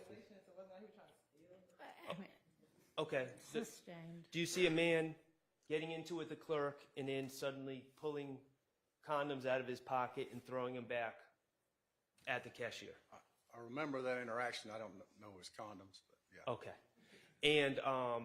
And then Mr. Drinks has some interaction with that individual, and they leave together at the store. Yes. Okay. Do you know who that person is? The person that Mr. Drinks was interacting with? Do not. Okay. Have you ever interviewed the clerk about what was going on in the store? No. Do you know who the clerk was? No. Okay. Throughout the entire time that Mr. Drinks is on the video, and quite frankly, Mr. Stillwell is on the video at the BP, Mr. Farley, or Mr. Nichols, do you see any interaction between Mr. Drinks and any of those three individuals? No. Do you see any hostility between Mr. Drinks and those three individuals? No. Okay, Mr. Drinks was having some hostility with the clerk, right? He was observing that, but yes. Okay. But not with these individuals. You don't see any mean looks or anything, do you? No. Okay.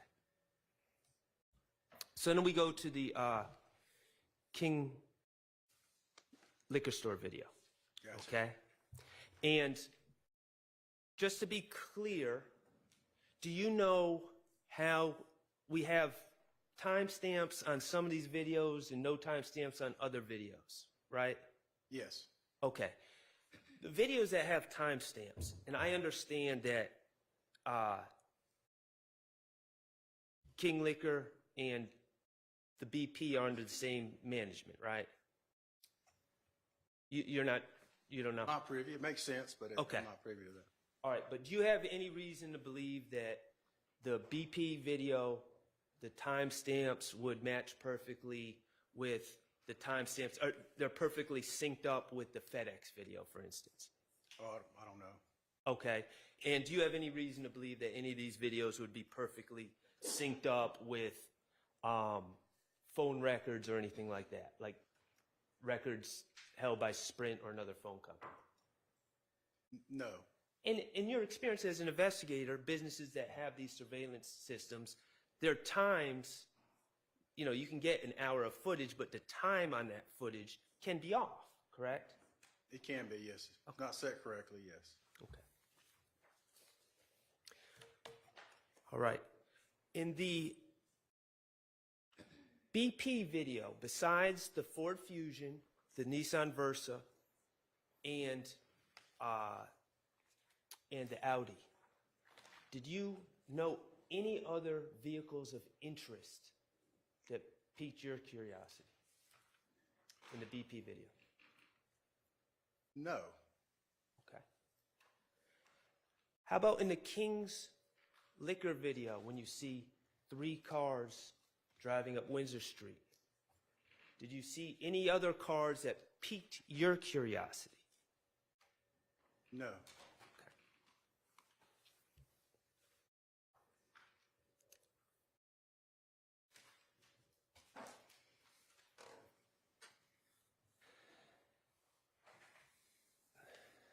Let's talk about the FedEx video.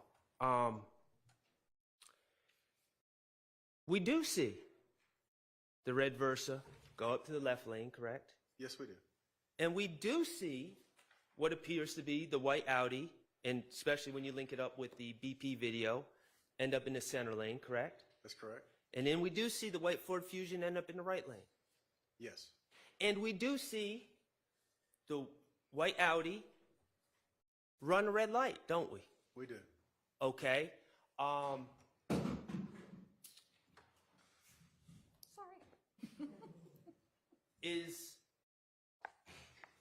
Do you know anything about the history of the attempts on Mr. Stillwell's life?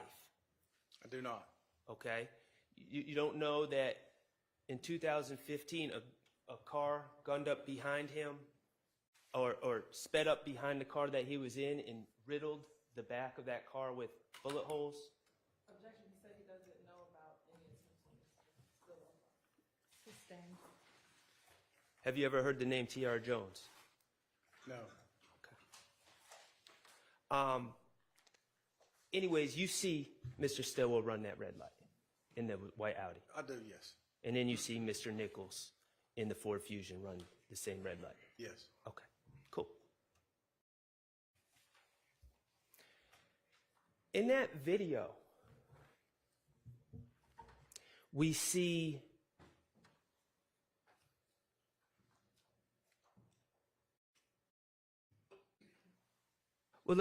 I'll get there in a second. Let's talk about LPRs.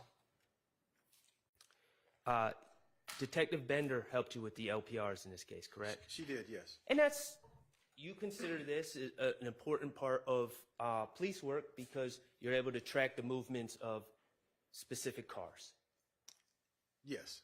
And you, at that time, felt that the white Audi was a suspect car, correct? I did. And you wanted to track its movements. Yes. And you thought the white Ford Fusion was a suspect car. I did. And you wanted to track its movements. I did.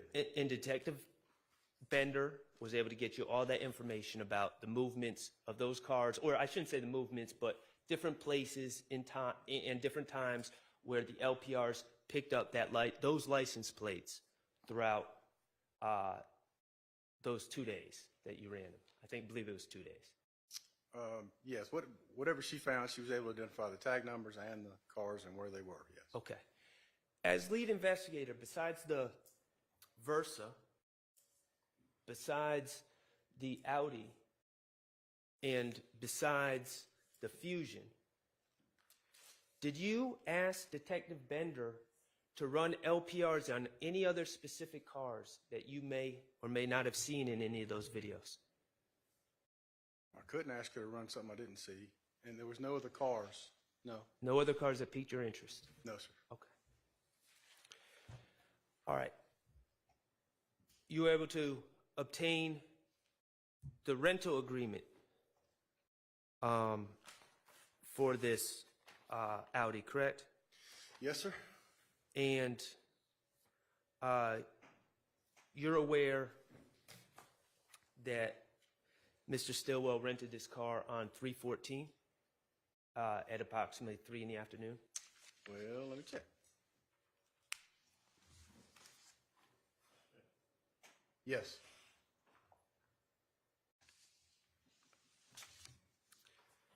That's correct. And you are aware that he gave all of his personal information, his license, his signature, his phone number, his address. He appeared on surveillance at the Alamo. He did all those things while renting that car. Yes. And you're aware that in the early morning of March 16th, which would be 2 days after this incident, Investigator Viverito and Investigator Flores spoke to him in the back of a police car after the house he was in was shot up, correct? Yes. And they took pictures, right? Yes. And you're aware that he told Investigator Viverito, yes, that's the car I'm driving. He did.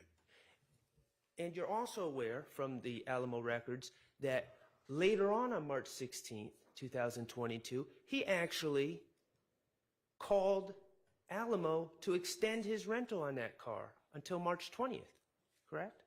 I wasn't aware of that. Okay. Could you look at your investigative summary, if you would?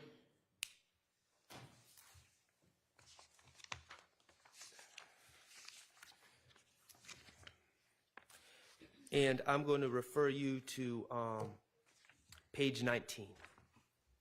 Okay. Okay, does page 19, it's page 19 of 25. Yeah, at the very top you're talking about? I'm about 2/3 of the way down. Do you see a notation, 16 March 2022, 1337?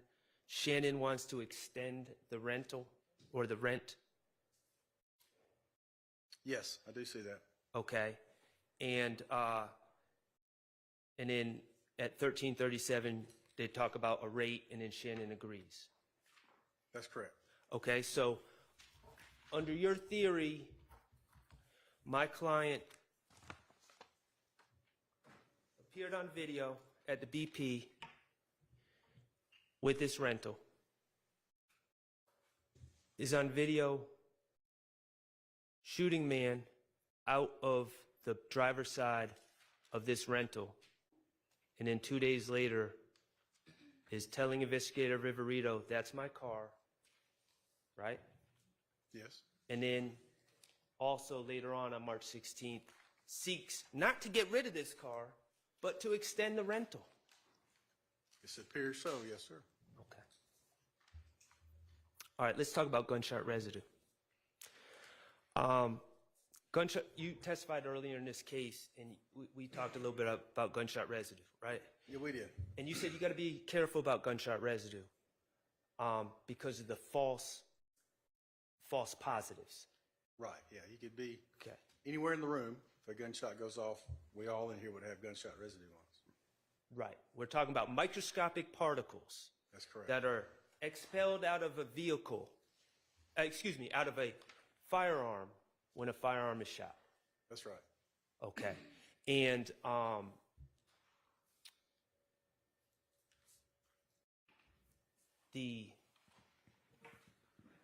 these particles are expelled in a way that you just said, if someone shot a gun in here, we could all have gunshot residue on us. That's correct. Okay, and that would be unfair if I shot a gun to say, well, you have gunshot residue on you, because that would be a false positive on you. That's correct. Okay, but gunshot residue does detect if a gunshot was fired in the area, correct? Yes, it's evidence of that a gunshot was in the area, right? All right, especially in fabrics and cloth and things of that nature, correct?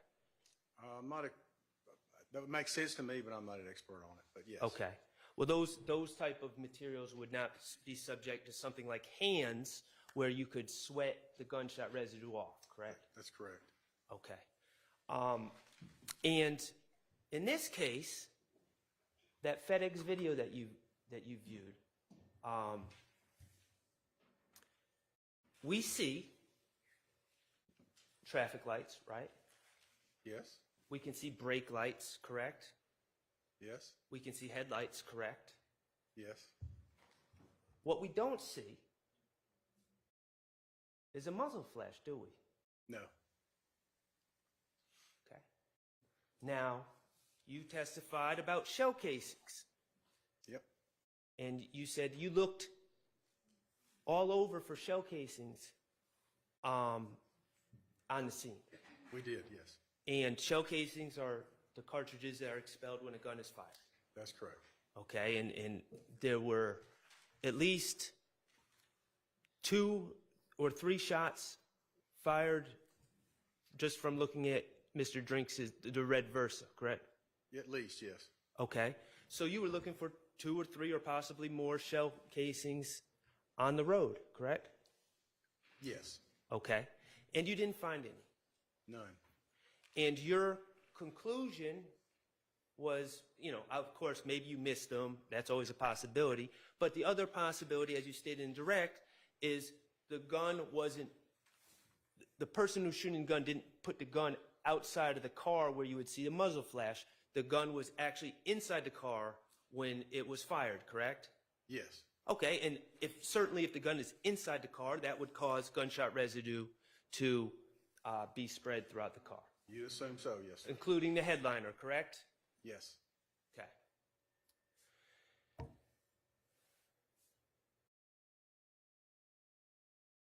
You decided to collect the headliner. Say again? Well, let me ask you that because I don't know that for certain. You worked along with CS crime scene technician Antoinette Green to process this car, correct? The car being the Audi. Mr. Stillwell was arrested on March 17th. I'm trying to recall, because it's not in my report. I knew you were going to, but I don't. Do you have anything to refresh my memory? Do you have a crime scene report with my name on it? Because I don't. I don't have anything written by you, sir. Yeah, I don't. Okay, but let's try to work through this. On March 17th, you know that Mr. Stillwell was arrested on the warrant state. That you brought on March 16th. Yes. Okay, and he was arrested in Atlanta. He wasn't in another state or anything like that, correct? Correct, yeah. Okay. And when he was arrested, he was actually still in the white Audi that he had extended the rental for, correct? Yes. Okay. And the Audi was collected as evidence, correct? Brought to police impound. That's procedure, yes. Okay. Are you not aware that crime scene technician Green, do you know who Antoinette Green is? Is she a crime scene technician with APD? Yes. Are you aware that she processed that car?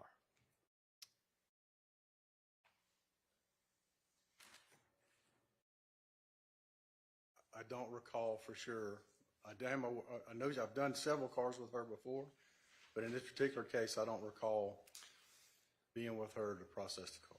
Do you, understood. This particular car. Do you recall a headliner was collected in this case, correct? You do know that? I do not. You don't know that the headliner of the Audi was collected as evidence in this case and analyzed? It makes sense that it would be, but I don't. Okay. I don't recall that, no, sir. In your experience, your expertise as an investigator, a homicide investigator, a headliner would be a very appropriate piece of the car to collect to check for gunshot residue. Again, yes, sir. It makes sense. I'm sorry, I don't recall. And it should have gunshot residue in it if a gun is fired from within that car, correct? If it has not been cleaned, yes. Okay.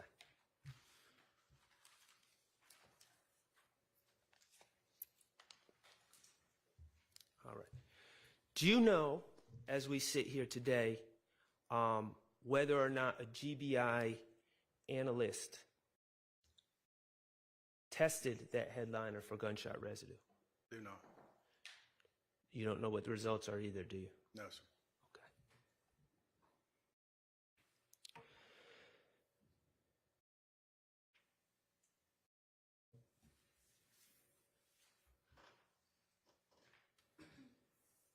Okay. Okay. You took out warrants on March 16th, 2022 at 6:39 p.m., correct? For my client as well as Mr. Nichols and Mr. Farley.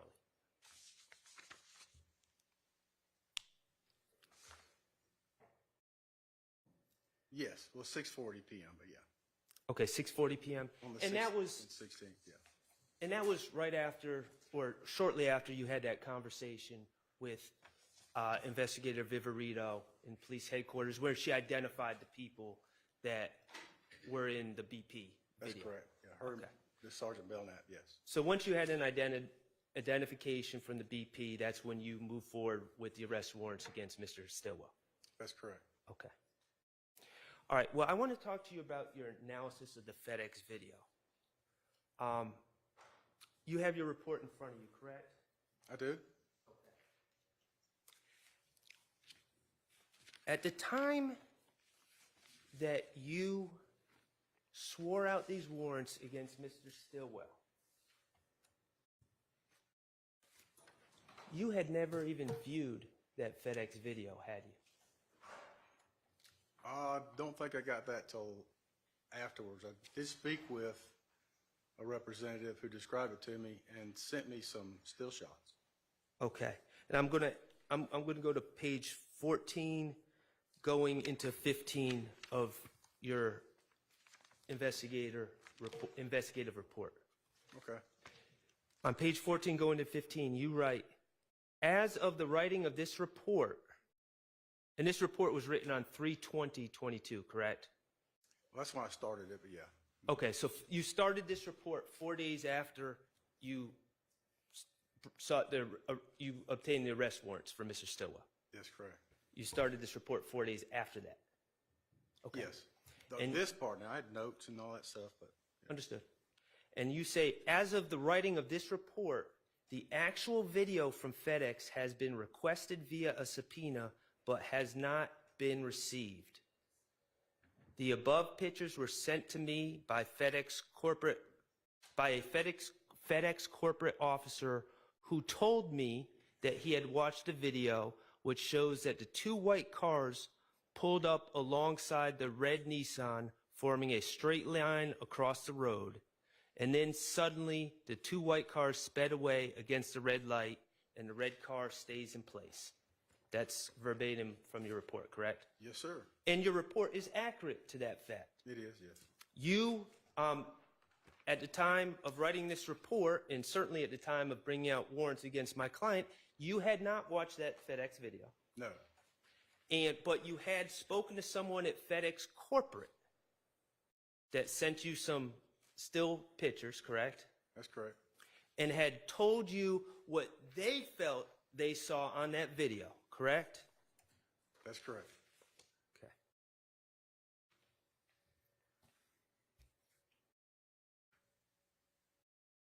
Who was that FedEx corporate officer who analyzed this FedEx video? I don't remember. Do you know that person to have any law enforcement training?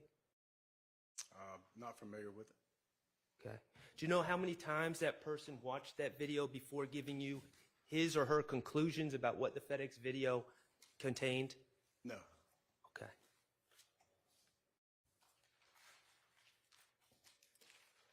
When did you finally receive the FedEx video?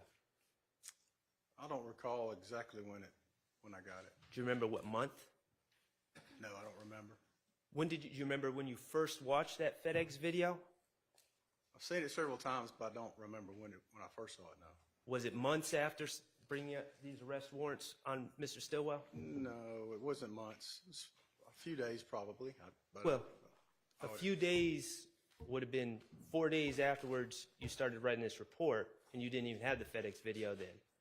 So could it have been longer than a few days before you watched the video? It could have, yes, it could have been. Okay. And of course, you brought those warrants on March 16th, 2022 without any gunshot residue results from that white Audi. That's correct.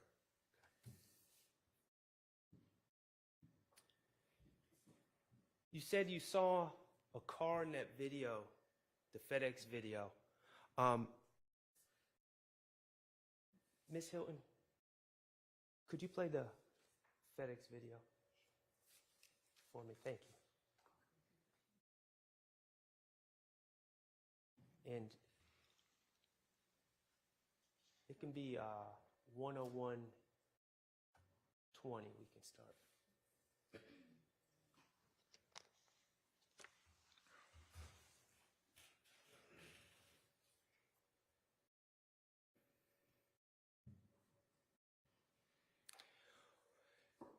I think it's fair to say you saw a car making a U-turn on the video and you saw it was a little odd. Yes. It piqued your interest? Well, it just, yeah, it did. I wouldn't say it piqued my interest. It just went with the situation, I guess. I think you said you thought on direct, you testified, you thought that the person driving that car may have heard or seen something, correct? Yes, I did. And the reason you say that is because that person driving that car abruptly made a U-turn. Yes. Okay.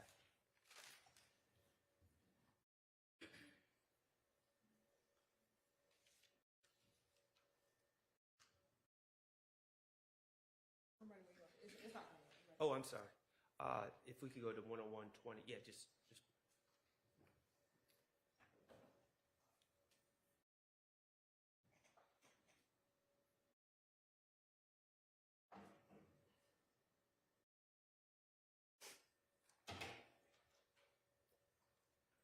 That's that's red Versa pulling up, correct? Yes, sir. Okay, and that would be the white Audi. Yes. And that would be the white Fusion pulling up on the right lane, correct? That's correct.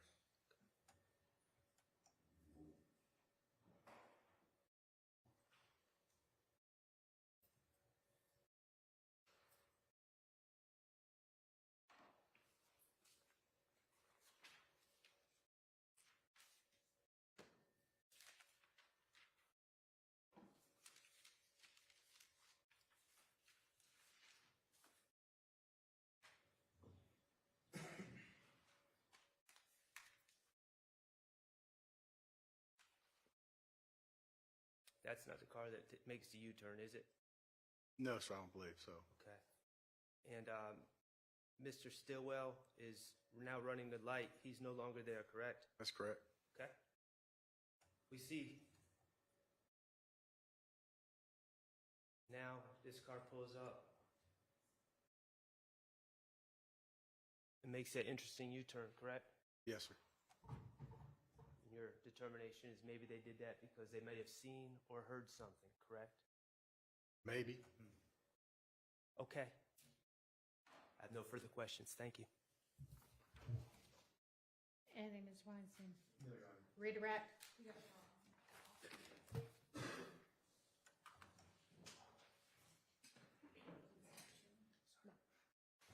I actually want to start right here at the FedEx video. Was there anything in the video, once you actually watched it, that was inconsistent with what you were told by the FedEx person? No, ma'am. In the video we just watched, prior to Mr. Stillwell fleeing into the red light, was the white Fusion and the Audi stopped for a moment before fleeing into oncoming traffic? Yes.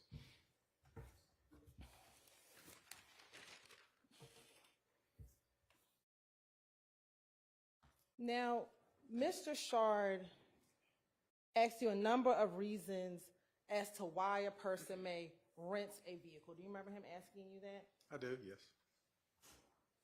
Or why they may put tint on a window. Do you remember him asking you a series of questions? Yes. Can a person place tinted windows on a rental car to conceal themselves in an attempt to seek revenge on the person that they think may have killed their two friends 3 days before? Yes.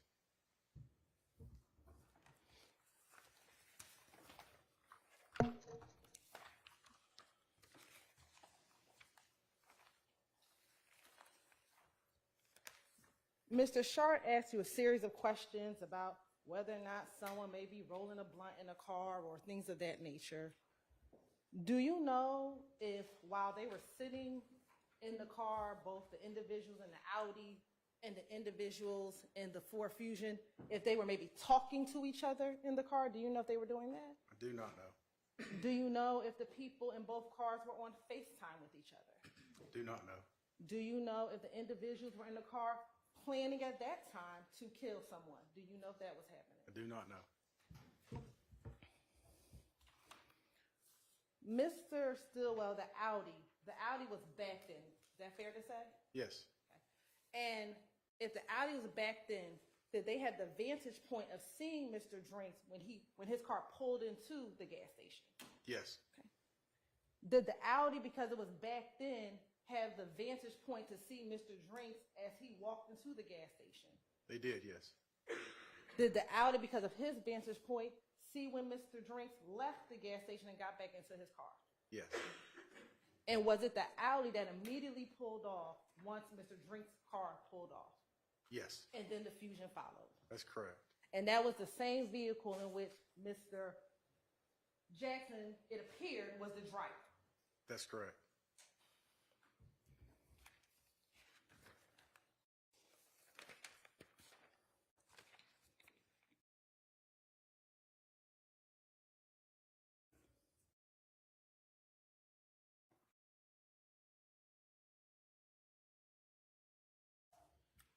Mr. Shard asked you a number of questions about the facial features of, I think, both Mr. Nichols and Mr. Stillwell while they were inside of the gas station. Do you remember him asking you a series of questions about that? Yes. Do you know what their facial expressions looked like while they were in the tinted vehicle? No. Do you know if, as they saw Shamel Drink walking into the car, that their facial expressions changed from what they looked like inside of the BP gas station? I think we're getting to facts, not evidence. It's complete speculation at this point. Sustained.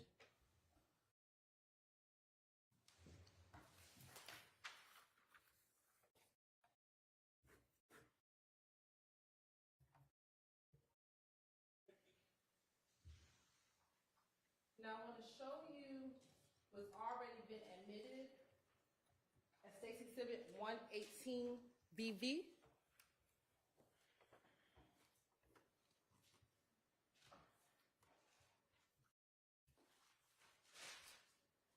And I'm going to go to 9:49 p.m., the read.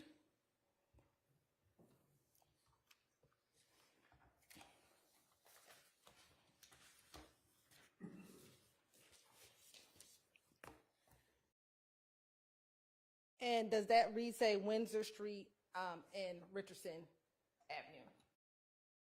It does, yes. Okay. And is that location that's not too far from the BP gas station? That's correct, yes. And at what time is the Audi passing the LPR reader on Windsor and Richardson Street? 9:49 with 6 seconds. And Mr. Shard asked you whether or not the surveillance video camera times are accurate. We're looking at this time here at 9:49 and looking at the surveillance video timestamps, especially at the BP. Would that help you determine if whether or not the BP gas station video was accurate or not? Yes. Okay. And based on looking at both the LPR reader and the timestamps on the BP video, are those times, do they seem to be accurate? They seem to be similar, yes. They're not exact, but they are similar. Okay. And about how far would you say the Richardson and Windsor is from where that BP gas station is? Not far. It kind of depends on traffic and the light, but anywhere from a few seconds to a minute or two. Okay. Now, Mr. Shar asked you about the headliner and gunshot residue. Do you remember those series of questions? I do. If a car is cleaned, could that remove any GSR that may have been in the car? From what I understand, yes.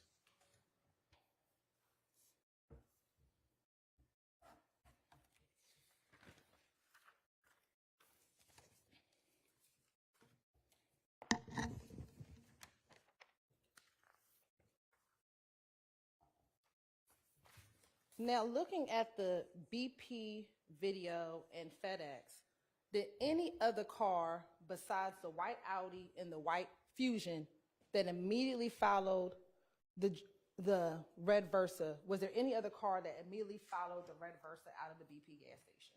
No, ma'am.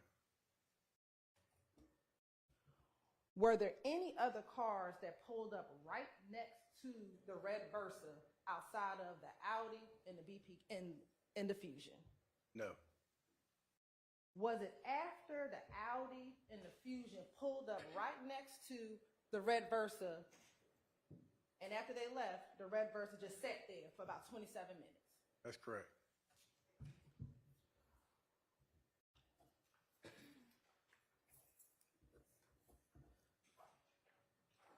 The damage on the red Versa, is that all on the driver's side of, on the passenger side of the red Versa?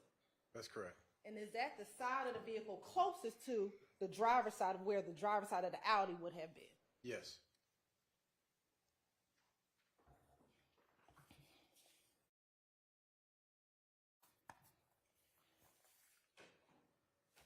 Now, Mr. Short asked you a number of questions. Why would someone keep the rental car, or why would they say that the car was their car with a car with a name? Do you remember some questions similar to that? Yes. At the time in which Investigator Viverito was speaking to Mr. Jackson at the house that got shot up, had you and Investigator Viverito talked about your investigation? No.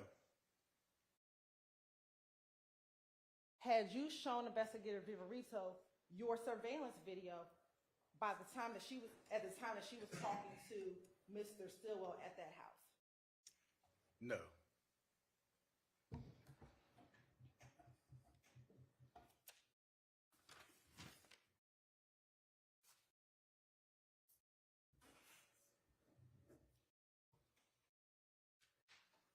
Prior to talking to Investigator Viverito, did you know that there was a white Audi at a house that was recently just shot up?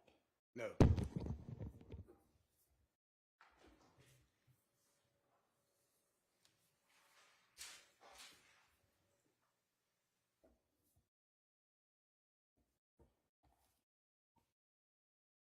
Did you know that Mr. Stillwell was in a pink Floyd shirt prior to talking to Investigator Viverito while she spoke with him at the house that got shot up? No. Did you know that Miles Farley was with him at the house that just got shot up in the same clothes prior to talking to Investigator Viverito? No.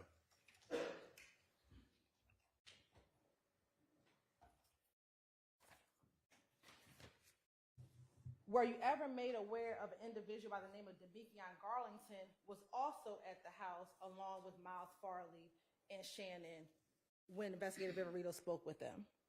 No.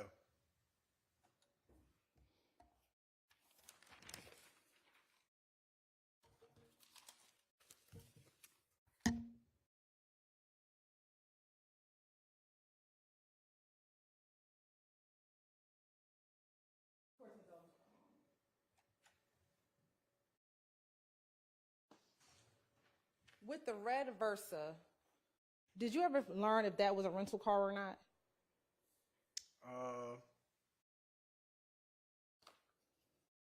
No. It was. I don't believe it was. I believe it belonged to one of his family members. Okay. I'm sorry, I didn't hear that. I believe it belonged to one of Mr. Drake's family members. The red car. I think, if I recall right. Did the Versa have any tinted windows? No.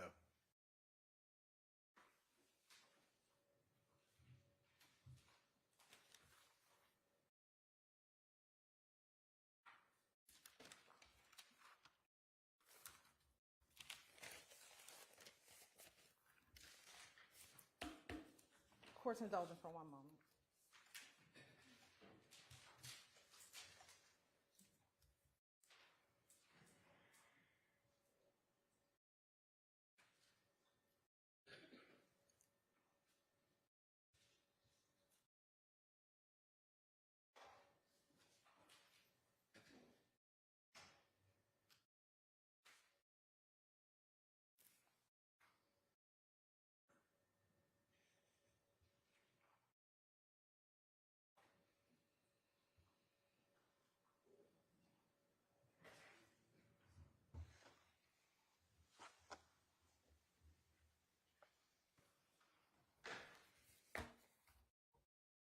Mr. Shard asked you about Mr. Stillwell's conversations with Investigator Viverito at the home. Do you remember him asking you about the conversation Mr. Stillwell had with Investigator Viverito when she met with him at the house? Yes. To your knowledge, did Mr. Stillwell ever tell Investigator Viverito why he had tinted windows on a rental vehicle? No.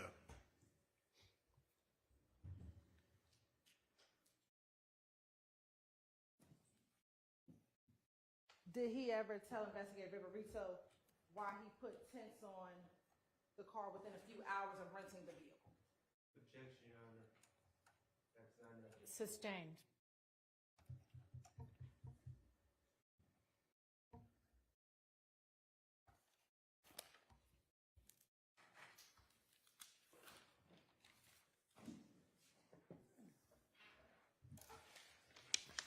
Mr. Shar asked you about seeing a muzzle flash at the light. Did you see any muzzle flashes at all on that surveillance video? I looked for him, couldn't see any, no. But was there still a deceased individual sitting at that light once you arrived on the scene? Yes. All right.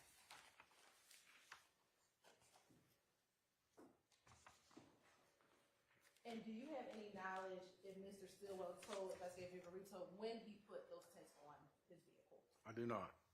I have no further questions. Repass? No. Okay. Thank you. Thank you. Thank you. All right, you're excused. I believe y'all have got one more witness. He's going to be long, but we can start. What? We can start him. Yes, he's going to be long, is what she said. We can start. How long? About an hour and a half. To an hour and a half? Wish y'all had kept a shorter witness. Okay, I guess we'll stop for the day. I mean, I don't know who the witness is. Detective Vampire. Who? Detective Vampire.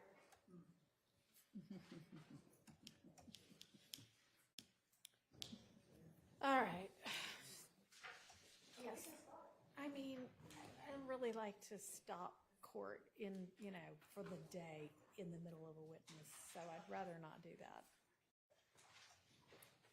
I mean, unless nobody cares, we can knock out 40 minutes.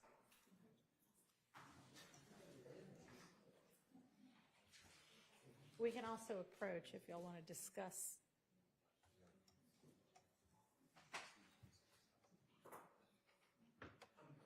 I'm fine. You're fine either way. Whatever you'll think. All right. We did do a number of witnesses. All right. Ladies and gentlemen, I'm going to excuse y'all and remember that y'all will not be back with us until Tuesday because Monday is Veterans Day. For any veterans, thank you. So I'll see y'all on Tuesday. In the meantime, do not look at any kind of accounts or read or listen to or in any way absorb any kind of accounts or information about this trial or anybody involved in it. Don't talk to anybody about the case. Don't let anybody talk to you about the case. And we'll see y'all on Tuesday. I hope you enjoy your little break for a few days.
No court tomorrow. Friday, we're doing non-jury matters, and I need a list of what we need to cover by that time. And then by Monday, I need at least preliminary jury instructions. Me standing here was trying to get ahead of being told that I hadn't responded to Ms. Percefield's Oh, no, emails. no. I mean, I know y'all been in court all day. The but- plan, I think myself and Mr. Weinstein are going to meet tomorrow morning. Okay. And we're going to do everything we can to compile a list and get it out to the court and the state as early as possible from our perspective, what needs to be on the agenda on Friday. Great, thank you.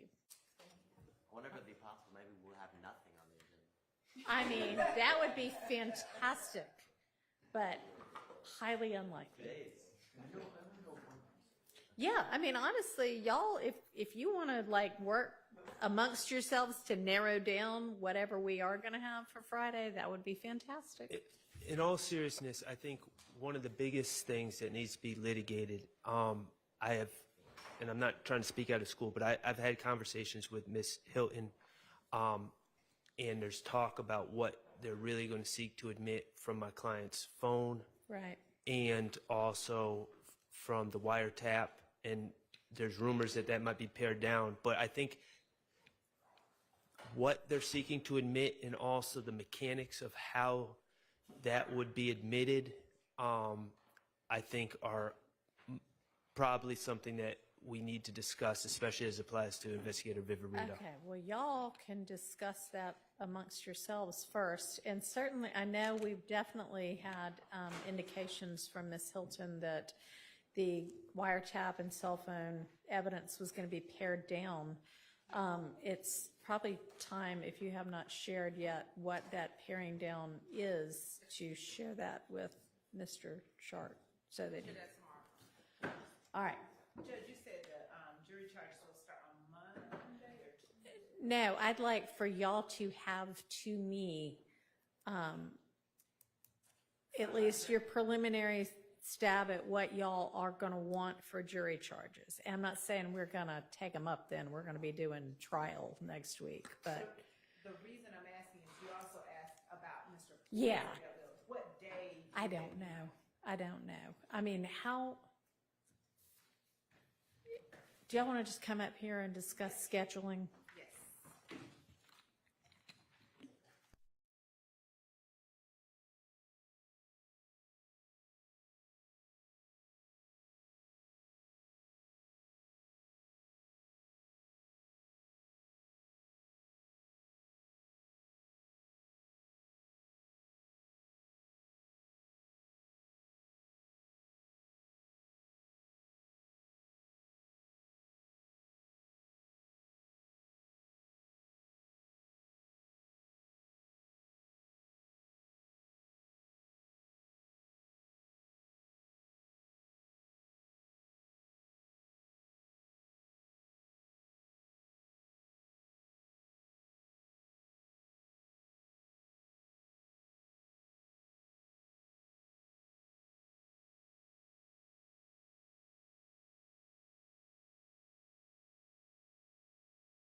Record, that was just some scheduling matters which we needed to talk through. So if there's nothing else, court's adjourned, and I will see y'all Friday at 9.